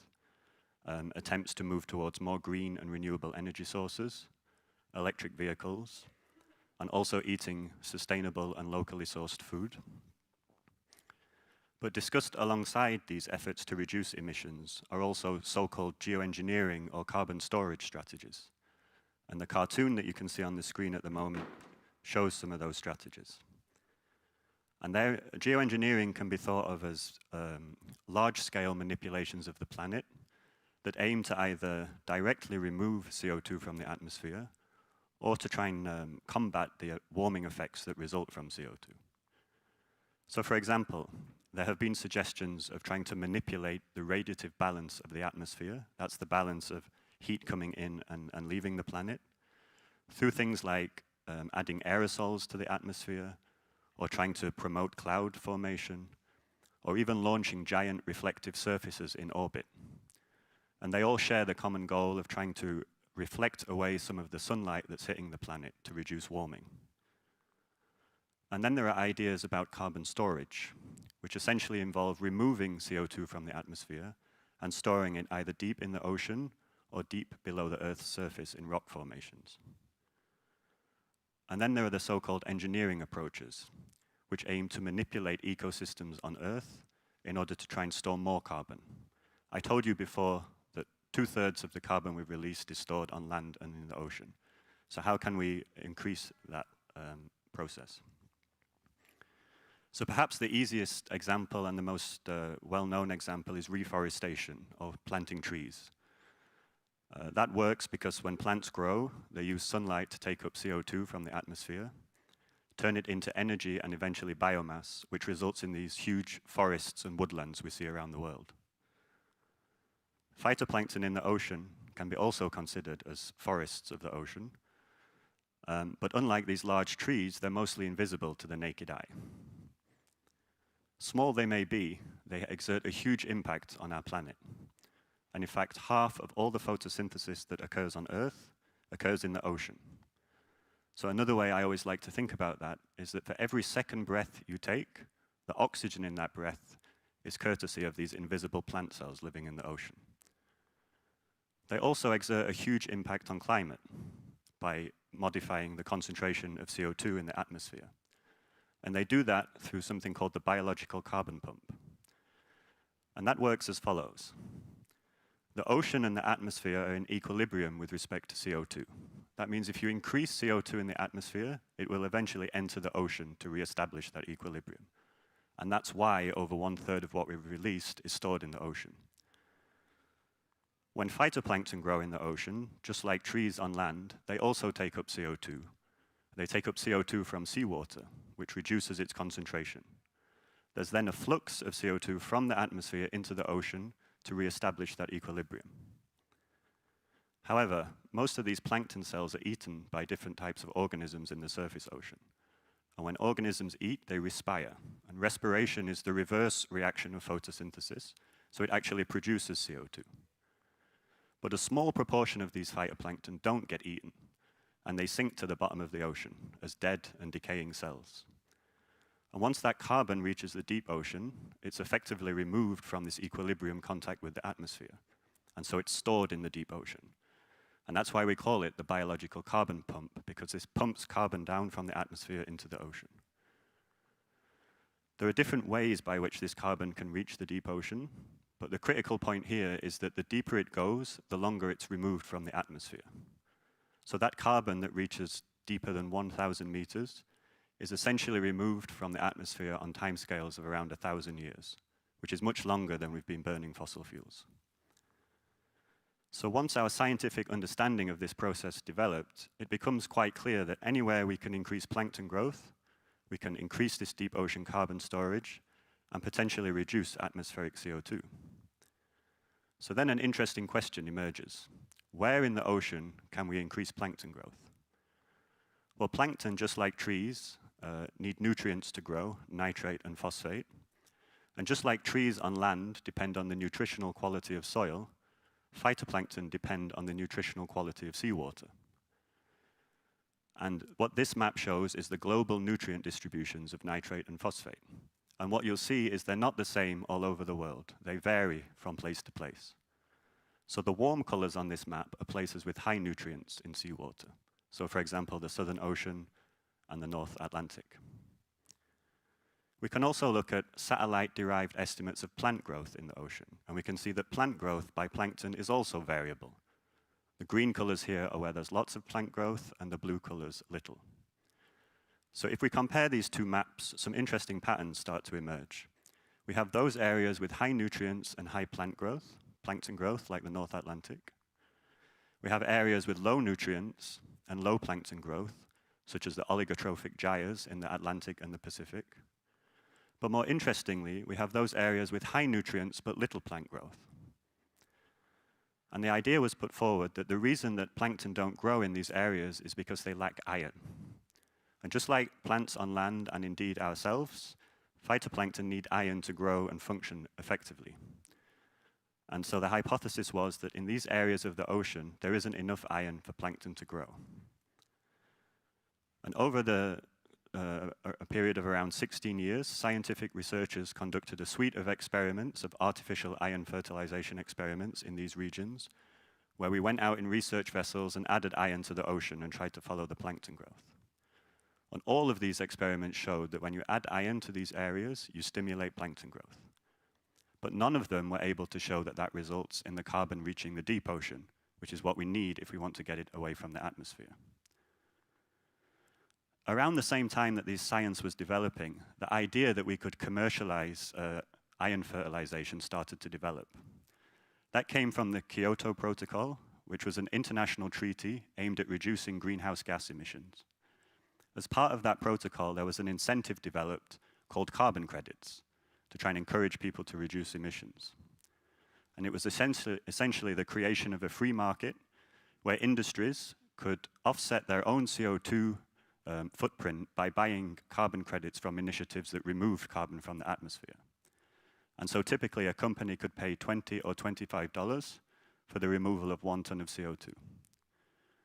But of course, you have to know how much carbon you remove from a certain process, not least to calculate whether it's a profitable venture for you to engage in. In the terms of iron fertilization, this means you'd need to know two things. You'd need to know the cost of adding a certain quantity of iron to the ocean, And you'd also need to know how much of that carbon reaches the deep ocean. As I told you before, the experiments that had been done were unable to make that measurement because it's very difficult to do. Nevertheless, a company called Planktos started developing this idea that they could do this commercially. And they were trying to do it in some quite ecologically sensitive regions, such as the Galapagos Islands. And they were financing this by selling these carbon emission credits to industries before they had any idea how effective this technique could be. This led to huge uproar in the scientific community, who were warning there's no evidence that this works, and that there are also potentially harmful side effects. And in fact, this whole episode led to 2 international moratoria on a United Nations convention, the London Convention, which deals with the prohibition of marine dumping, and that was extended to cover commercial iron fertilization. As a result of this, all the investors pulled out, and Planktos had to declare themselves bankrupt. It was about this time that I was finishing my PhD and working on this subject, where we finally managed to measure the amount of carbon reaching the deep ocean from this iron fertilization. And we published a suite of papers in the following years, which demonstrated that it was about 1,000 times less effective than the values being used by these companies. But nevertheless, Planktos re-emerged, this time in collaboration with an indigenous community in British Columbia, Canada, the Haida. The Haida had traditionally relied on salmon stocks for their economy, but the salmon stocks had decreased, and the community was in financial turmoil. And in fact, they had unemployment rates as high as 70%. And then along comes Planktos and Russ George and convinces these communities that there's money to be made again from the ocean, but this time by commercializing iron fertilization and selling the emission credits on this newly emerging international market. And they were doing this long before there was any scientific evidence to prove that it worked, and that the most recent scientific evidence we had suggested it wasn't that efficient. The catch for this community was that they had to pay for it themselves. They had to put up the $2.4 million that would be required to finance this venture, but Planktos promised them, in fact guaranteed them, returns of at least $13.5 million. How did they come up with this number? They were basing it on these theoretical considerations of how the system should work, rather than the scientific evidence available at the time. He also told them that he could restore the ecosystem through this process and that the salmon stocks would return. The Haida community were not in a position to refuse, and so eventually they agreed to the experiment. And in 2012, over 100 tons of iron were released into the ocean. And to this day, we've never ever seen the scientific results from this experiment. They've never been disclosed. We have no idea if it worked or not. And the reason for that is because the experiment itself was in direct violation of these 2 United Nations conventions. Interestingly enough, though, a few years later, the salmon did return to Haida. But fisheries scientists have subsequently ruled out iron fertilization as the cause. So, just to repeat, I wanted to give you this as an example of how scientific evidence can be misused for economic gain, and also just to remind ourselves that all of the decisions we make should be based on the best scientific evidence available at the time. Thank you for your attention.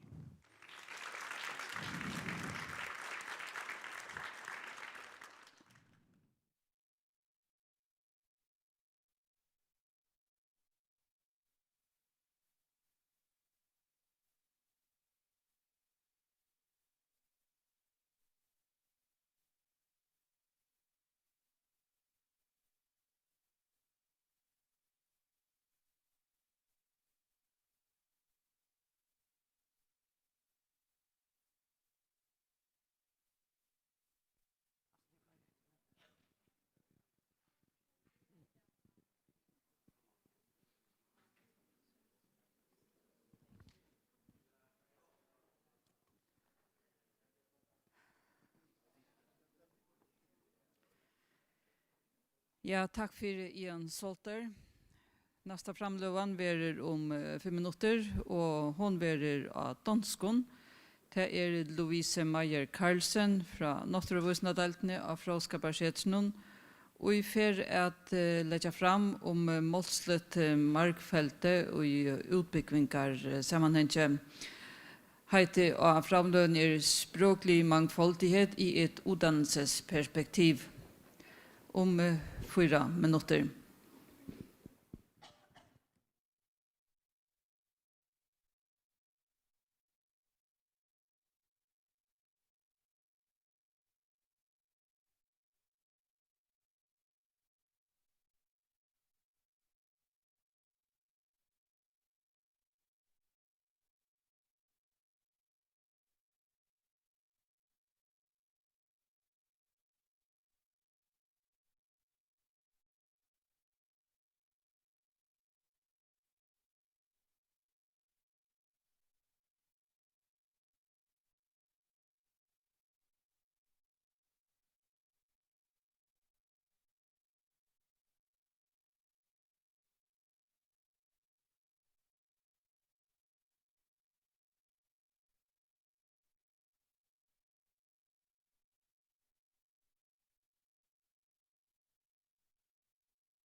Goddag, jeg hedder Louise Maja Carlsen. Jeg er forsker ved Naturvitenskapsdelen her på Frøskapassetur Førøya, og jeg vil i dag fortælle om sproglig mangfoldighed i et uddannelsesperspektiv. På programmet så vil jeg snakke, eller jeg har 3 punkter. Jeg vil snakke om den historiske udvikling af forskning inden for sproglig mangfoldighed og læring. Så vil jeg komme ind på den sprogbrug og termer, vi i forskningen bruger i dag. Og til sidst vil jeg komme ind på det matematiske sprog på Færøerne. Så forskning inden for sprog og læring begyndte for omkring 100 år siden. Og det er klart, at de 4 resultater, at jeg har ridset op heromme bag mig, jeg skal nok komme ind på dem, de skal tages som et udtryk for datidens holdninger og ideologier. Men her kommer det så nummer 1. Den hjernekraft, det krævede at lære 2 sprog, mindskede børns kapacitet til at lære noget som helst andet. At kunne snakke 2 sprog kunne føre til sproglig mix og forvirring, hvilket resulterede i en reduktion af evnen til at tænke. Et mere konkret studie konkluderede, blandt walisisk-engelsk tosprogede børn, konkluderede, at tosprogede børn havde en lavere IQ end etsprogede børn, og til sidst, at tosprogethed kunne hæmme intelligensudviklingen hos hele grupper af etniciteter. Og vi skal jo huske på, at det her er i forkant for 2. verdenskrig. Derudover så havde man også en meget naiv forståelse af, hvordan hjernen fungerede. Man troede blandt andet, at det var den her begrænsede kasse, man ligesom lagrede sin viden i. Så når du havde taget noget så komplekst som et helt sprog og lagrede ned i din hjerne, hvis du så tog et sprog mere, jamen så var der meget lidt plads tilbage i hjernen til at tænke noget som helst andet.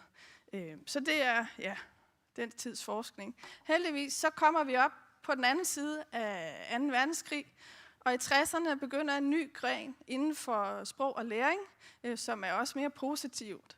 Det første studie er et studie af 10-årige fra Montreal, som viser, at de her tosprogede elever ikke lider af mental forvirring, men derimod har de faktisk en sproglig fordel frem for de etsprogede elever. Det var kun det første studie, og der er mange efterfølgende og lignende studier. De studier blev mødt af meget hård kritik. Blandt andet lød kritikken på, at de havde frasorteret de mindre intelligente børn og kun set på de mere intelligente børn. Så det var kritikken dengang. Så i 79 har jeg medbragt der udkommer et metastudie. Et metastudie er et studie, hvor du tager alle de studier, der allerede er blevet lavet. Så vi har en bunke af positive studier, og vi har en bunke af negative studier. Og så gennemgår vi de positive studier, og så ser vi, om der er nogle fællestræk. Og igen, så gennemgår vi de negative studier, og ser, om der er nogle fællestræk. Og kan vi konkludere noget på baggrund af det. Men i de positive studier, der så man blandt andet, at der var en stor gruppe af elever, hvor andetsproget blev tilføjet uden omkostninger for førstesproget. Blandt andet min egen engelskundervisning i folkeskolen. Derudover var der også en gruppe af elever, som kom for høje socioøkonomiske forhold. Og så var der også en gruppe af elever, hvis forældre var meget positive over for et andetsproget. Til gengæld i de negative studier, der så man, at eleverne var omgivet af negative følelser over for andetsproget, og det kunne være faktisk selve skolen, der underviste i det, men det kunne også være hjemme hos forældrene, eller det kunne være et helt samfund. Derudover så man også, at tilegnelsen af andetsprog var tvang, uden opfordring til at bevare førstesproget. Og så var der også en gruppe af elever, som kom fra socioøkonomiske forhold, som ikke var produktive for læring. Konklusionen på studiet, det her metastudie, blev, at tosprogethed var en signifikant faktor for læring hos eleverne. Det kunne have en positiv effekt, og det var ikke automatisk en negativ effekt. Så kommer vi op i 80'erne. Så begynder man faktisk at indføre matematik som sin målestok for intelligens. Derudover så har vi også udviklet langt bedre forskningsmetoder nu, så man begynder at inddrage mange flere faktorer i sine undersøgelser. Der er 2 forskere, Clarkson og Dave, som laver de her række af meget store studier, og jeg har så 4 konklusioner, jeg vil dele med jer. Elever, der var kompetente i deres hjemmesprog og i deres undervisningssprog, som var forskellige, klarede sig faktisk bedre end de elever, som havde samme hjemme- og undervisningssprog. Socioøkonomiske forhold var den største faktor for læring af matematik. Desværre er det stadigvæk sådan i dag også, og det er uddannelsessystemets største udfordring. Til gengæld konkluderede de så også, at elevernes anvendelse af sprog, det var noget lært. Det var en lært adfærd. Og det vil sige, at det kan faktisk påvirkes af uddannelsesinstitutionerne. Og til sidst, men ikke mindst, så konkluderede de, at måden, hvorpå lærere og skoler opfatter og arbejder med elevers flersproghed, er kritisk. Men det er desværre slet ikke anerkendt, hverken inden for forskning, eller i praksis i klasselokalet, eller på beslutningstagernes bord. Det var heldigvis 80'erne dengang. Det er lidt anderledes i dag på verdensplan, hvor flere og flere lande tilbyder modersmålsundervisning til de elever, som har et andet hjemmesprog end undervisningssproget eller det nationale sprog. Netop for at støtte op om flersprogethed. Så kommer vi op i 90'erne, og der er jo meget stor variation for hvordan elever klarer sig med tosprogethed sammen med matematik. Man har nogle bedre forskningsmetoder, og man kan tage højde for socioøkonomiske forhold osv. Hvad du spiser til morgenmad, kan man også tage højde for. Og man cementerer simpelthen, at sproglige færdigheder og matematisk præstation, det hænger sammen. Da jeg kom til Færøerne, så var der en diskussion angående PISA. For det var således, at de færøske elever desværre ikke havde klaret sig så godt inden for de sproglige kompetencer. Så man havde lavet en stor indsats for, at nu skulle de klare sig bedre inden for færøsk til næste gang. Men det, der skete efter næste PISA-runde, det var faktisk, at de ikke havde klaret sig bedre inden for de sproglige kompetencer. Til gengæld havde de klaret sig markant bedre inden for de matematiske kompetencer. Og der ser jeg jo bare som forsker, jamen det er da også et tegn på, at de klarer sig sprogligt bedre, når man klarer sig bedre inden for matematik. Til sidst så vil jeg nævne en forsker inden for det her forskningsområde, Adler. Og det er, fordi hun har skabt helt vildt utrolige store forandringer, ikke kun inden for forskningen, men også i den verden, vi lever i dag, eller inden for uddannelsesinstitutionerne i hvert fald. Hun har ændret vores perspektiv på sprog og læring til at betragte et klasseværelse eller eleverne eller lærerne som multisproglige. Ikke bare har vi adgang til en masse medier, hvor vi kan snakke med hele verden, men vi lever også i meget mangfoldige samfund.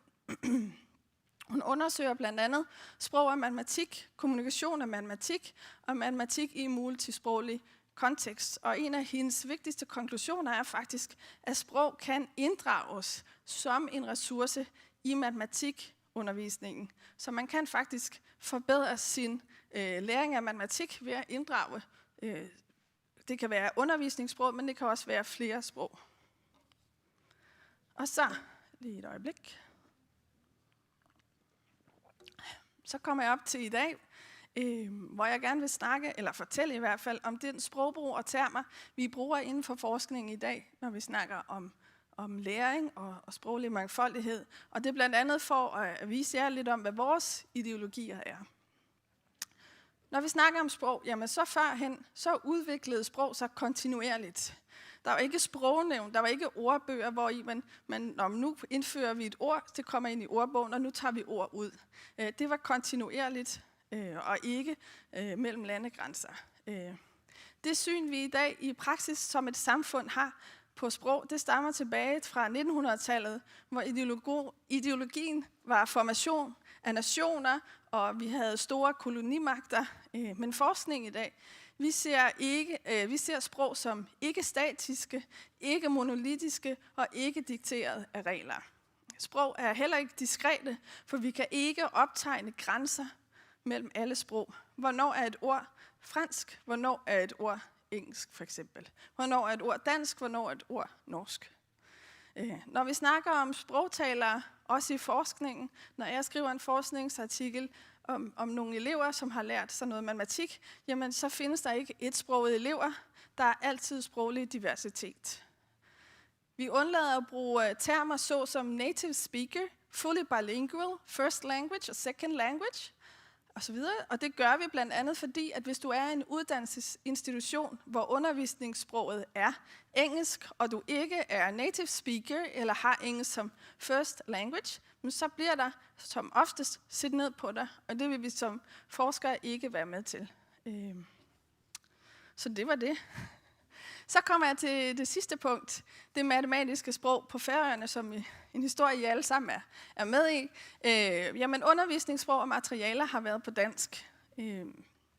Det ved de fleste af jer sikkert også. Så blev undervisningssproget på færøsk, men undervisningsmaterialerne var nu på dansk. Så blev det besluttet, at der skulle være færøske læreplaner, og der blev oversat et bogsystem Sigma til færøsk Skikne. Og nu her 30 år senere, så blev der igen oversat et bogsystem Multi, som kom til at hedde Rokning, som blev oversat til færøsk. Diskussionen omkring oversættelsen af Sigma indeholdt blandt andet, at man ville væk fra danske ord, og man derfor udviklede mere færøske ord. Til gengæld diskussionen omkring multi har jo handlet om, at det kan godt være, at vi er kommet væk fra nogle danske ord, men vi er også kommet væk fra nogle internationale ord og udtryk.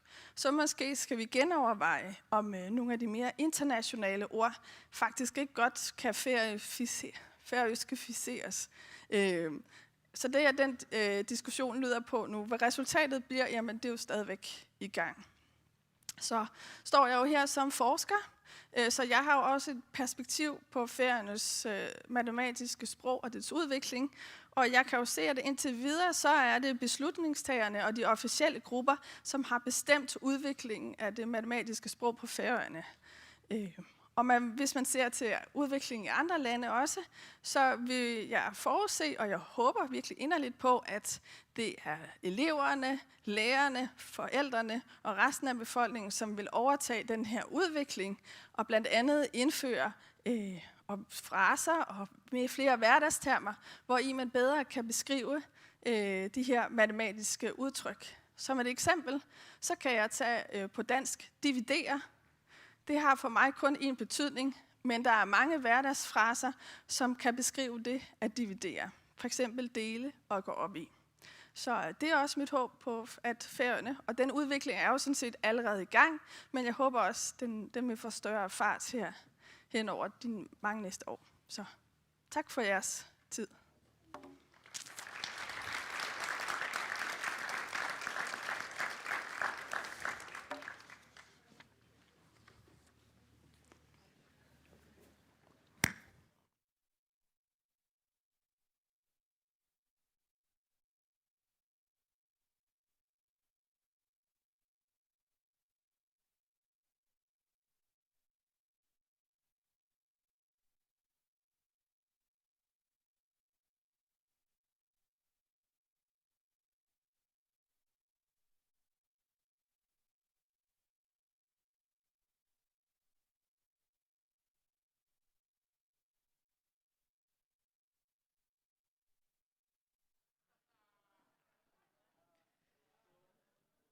Ja, takk for Louise Meyer Karlsen.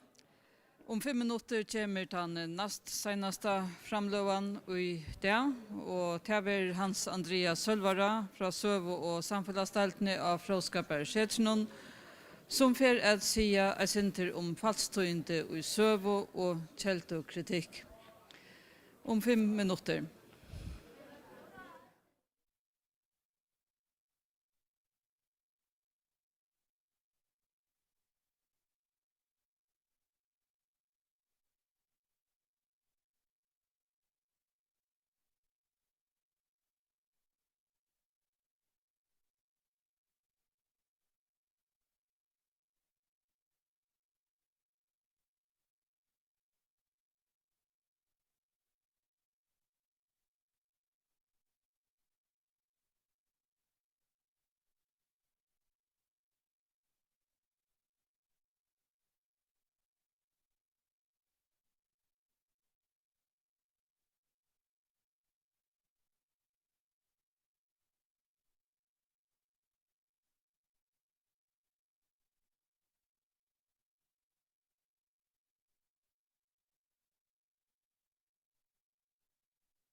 Hallå?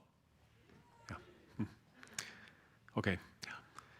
Ja, god dag. Jeg heter Hans Andreas Halvara, og jeg er søvefrenger, og jeg arbeider av Frøskaparsetten, av søv- og samfunnsdelene. Her er jeg arbeider nok snakk vi politiske søv. Jeg har så valgt at kalla det som jeg skal si for falskstøyende i søve og kjeldkritikker. Og jeg har så tidlig noen dømer på sjur politiske søve til at det er sånn i Østenen her at man finner falskstøyende, man finner Østenen søve. Så det som jeg får si at det er för sig syndrom faststående hur skiljer det kan skiljer vi till så får jag nämna några ambo som man kan bruka i samband med faststående och i söve hur man kan avduga det och så får jag ha nämna några döme ur forskarserv om faststående eller det som man kan kalla faststående ja skiljer faststående på tamaten att det är skaiver eller missvisande upplysningar som var sett fram, med tog for å fremja et eller annet. Det kan være politisk, og det ganske ofte, eller budskaperlig avamala. Og det er sånn hotak som blir nok så inn, kan man si, at den er fremme i søstøyene, særlig i samband med sosiale midler, og ved Donald Trump, og søstøyene i samband med korona. Men det er noe som er gammelt, og som vi som søvfringer og søtja i sin græsking. Så det er rettelig gammelt, men det kan være kallet noe annet ta. Og døme faststående til å finne det i forskarserve, og vi kallar det ganske sjøs, vi kallar det ganske mange myter som vi har om forskarserve. Og faststående er vel også noe som kan få avvarskene hvordan jeg avgjør være tikknere. Altså hvis det er tidlig at jeg har skøyve med underleg, så kan jeg avgjør være tikknere som er skøyvere. Så det er også noe døme om det. Hvis vi tar några ampo som sövfränkar brukar så kan man säga att det som man ganska spyrt eller sådana söver till om hon är sannlik eller sövan. Det är ganska det första man avdukar på mata. Men det är ju inte nog mycket att finna om sövan är sannlik. Hon kan ju gott passa för det om inte är för det om hon är sannlik för så vitt. Det nästa som man spyr eller det som är rättligt området det är spyr om sövan är grunda allidande kälter. Det är något av det viktigaste som man sövfrönger fast vid. Särskilt om det är samtliga kälder som heter bitchra. Och har man flera kälder, då vill man gärna helst ha som sövfrönger. Så spyr man östne om sövan samsvär vid era kälder. Om det är flera kälder som vi har om det är samsvär och det är sövnar. Och så får man se om det östne spyr om motiver.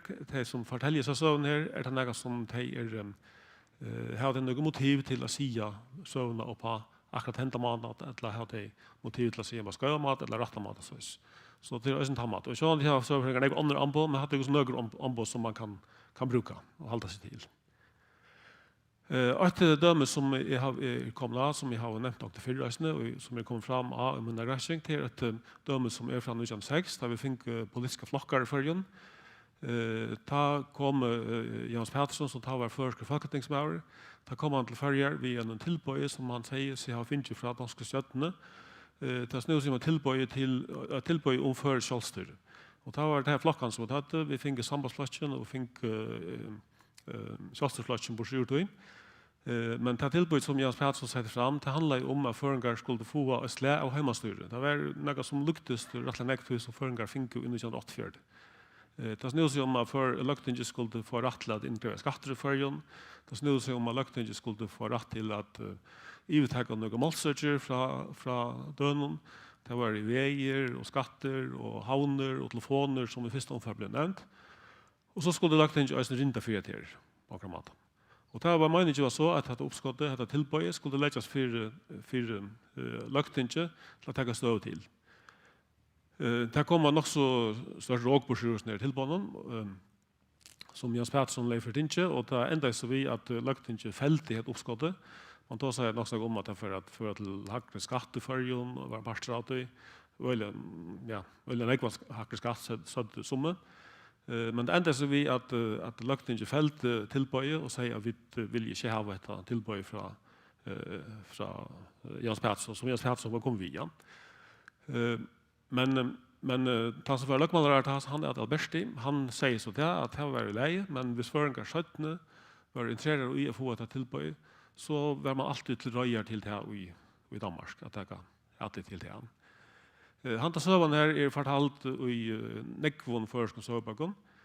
Hun øyelig ofte fortalt på nett handa maten som nevnt i sitaten der, at Jens Pettersson hävdade att regeringen hade givit ham tillbudet som folketingsmann för ferierne, medan regeringen senare hävdade att det drejade sig om ett privat tillbud fremsatt av finansminister P.A. Alberti. Hassa søvn har finnes jo seg i nekvun først søvbagon. Hun jeg har også sett henne helt atter til 1973, jeg har sett henne også helt opp til 1992. Men i tjej bøker hadde jeg funnet henne stand i og pandamatene. Og så kan man så spyrja om han til søvn trolig. Altså, det hadde jo syndet med Australiana, kan man si. Hvis Jens Pettersson rett, så er hit ikke rett. Eller også er det noe som danska stjøten har sagt 17 igjen. Og man kan kanskje si at jo, kanskje ikke helt utrolig, at han som Alberti, han var løkmalere, og han har arbeidet av førjen akkurat om et munntepent. Men han fall 17 i 1908 som løkmalere, til han ble involveret i en av futjarskandal i Danmark. Så danska stjøtnen har ganske motiv til at si at hvis som kommer i trobelager, hvis det er tilbånder, at dette og torska det av på Alberti. Så kanskje være det lytter synder sannligt øyne. Og vi tar jo øyne til, vi tar kanskje en tjej kjelter som sier det her, og det er også noe som søverfrenger gjerne vil ha, man vil helst ha nekva kjelter. Men kanskje en av problemene er til det at det eldste som jeg kjenner i gosser, som har seg søvna, det er stedet fra 1950. Så kanskje er det sin sannlik, men spørningen er så hva det er kjelter sier om det. Og det kan man så si at i eldre kjelter som kommet fram av, så stender til dømes i danska folketingsfragrang, standa om danska stjøtene som uttaler seg om det. Her har vi til dømes funnet at det stedet som stender til på nå, at den daværende justisminister var beføyet til, ikke alene i kraft av sin stilling som justisminister, men også efter samråd med sine kollegaer på den daværende regeringsvegne, å fremsette et tilbud som inneholdes i den offisielle skrivelse fra justisministeriet til ferierne slauting 1. juni i 46. Og hadde han minne en dansk løkmaler som kom at han av Alberti, som sier det her. Så han verger faktisk Alberti, og han sier det folketingsnån. Og hvis man spyr om det er rett det som man sier, så har vi vel omgang grunn til å si noe som er skøft. Man kan si at først og fremst har danska stjøten motiv til at torska heter av på Alberti, men det gjør han ikke. Han faktisk verger Alberti at Alberti er ferdig fra. Så her er ikke motiv til det, og hvis vi får langer etter i søvnene, så har vi danska stjøten sånne Rahara-protokoller, hver han seder ui hver i alt det som blir avgjørst i folketingsnån. Og her stender det i danske Rahara-protokollene at folketingsmann Pettersson hadde forebrakt saken for finansministeren. Og det har sett det langt i 1906, etter Arjen Jens Pettersson faktisk kommer til førjer vidtilbånd. Så det har faktisk en prekvøsning i danske Rahara-protokollene om, at dette tilbudet har lagt for alt danska stjøttene. Og det stender faktisk vi i Østene at danska stjøttene har høymillet Alberti at for å gjøre vis nere. Så det er veldig i oss at dette passer som stender her. Men det som er ganske synd løy i Østene til det at det stender vurs til finansministeren. Finansministeren er ikke Alberti. Så det er akkurat som bendra at Alberti finner større løyklod i vis nere enn han kanskje 80 av i vis nere Østene.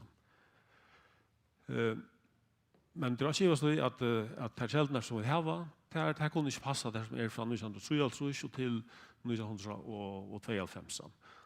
Og så kan man spørre hvordan det er til. Ja, men det er kanskje tøy at det kjeldene som vi har ikke er ohefter, at det er noe som er bundne av hver øren, men hvert det var så søvann fra, kan man spørre. Og her har vi så prøvet at funnet øsene i løvens hård, og her har vi funnet ikke bare løven, men til løvens hendet søvann i løven. Og her viste det seg så at denne støv faktisk støv fra sambandsløsningen i 1908. Hver i Oliver Effersø, som var en av løyene i sambandsløsningen, han sier at det er jo en bekent sak at det er Herr Pettersson sammen med Alberti, der er fedre til det såkalte tilbudsaffæren. Dette tilbud var jo en av en finansiell natur. Herr Pettersson hadde jo sammen med Alberti påtaket seg å fremsette forslag om en ny ordning av feriernes pengevesen. Og det skriver han i Dimmalatting i oktober 1908. Og han sier faktisk det samme av Folketinget sinde 17. 1909, og faktisk er det sitatene som hei fra undan, det stedet faktisk fra Sverige som danska stjøtene kommer til FSU om at her. Så det som jeg kan spåre meg fram til er at disse her 8 eller 6 søvner som vi finner i ærestene, det må faktisk være kommet fra sån här som är steg i dimmalatting och kanske vi sagt och folketinget fyrra. Och så betyder det att skulle vi ha kanske en tjejsöver som säger här, ja, men så bytjar tar alla av en ära kälte som handan här från Oller Effersjö och är kan passa till hans sövan inte. Så det är helt inte nej eller gott alltid bara att ha nekva kjelter, man vill också veta om dessa kjelterna bytja av några kjelter som allvetande. De kjelter som tar bytja av, de må være allvetande. Og det det altså ikke vi hesen for nå. Det er helt ikke bare løgmalere som sverre jo på her, 17. Det var også danske forskningsrar som at Jotsi Kristensen, han var faktisk samme, at dette var ikke noe vi Alberti å gjøre. Så kan man spørre hvor i først så kommer vi ned.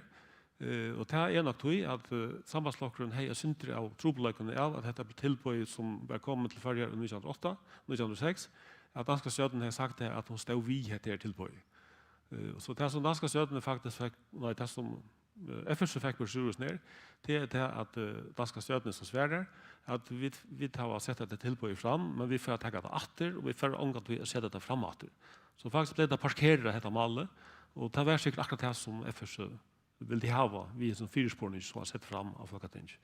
Så han fikk det på Sjurus, men verlekan i søvann som han forteller, kan røyde for at knyta Alberti og Jonas Pettersson sammen, det er verlekan falsktvint, det passer ikke. Der hadde ikke noe vi kan analysere. Tilbøy stammer fra danske støttene, og Jonas Pettersson har finnet det fra det samlede danske støttene.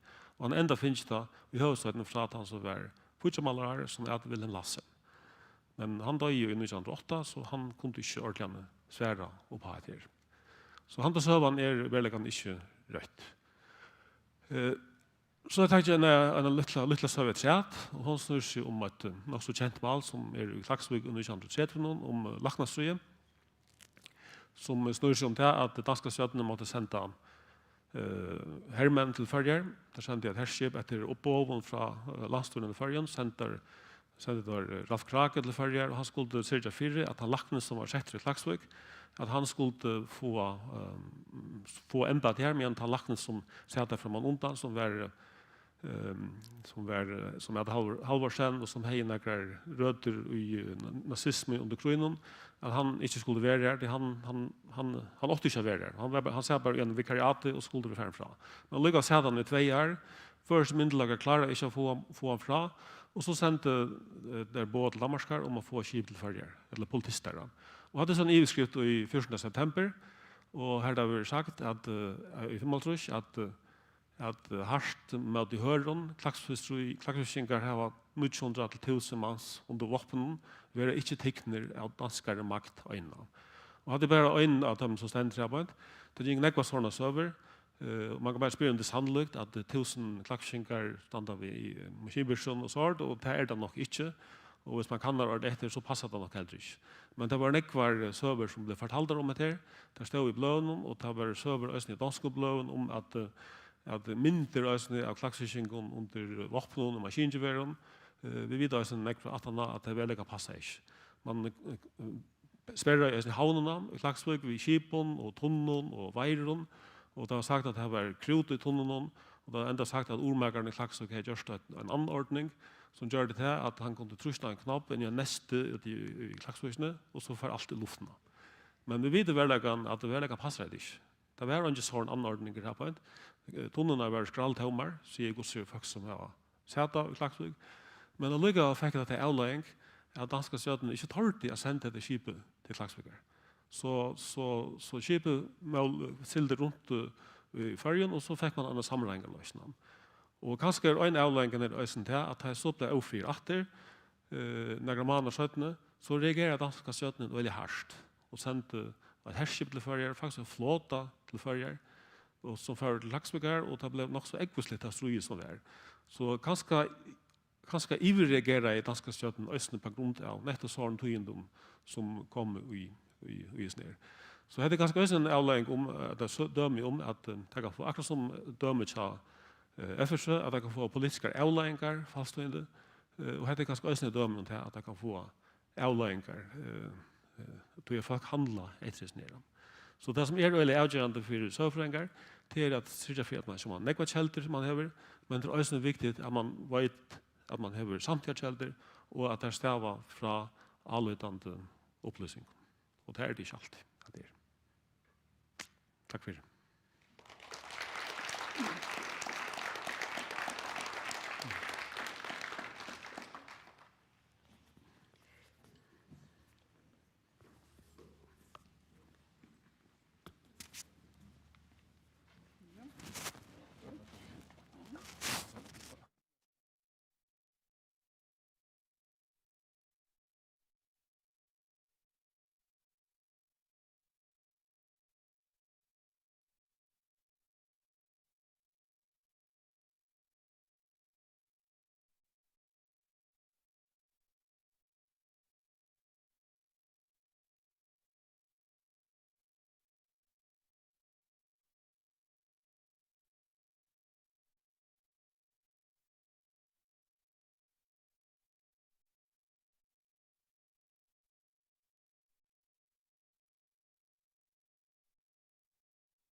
Takk for Hans Andreas Sølvara.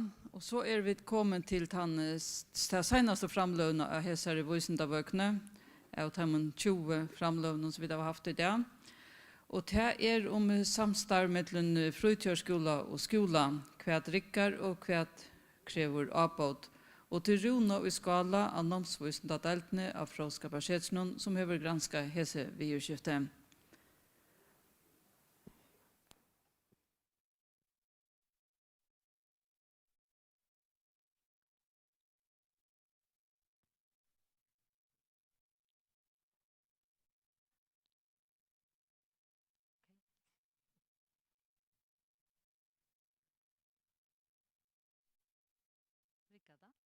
Har man med? Ja. Ja, skal börja. Ja, god dag og takk for det, at jeg kunne komme her og legge frem i det om jeg er Runa i skala. Jeg arbeider av namnsvøysendadøltene og Fråskaparsetsen. Og det som jeg har kannet til en verskatland som snur seg om samstarv i midtelen skola og frutjørskola. Hva det som rikker og hva krever avbøter. Hva er alltid til evne spennende å kanne? Det er alltid med til annet tog at da jeg som folkeskolelærer var ute i skolen, så arbeidet jeg med noen bøtten. Her et endamål at jeg skulle lære noe, at jeg skulle vite folkeskolelåne gjengen etter. Men at denne skolen så får bøtten i frutjørskola, men jeg har ikke samband vi fire først her, for arbeid sammen vidt om hva gjør du det. Og jeg også sier, ja, men det er jo spennende å finne til hvordan kunne vi samordne en skole og en frutjørskola, altså frutøyene og skoletøyene. Og så har vi hukt etter hva stender i folkeskolelån her som vi godkjente, og her stender det til at det skal være å skipe samstarv mellom lærere og pedagoger og i forskolene, begynnerundervisningen og frutjørskolen. Så har vi hukt etter hva sier granskinger, og med annet det gransking som viser også at det godt for menneskene til baden, trivnene og læringene hvis det samstarv mellom skolen og frutjørskolen. Vi det andre gransking som viser at det har ståren avgått for begge bøttene og foreldrene hvis til de namnsfringer som arbeider i fritidsskolen og også arbeider i undervisningen og i grunddøltene. Ok, så før så vi og har vi arbeidet med en hovedtekning som øyder tvørprofessionalisme. At vi har skole og fritidsskolen mester, og vi har tvær fagbølger. Vi har lærere som har en utbygging og namnsfringer som har en ære utbygging. Så hvis man snakker om å arbeide tvørprofessionelt, så snur det seg om at man ønsker å gagnnytte foreløpene for en øre. Hvordan kunne vi gagnnytte til vitene som en namnsfringer hever og som en lærer hever? Og endamålet så at vi gagnnytte til vitene, så kunne vi menne en nødja vitene og nødja fætene. Og det kan stola battene nå, altså bare til namnsfringer lærer stola for en øron, og til alle vi til endamål bøttene får som mest borsjord. Til bøttene som okra største tilfanget, det her vi skulle granska øyne mest, og finne til hva det beste for bøttene. Så i samstarve vi Torsjøna kommune, så har vi vært i en stor skole i Torsjøn, og skoleåret 2019-2020. Her snakket vi 2 lærere og 2 namnsfringer som arbeider i fritidsskolen. Og heter sånn ikke nekkfolk, så heter omboende Henta-skolen, så det en kvalitativ kanning som gjør det øyne skolen. Og det som vi så arbeider vi, hver hodet tvørprofessionalisme, hvordan suttje hese lærerne og namnsfringene støvene vi vidkjende samstarve. Hver møvlager så til og i tog at vi kunne arbeide sammen, og også hver innskjer hette det. Så det stedsett og hva innskjer til og hesen skolen. Jeg kan ikke si om hvordan det i øtlån samstarve mellom skole og fritidsskole, men jeg dømer jo på hvordan det i øyne skole. Det som de så gjør, og medan de var til arbeids, så tok de noen mynter av tog som de yngste kunne være samstarv, etla tog som var samstarv. Og til myntene skulle de så også skrive en loggbok. De skulle skrive hva jeg har tidligere som myntene. At han nå tar til å tidligere her, sier vi det i 5 mynter, så har vi pratet vi det øyne og øyne om myntene som de har tidligere. Den første så har vi valgt noen mynter på år, og her har jeg valgt en mynt som en lærer i tidligere som snur seg om tog. Det læreren viser at hvis vi skulle samstarve nekv tvørprofessionelt, så krever det nekva tog. Vi må planlegge og snakke nekv sammen om hvordan vi skipper arbeidet.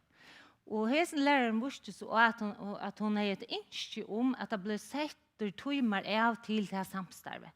Så det at man visste, altså syntes som at det øyre mest til dette skulle vi gjøre. Namnsfringeren visste også at et ønske om at det må planlegges vel hvis vi skulle samstarve nekv. Det som heter lærere namnsfringer gjør da, det var at de måtte døyle hølene. Og når man skal døyle høle, så får de altså en annen ting å snakke sammen om hvordan skal det skipes høle? Hvordan skulle vi kunne ha fritidsskolevirksomhet og skolevirksomhet av samme sted? Så de snakket sammen om dette her, og så begynte skoleåret, og da en tog var ferdig, så sa de, ja, men vi må også snakke om bøttene. Så alt var hølene å snakke om det, men å snakke om bøttene, det så de var også en tøtninger mye. Og det viser til dem en lærer i OA som sier, til stort til å søtte hvordan imes bøttene i fritidsskole og skole, og det alltid hjelper oss å hjelpe bøttene. Det viser nok så vel at hvis vi snakker sammen, så kan det hjelpe bøttene. Noenlunde det samme sier namnsfrøyngren, og en funte om bøttene kan det ta seg ved læreren om hva de søtter i frikvarteren, og så kan læreren komme ved hosgåten til morgen som jeg kan arbeide videre ved i fritidsskolen. Då det å si at disse funter var ikke setter av en løslo, så det var noe som folk av gulven, kan man si, selv bestemmer og dette vil jeg gjøre. Så da jeg var snakket med det, da var året mer enn halv runde, da var arbeidet i 4 i hava funtene. Det så gjerne noe annet som kommer opp i kjøkkenen skoleår, og så var det ikke funter mer. Og et annet som de samstaver om her, det var foreldrevidtalene. tverfer om året hadde lærere og namnsfrøyngar skjerman foreldravitaler. Hesa vitalene var av 15 minutter, og namnsfrøyngren viser også, jeg alltid det godt at foreldrene suttje av videre en ånd. Det vil si at foreldrene møter begge namnsfrøyngren, frøydjarskola og læreren, og så vi den ånd. Men læreren viser så også også, men tøyen alt og knøpp. Det ikke nekv tøy til å grøye fra om føres, støttfrøye og at namnsfrøyngren skal komme fram med. Og her vi tøyene viser seg over en stor avbjøring, omframt at en namnsfrøynger så viser og ja, men vi hadde faktisk ikke fyrrøyke okken åren. Tøy var ikke sett av til fyrrøyking til foreldrevitalene, så mye vi satt inn og snakket med foreldrene, så opplevde jeg at somt av tøy vi satt og vært det samme. Og tøy var det et ønske om at det også ble tøy sett av til at man kan fyrrøyke foreldrevitalene så vel som mulig. Og et annet som det visste også var, at namnsfrøyngren sier vitalene og i mye bøttene enn i frøydjarskolen. Og hvis det til, så må det være at eika startsfolk var sett inn for meg som namnsfrøyng, men det var bare ikke alltid følt til det. Så namnsfrøynger følte at faktisk føler jeg vet bare som vi kommer bare inn ut da, det ikke noe vel skipa sånn at det rikker at vi kunne være der. Og et annet en mynd som en namnsfrøynger i tidlig visende om Øskedølg og Søpingarkåne, heter Stundar til faste lovet. Og namnsfrøyngren sier, jeg har ikke sånn mynden at de husker, hva må de gjøre vi i skolen? Jeg vel vil jeg vite hva de gjør da, så jeg kunne arbeide mer vidt i frøydjarskolen. Hun sier godt nok, jeg kunne ha spørsmål, men jeg ikke kommet her til. Men jeg har et ønske om at vi samstarver mer om til dømes imes som skolen gjør, som jeg kan arbeide hvor gjør vi. Så nevner namnsfrøyngren, hvis de til dømes arbeider foklån, så kunne jeg færre sammen i bøttene i frøydjarskolen og ut og hukte et foklån og gjørs noen ting. Så jeg har alltid hette stått litt.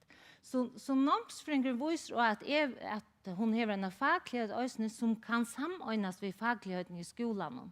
Men det har nok ikke trådt noen jeg tror det ikke skipa noe vel. Og et annet det viser også at det faste lovet nå, sier sammen namnsfrøynger i praten noen. Og mynden har vi også tid til, jeg vet har vi ikke snakket om hva for skolene gjør til fast loven, hva for vi det gjør. Så er det at jeg ikke at bøttene slipper undan å slå tunno først i skoletøy, og så for at de frøydjarskole og at de skulle slå tunno. Hver tøy med det, at gjøre det samme. Så at man kan snakke om til dømes det jul, hvordan skipet vi dere, hva gjør skolen i samband med julehall, hva gjør frøydjarskolen. Og de sa at det kan synes som om at det noen ting som ikke så nøye å ta oss om, men for oss det nøye. Vi føler at bøttene ikke alltid tøymer det som vi fyrer sammen vidt dem. Så tøytningen at vi skulle snakke sammen og finne ut til å gjøre en årsatland og finne ut til hva tiltak gjør sammen. Det ikke til at alt skal være sammen, men kunne vi finne en sammenløyga sammen. Hvor vi som skole og frøydjarskole, vi tvøy profesjoner som sammen. Det var et ønske om det. At tre til som kan man si at de er dølt og nok snakk høler, at de og gjør det innan oss avtaler om kunne de boja ved å bruke hette tilfære, så at vi kunne arbeide vidt i skolen den etter. Og det etnes øye vel at gjøre slukere avtaler mittelen deg. Så man kan si, hva det som rikker? Det rikker hava funder i mittelen skolen og frøydjarskolen, og det rikker at det tar innanhusfundene, og det rikker også hava foreldrefunder. Men det krever noen avbøter. Altså hvis man skal hava virksomhet som mer samstarv, så må man skipa seg. Hva det man skal hava sammen? Som jeg visste jo Janne, og gjøre en årsatland til dømes, og at hava mannagångter for fundarvirksomhet. Hvordan ofte skulle vi fundast, og hva skulle vi fundast om? Som her, da visste jeg at først fundast de om hølene, men det ta datt ner 4 och så tog det en bötten och så datt det också ner 4. Alltså tydningen är att det verður sett i versk av när Lorslo det negv gransking som också visar och att Lorsla må gänga 8 samman vid starsfolknon av män etter. Och det det samma för fyrrökingen av föräldravittalen och så det här vi flöjre timmar till øk.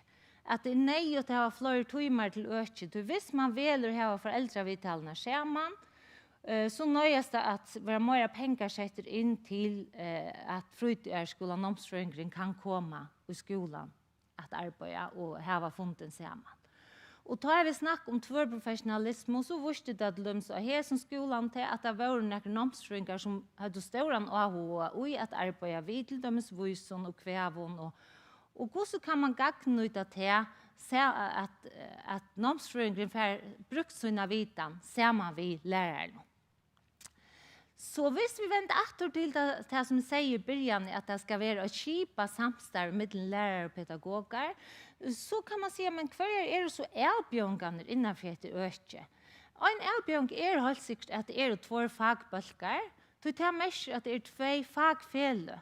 Så det näka vi avsättningen bäge till vad lönarmässiga alltså som att läraren visste ju en lärare hever en egen tog, han hever en fyrrøkingar tog, det hever nomsfrøyngren ikke. En annen erbjørn som for en at det en lorsla til skolan, og det en annen lorsla til fritidsskolan. Så det må også samstarva hvis det her skal etnast. Og så det at det et skott i middelen tver ånder som heser. Så her som skolan tar de funnet oss og snakka om bøttene, tar det nøyot at de takka foreldrene vi, det som stender i folkeskolelovene og delståndelovene. Virksomme som fører fram at delstånden og skolen skal være satt og samvinne vi foreldrene. Og hvis man skal snakke om bøttene, så må man snakke vi foreldrene og spørre, det leie, snakker vi størrelsesfelsen i fritidsskolen. Så det et skott i midtelen åndene, og det må man takka vi. Så jeg vil si at jeg har det stor antydning å sette sjøvnhegene og et her øke. Hvordan kunne vi gjøre det bedre for alle bøttene til åkken? Det en sannrønt at de aller fleste bøttene, sjøvnhegene, de aller fleste ganger for det første skolen, men i nekvasthennes det øyelig nek som også ganger i fritidsskolen. Og hei, det ikke vært godt hvis vi kunne snakke mer om hvordan vi kjiper oss. Så, takk for det mye.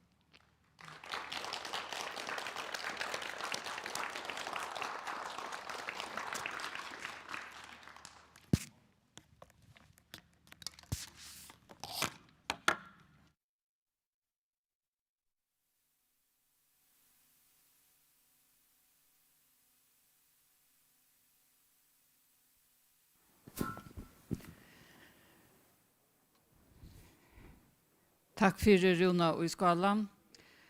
Hatta var så senaste framløven av hessere vysendavøkene, men vysendavøkene ikke av. Om 20 minutter så verur Mila Faknaur av skronne, og dette et tiltak vi i Imskon innehalte. Vi skulle ha en snær røv og kapping her i 4 eller 5 granskarer, for at kappast hver kan hava ta mest hava en stotta og livande framløve på 130 sekund, og så vil en vinner i kåsen her. Her blir det kundetiltak som Fråskaparsetre, Landsbåkasavnet og Granskingarai Kipa 4 i Fjella til om en landa om en nutja kipan som skal gjøre granskingene mer atkommelige.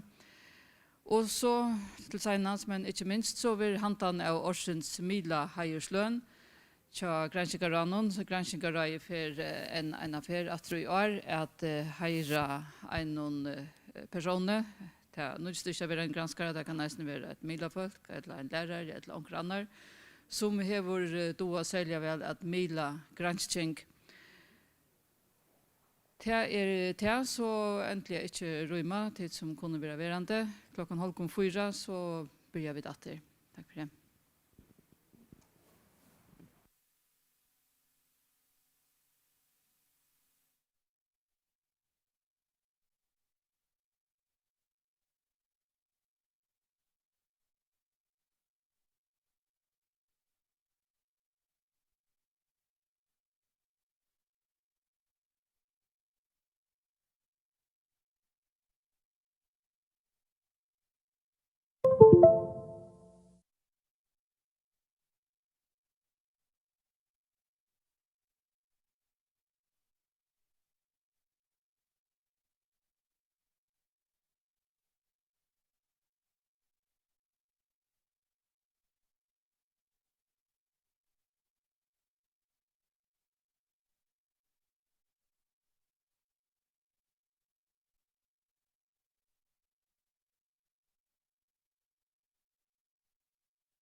Ja, så vi kommet til nästa parsta skronne. Nu har vi haft 20 framlöver i det. Och vi färrar faktiskt fortsätta framlöver, men här ser vi styttre. Nu färrar vi undertast vi kallar för snärröver kapping. Det är 4 jarve granskare som har gjort att ställa upp här till att lägga fram. Stottar framlöver, det har precis 150 sekund eller 2 minuter och 30 sekund till att fortälja om det som ständer av en postare av vettjen 18. Det släpper inte bli nekvatlående koppar är det. Jag vet inte för. Det släpper inte bli det skulle som jag fortälja i vanliga åren hva ständras påstående, hva granskningen snur seg om, og det handlar om at gjøre disse her framlåna avhørda, 4 og avhørere. Vi har 4 folk, det er Heien Abrahamsen, Jakobina Kristiansen, Helma Maria Trøndheim og Sonver i Kongstove, som etter tørrene kommer at få 130 sekunder å presentere en påstående. Medan de presenterar så sitter en domsnämnd och lortar ett av dem och för ut att han har. Det är nästan som en PD-värja. Antipress. Och för ut att votera och känns unnatter och kunjer kvar är och här som 4 har gjort det allra bästa framlön. Det som har varit morgon, de har inte dömt på samma mat. Alltså. Det måste vara till att det är. Men som sagt, det är en kapping, men hon är inte så öliga allvarslig, alltså vinnaren för en vinning och till det, men annars är vi ett serafin om att det blir till att få oss 4 platsen sätta upp och vi får be dig att ta väl mot dem. Rent praktiskt gör vi det så jag säger som är den första att jag sitter i den här tältet. Då särskilt klockan här, hon täller 9, så jag startar att det är för igång. Och så gör vi ett bät vet jag en sekunder efter. Och så hvis du stäcker över själva så blir det stäcka. Så, men kom du bara möter framme golvet här och så tänder jag klockan tar vi det klar.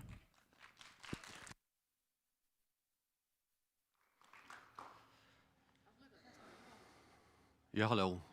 God dag. Ja, Aldagers Rak har senaste årene vært 11 dyr. Og i 2016 miste Ellebrudja Sandsva nekvan laks, og i fjør miste Ellebrudja Fropa nesten allan laksen. Fiskeælingefæren under en av verskatland har rønt vært å spåa om vandan for Aldagers Rak. Den første blokkeren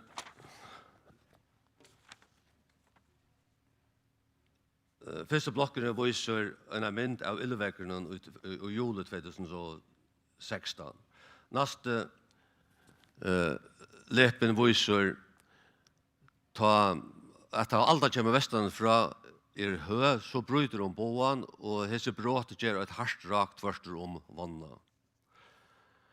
Mittaste brøyte ned etter her er matingene. Overast er en mynd av alt og hatt og strømfer.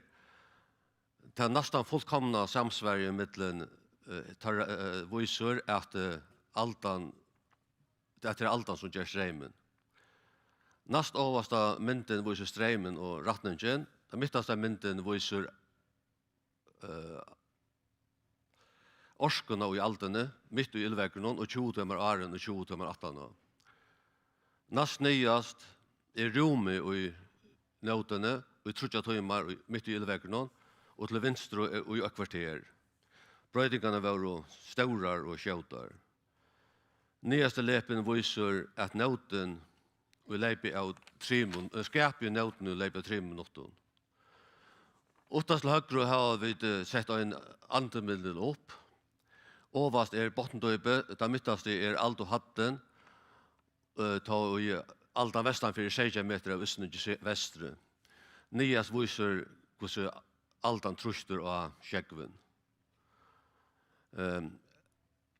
Nystøvan er at ælare røyne at letja seg 18 en grinno for å verja seg med høyere alto, men ta kunne det være rakter av aldoggjørden rakje. Jeg vil takke Måvi, Danska Innovationsgrunnen og Betri og Førjagrunnen for at jeg var et stål til verskattlandene, og annars ferdig at vise til frøye som ligger av båren. Takk for.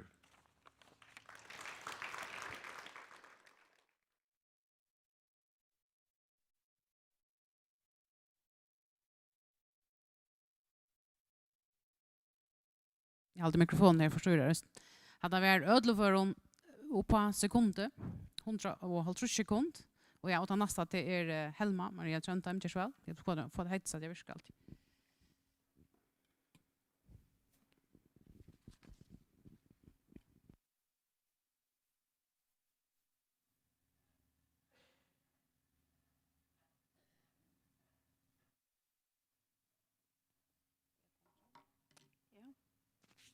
Hej.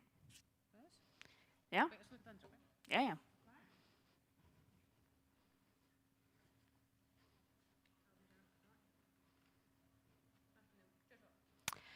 Vindtorska obrukelig ta du skal trykja at strømmer alltid kontaktene. Vi skulle til øyne hver tog hava jaunova i mittlen elframløslo og elnøslo. Og i prinsippet nå skal framløslan tillegges hver for to tentrar eller du sløtjer en kontakt. Vi kunne lattelig styre framløslene til motoren og sunde eller vatturbinene og øye, men i en større mån så framløyer vindmøller som vinteren blæser og solpanel som solen skiner. Og vi tar døme av første elnetten har just en knøppbrøyting og i vindfør og aktiv førselstrømslitt. Motorer og vatturbiner har også den firmånen at det mest at de også åreg ved netten. Det svære atter og her vi trykker stabiliteten. Dette kan vindorsk og solorsketøkningen ikke i samme mån. Frekvensen sier noe om halsestøvnet til elnetten. Om han ikke liker alt trus her, så det ikke alltid leie, annet vi kroppssiden og tjokken av 20 grad. Niast til høyre av påstanden satt det døme om hvordan nødvendig vindmillene er porsker i avvirka frekvensen i sol. Her sørger de spjæringen i frekvensmatingen fra 2018 til 2021. En lydelig spjæring mest frekvensen støver, men en større spjæring mest at den støver. Og så ikke etter lille av kurene for 2021, så viser hun fra hinnen, og her vi viser en støver frekvens. Men gjør en hittner, og vi tar skilt til å gjøre okkara for å bremse seg gongtene. Hetta mat å gjøres vi teknisk skile, og tog det nøyot å kanna hvordan vi kan trykja elvøydingsene, samstundes som vi bygger ut ved grønne jorsk. Og hette til ham min granskning snurrsjon. Hvordan kunne vi så kinsamma skakne til disse orskene? Vi tar var bruk for en pumpeskipan å gå med orskene i. Vi skulle bygge stivust ut og spjeie vindmøller rundt om i landet. Styringar skulle mennast, og stora mennesken og sjølvare tøknene for vantende hjelpåkne stiavene. Her har trett vi nøyest å installere tekniske utgjør til de batteriskipene, og vi kan takke seg av årekvån. Slukere utbunner til bedre av vedelsorier, og vi vågner at man kan jauna frekvensen innatt. Det er vindorskan skal være brukslig. Takk for det.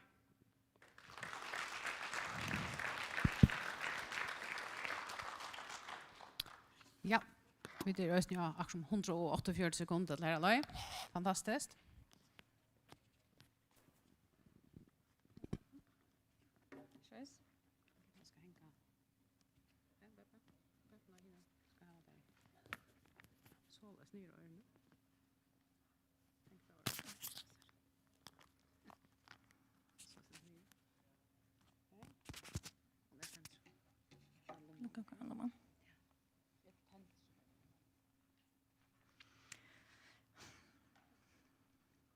Ja. Ja. Så vill jag presentera det. Ja. Jakobina Kristiansen. Ja. Ja. Jo. Kjørsson. Vi kunne bjøve folkene ved hjerte-akkurat-sjuka en bedre vidtjør i førjen. Hjerte-akkurat-sjuka er den sjukan som flest folk dødger av globalt og østen her i Norrlanden. Og til å høres at ivlevis i morgen en tvifald av de sørste holdt trus og ærene. Av det samme er det flere som lever ved kroniske hjerte-akkurat-sjuka, og i Danmark er det mer enn 500 000 folk som lever ved hese sjukene i dag. Granskning har vist at folk ved hjerte-akkurat-sjuka som venner regellige, de dødger minne sannlykt av hjerte-akkurat-sjuka, de er ikke lukket ofte innlagt av sjukhuset, og så at de har bedre livskøsko. Vi kjenner ikke mekanismene at de får så gode effektene som venning hever til folk med hjerte-akkurat-sjuka, men det er vidt før vi kan ha nærre. Vi atle er funnet av om venning avvirker blod, storsnan og inflammasjon, Sagt vi öronen så kan vi om vending virkar blodtinnande og antiinflammatoriskt tja folkom vid hjärta-akkrasjukdom. Vi vill långt att inflammation spelar en tydlig löglota i akkrakalkning blir framt och att blodstorsnan alltid gerande ta i blodtappar blir gjort som tippa akraner. Och i akkara kanning har vi 193 självböjen folk vid hjärta-akkrasjukdom lotitje och tar vi någon till vildarlig notakaste kort i 2 stora bölkar. För att mäta om blodstorsnan och inflammation så är blodrönder tycknar arn det för gång och mitt i förlöpningen och så att han har 12 veckor. Urslitning av blodrönden blir så sammanborren för att finna ut hur det avvarskar blodstorsnan och inflammation. Alla falskning har varit gökt kan inte nu, så nu är efter att gröna urslitning och att utgöra urslitning i allt 22 rytmen. Så själv om vi långt och häva präck 4 att vänjning minkar om dejligheten av hjärta-akkrasjukdom så möter vi att det är nöjligt att kanna mekanismer närre. Vånande kan en outduging av mekanismen för jag vill styrka om argumentet 4 att livslängd supervisera vänjning så vara bjå ötlom vissa bilar hjärta-akkrasjukdom. Ja, tack för det.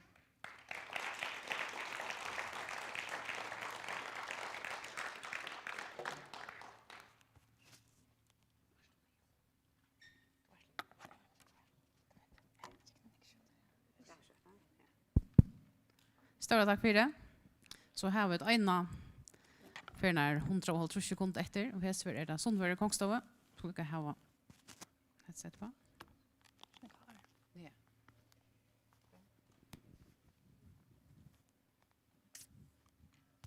Hej. Ja. Kör så. Hej, jag heter Sundvör och jag får fortälja till om mina granskning i Siltastånden. Jag har fokuserat på 4 siltaståndar som jag finner i och runt om det förska sjövuds. Torståndarna är den förska fjärra silten eller den förska hästkvittande silten, norravsilt, norrsjörsilt och så den usländska sommarkvittande silten. Och det som jag kan är att veta om det är samsvär i mitten hos kända ståndarna och i mitten arvafröjliga populationer. Och så har vi också kanna om det är möjligt att bruka arvafröjliga kanningar till att stäfesta kvar stående och silt i jord. Jag finner syner från havstående, här som de har brukt torrare mannagångter till att avsätta kvar stående och silt när det är jord. Torrare mannagångter är trojarkrävande och det är ofta grundare av personliga mätningar och det är också avvarskare av omkvarven som silten är vuxen upp i. Jag har också hukt efter arvalion frabrikton, eller också kallat för snippar. Och så har vi gjort hackfröjliga analyser för att finna att det är mest sannsynliga talet av populationen. Och så har vi också funnit några snippar som kunde brukas till att till ståndsavsättning vid arvaliga kanningar. Och så det efter mynt nummer 2 så syns det de hackfria analyserna vi hur snäckvar populationer är det. Och hon tog ju faktiskt på att här är det 4 populationer och där samsvarar ser väl vid kända siltaståndar. Det nya som vi faktiskt lärde från här analysen var det att den förska silten och den usländska silten det är faktiskt ser lojkar där man tar sig om arvafröj. Och min 2 hon visar en sammanbäring av ståns avsättning vid den vanliga mannagång någon till havståvna och så tar man arvafröjliga mannagång någon till mer. Och så tittar jag efter norrhavsiltene och norrsjörsiltene så ser man faktiskt att det samsvarar öliga väl, faktiskt mer än 4,5%. Men tar vi tittar till förska och till usländska så är samsvar inte lika gott, faktiskt mindre än 0,3%. Men det som vi tycker vid de arvafröjliga kanningarna till är att vi kunde faktiskt tycka att norrsjörsilter är jag få in i att de förska fyren om häst. Och det kan man inte tycka vid mannagång någon till havstån. Hända granskning hon kan brukas som en parter av siltaståns omsättning och hon kan också brukas till att skipa bora det kan silta fiskeskap i förr. Tack för det.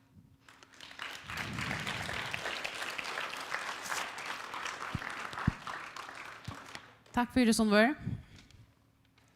4,130 sekunder. Här var näck vetan. Jag kunde lärt också. Vi annars så snacka minne. Nu för domsnämnden ut att områda här 4 framlånar. Kanske skulle jag börja med sagt hur vi domsnämnd. Det är Dagmar Johansson Ness som arbetar granskgranon. Det är Katrin Apol som arbetar tja Fargen. Och så är det Berger Djurus Hansen som arbetar Froskapartiet. De får ut nu att votera. Och medan de är ute votera så kommer vi till nästa åtak eller nästa part av skronne. Jag ska lycka ta en minut konferering vi han som ska jag ska ha nästa tilltag vi på ja.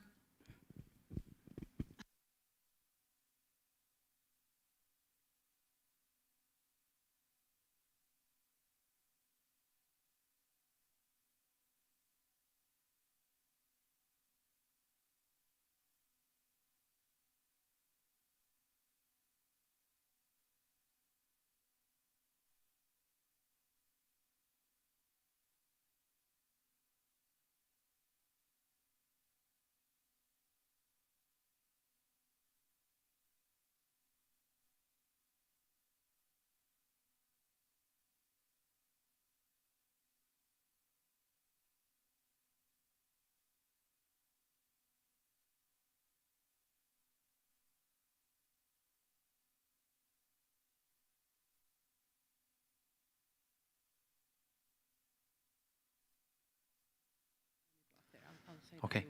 Ja.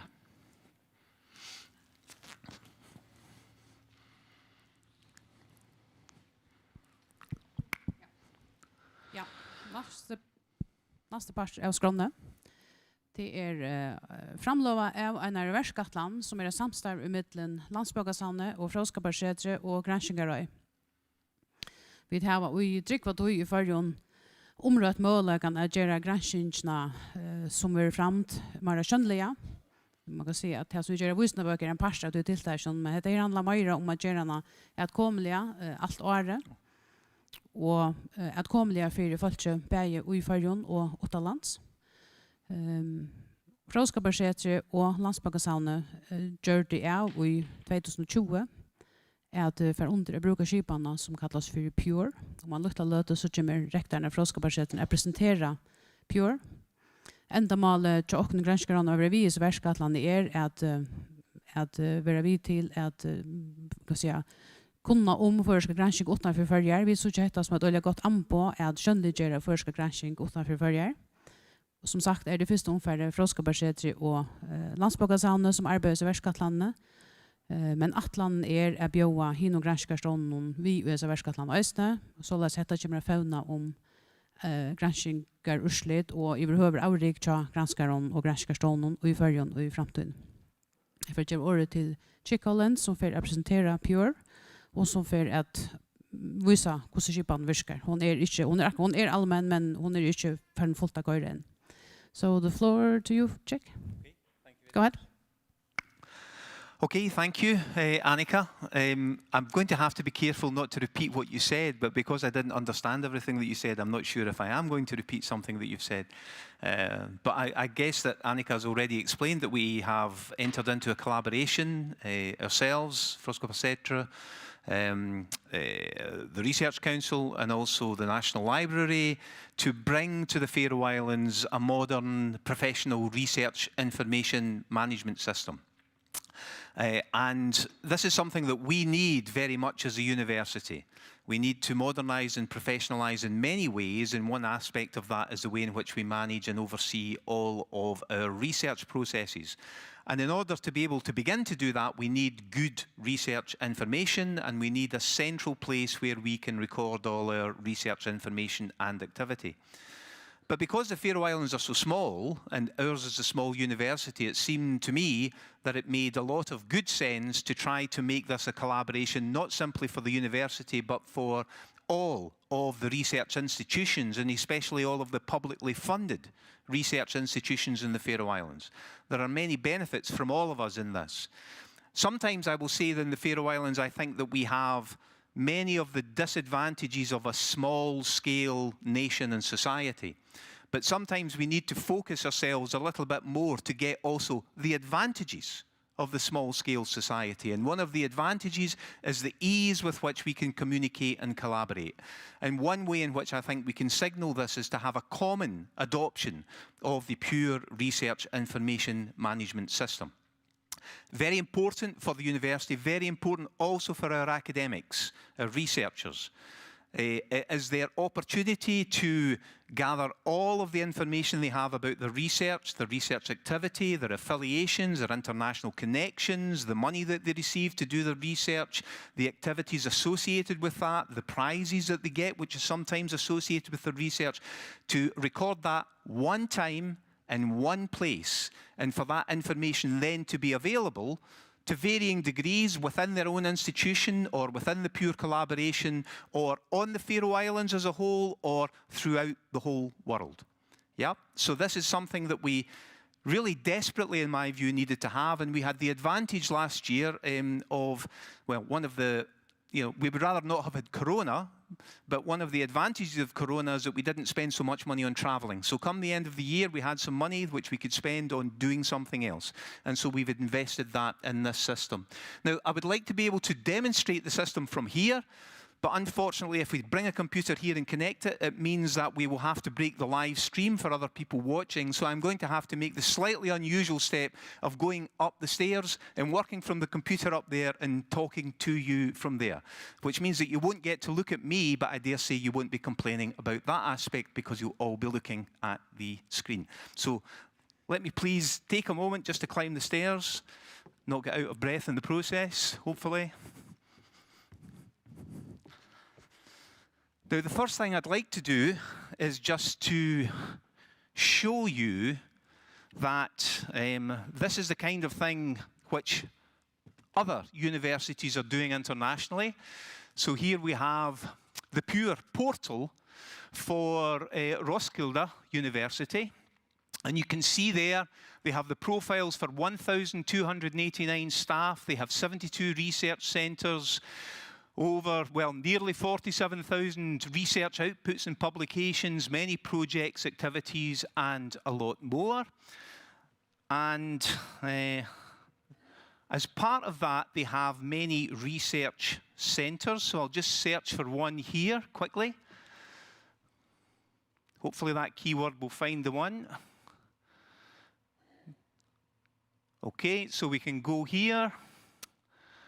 And we can find a research centre, which is the Research Group for Criminal Justice Ethics. You'll find there that's one of the many research groups that they have. And there they have 8 people who are involved in that collaboration. You can see that one of our own PhD students, Sigrid Gaini, is one of the people who's part of the research group there. And here is her supervisor, Suna Legar, if I'm saying that correctly. And you can see here that he's busy recording his 171 publications, the 2 projects he's involved in, the many activities, and all of his press activity. So what that tells us is that modern academics internationally, almost every day, are using this system to record the activities, their outputs, everything that they're doing, and making that available, in many cases, to the whole world to view and to understand. We're behind the curve in terms of where other universities have been, but we're catching up quickly. So this is why we are adopting Pure, and you'll see here at the moment that we have begun to populate the system. I'm afraid this is a little small, but hopefully you can see here we have 147 staff who are either working at the university or are associated with the university who have profiles created. And some of those have begun to upload their projects, their research outputs, their prizes. One aspect of the system you can see here is that these are the United Nations Sustainable Development Goals, all 17 of them. And you can click on these and you can see where our researchers are contributing to meeting these goals. So there are 3 people already on the system who are contributing in some way to the Sustainable Development Goal of no poverty. There are 5 who are contributing to the goal of reduced inequalities, and you can follow those through and find the relevant researchers. You can begin to see here the map of the connections which the university has. This will become much busier as more of our researchers upload their outputs and their connections onto the system, but you can see already the beginnings of the international network which will be reflected on there. Let me show you something that I find interesting about the Faroe Islands. This is the full range of research units on the Faroe Islands, inside and out of the university, which in one way or another are funded by the government.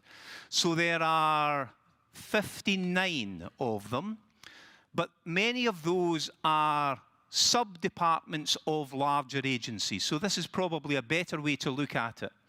Again, it's small to look at, but you can probably see here the Agricultural Agency, then the Aquaculture Research Station, that will be Fiskaling, Havstovan here with its sub-departments, and down here at the bottom, the university. Now, at this stage, we are populating the system for the university, and we're still at an early stage in doing that, but in due course, we will have the whole research infrastructure of the Faroe Islands, I hope, mapped into this system. So there will be transparency for everyone to see what everyone is doing, but also an opportunity to show to the world the work that we are doing and to use that to try to improve our international connections. So if I go into the university here, yep, you can see the network for the university at the moment. That will be the same as the network for the system as a whole, because it's only the university which is on it at the moment. Let's go into profiles, and not for reasons of vanity, but just because I have had a bit of time to begin to populate the system, I can find myself on the system, and you can see what these things will look like. So you have a picture. This is partially populated, I hasten to add. Not all of my research is on here. But you can see basic information, contact details. From Scopus, we will be able to import information about citations and our research H-index. And then we'll have profile information, connections to the UN Sustainable Development Goals, and so on. If we then go into research outputs, we'll be able to, that's not just for me, is it? Yes, it is just for me. So you can see the research outputs there, working down the years. Yeah, and yeah. So all of those will be on the system, and where we are able to make the actual research output available on the system, because it's open access, then this will be a single source where people can find that type of, those types of outputs made available to them. We can upload projects. So here's 2 or 3 projects that I've been involved in the UK. Here's one about explaining excess mortality in Scotland and Glasgow, the links to the UN Sustainable Development Goals, and all of the associated research outputs, activities, press media activity. Well, it's not all of it, because it's not all been uploaded yet, but I guess you can get the idea there. So we are at an early stage in the adoption and implementation of this system. I'll maybe walk back down the stairs casually while I'm speaking. I don't know if I can walk and speak it very safely at the same time. I tend to have difficulty negotiating this part of the comms huddle. I'm always thinking I'm going to fall down. So, yeah, you can see how the system is going to look in due course. The key thing is to foster a strong collaboration across all of the publicly funded research institutions in the Faroe Islands to have really good transparency about all the work that's being done, and to make that work available and accessible both on the Faroe Islands and across the world. Now, a word to the academics. For those of you who, like me, are getting on in years and maybe have a long career of research activity, there will be a bit of time and effort which is involved in populating your pure profile. But once you've done it, all you need to do is update it. You won't face that troubling kind of experience where people are asking you from different parts of the society or different parts of the university to update your information repeatedly. You'll do it once, it will be done once, and it will be there, and it will be curated for you. Once you've populated it, or if you don't have very much to add to the system to begin with, it's just a question of using the system on a week-to-week basis to add your new activities, your new outputs, your new collaborations, your new projects, your new awards. You can also add information about your teaching. You could add information about the PhD students you're supervising, or the master's or bachelor's dissertations that you're supervising, all of that kind of stuff.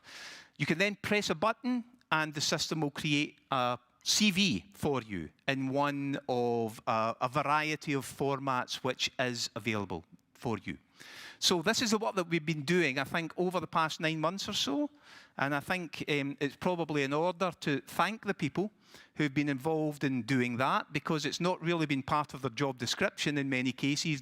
We've gone to them and said, please can you help us with this? And they've stepped up and they've done that. And that's something that's very important in a small university, because we don't have the 1,500 staff that they, or maybe 3,000 staff that they have at Risk School, or I don't know how many thousands. We have 150 all told. So we need people to be prepared to, step forward and help us with new things when they come along, new opportunities when they come along. And on this occasion, the people who've been helping us with that have been Marston, also Anna Sophia, who's here. More recently, Harriet has been helping us a lot. And from the National Library, Anne-Freya. And Sunvar, where's she gone? You're there, Sunvar. So there's been a lot of early morning meetings and Zoom meetings with Elsevier, the publisher from whom we bought this system. And of course, we've had great help and support from the two Annikas, as we sometimes refer to them, both Annika Solvera from Granskingaraja and Annika Smith from Landsbokssavnet. So I hope this is something that people will welcome and appreciate. We hope that will provide a new service to the Faroe Islands and bring to the fore all of the really important research work that is being done here. We're an unusually research-intensive society. 53,000 people, well, 53 and a half now, is it? Yeah, with all of this research activity going on. We need to make it visible, we need to project it into the world, and we then need to use that to bring external research money to the Faroe Islands so that we can upscale our research activity and become a real centre for excellent research in the world. So thank you very much.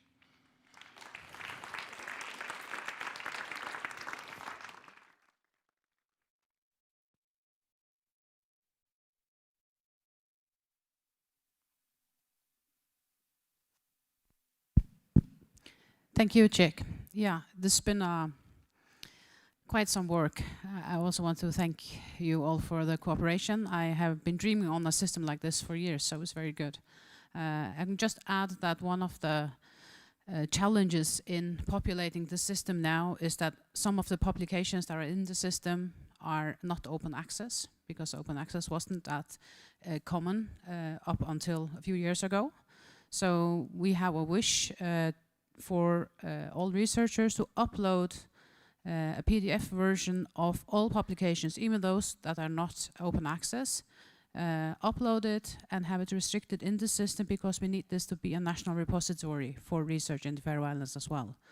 So, but the institutions will make sure that publications that are not open access will not be distributed on this system.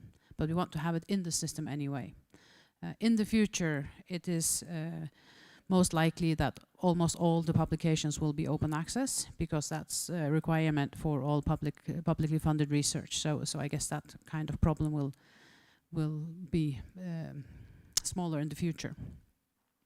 We're now waiting for the committee that is going to, they are coming here. So, yeah, well, we will now have, yeah, this is pure. Maybe if we have some questions, you can take it after the next two events, so we can discuss them here on the floor. I will now give the, nei, for først. Ja, det hadde jeg for en jobb året til Dagmar, som ser ut til å ha et urslit, og på snærrøve kaffensene. Ja.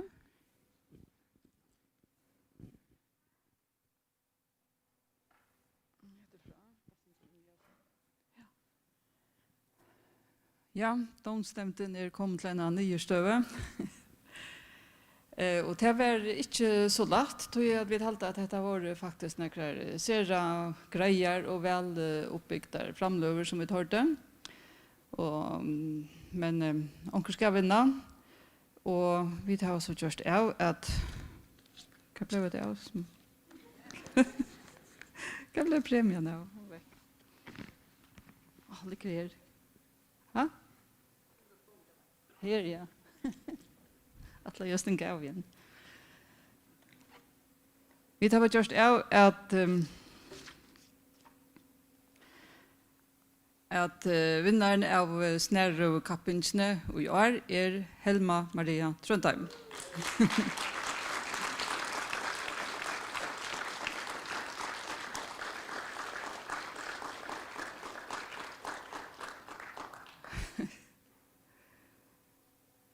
Så lukker vi då. Nå er det først der, så skal jeg si hvor vi talte til. Vi talte at framløven til dette var ser vel oppbyggt.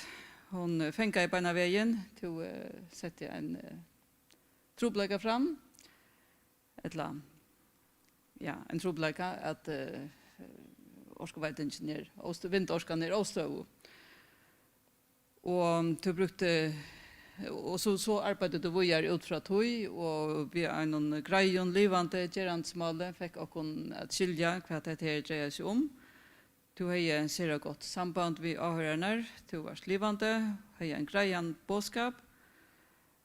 Och ända så vi tog att som du börjar vi att detta ska göras, vindorskan ska vara bruklig och du fortalte också när syndrom hur du att komma fram till det. Men det var som sagt det var en era framlöver som man kan sagt akkurat detta samma om nästan. Så vi enda bara vi tog att kvart sida vi så efter kvart sida bäst efter minnen att han vi tar dessa framlödnar och det höll vi så att det var tog en framlöva som stod klarast efter i minnen så tack för det och görs väl.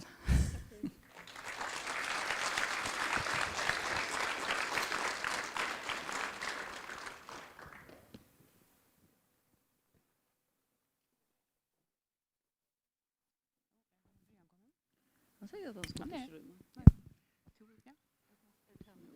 Det är nog.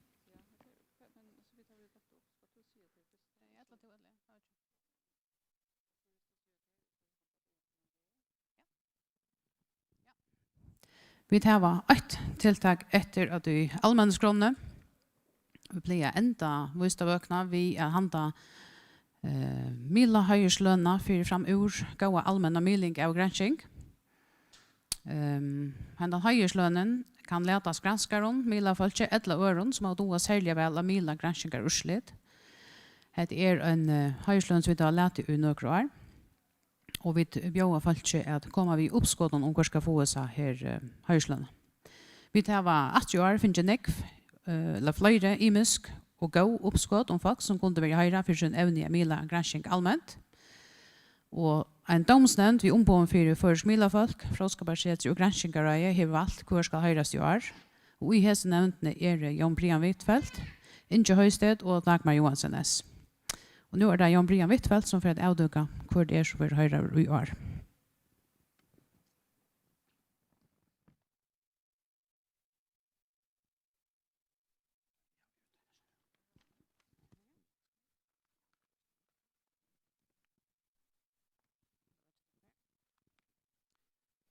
Takk for det. Onken tog så pleier vi at lese en rikk av grunngjøringen opp, og så sier folk og gita, Mian. Så derfor ikke gjør det. Jeg halte at det grøyeste er vi først sier kvør, og så sier vi kvøy. Så tror jeg vil beina vi en avduga at Mila Høyersløn Granskinga Rasens 2021 verur lærten Marnare Frøyheim Kristiansen.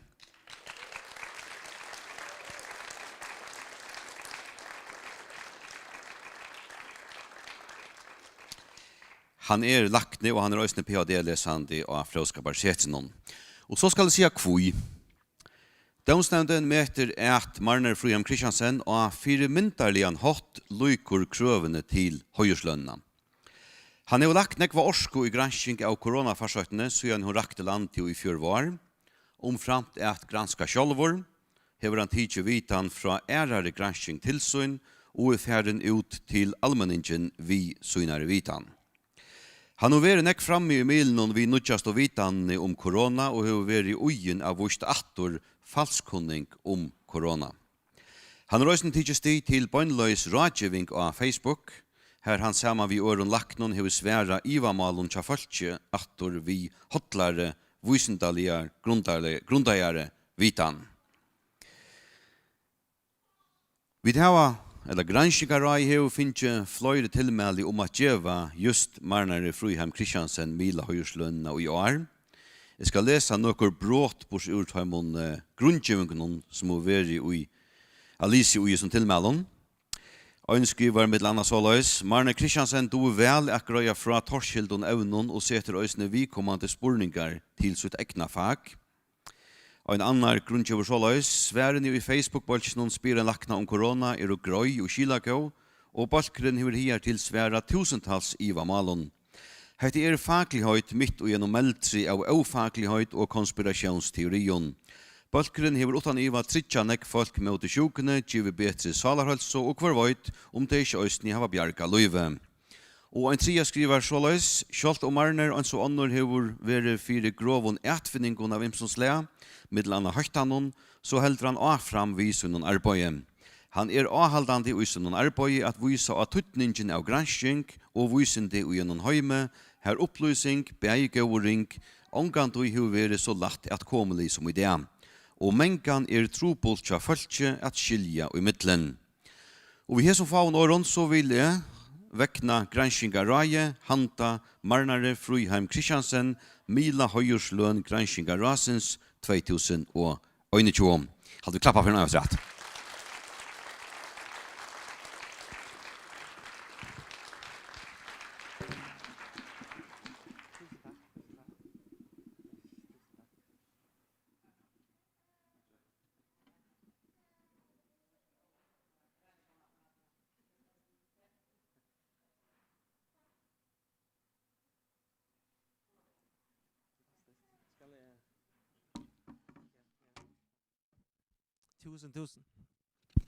Tusen takk. Dette var rørende å høre.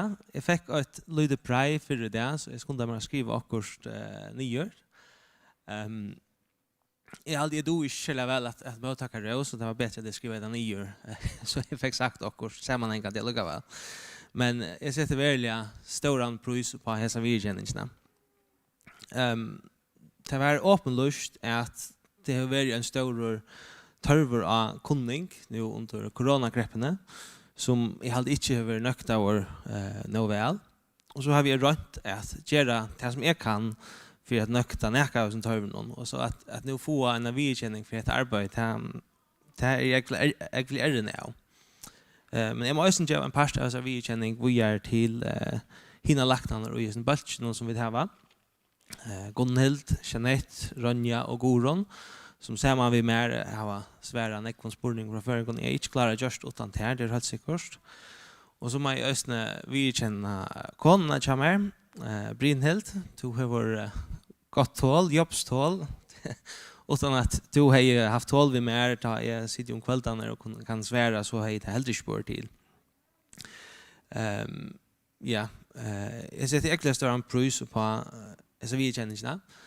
Som skiljer så finnes det en peningagave vi, og her vil jeg, i stedet for at jeg kommer ut i peningagavene, så vil jeg helt lete til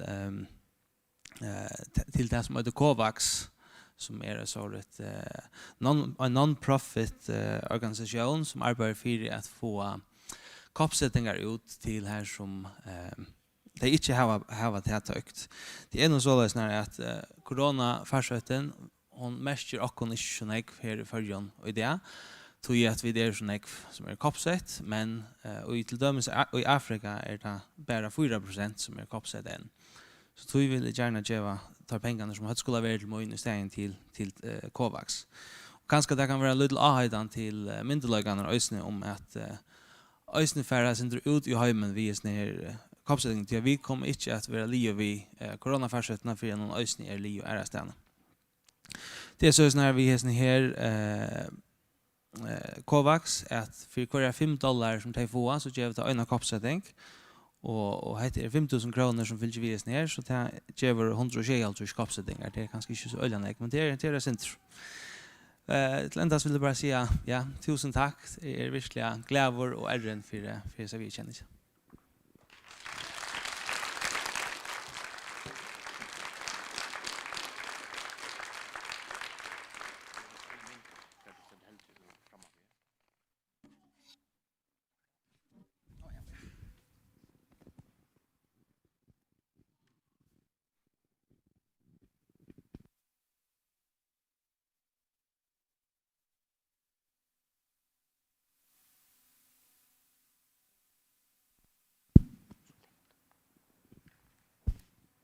Ja, jag hade just nu för nu då hör vi att inte marnar till lucka.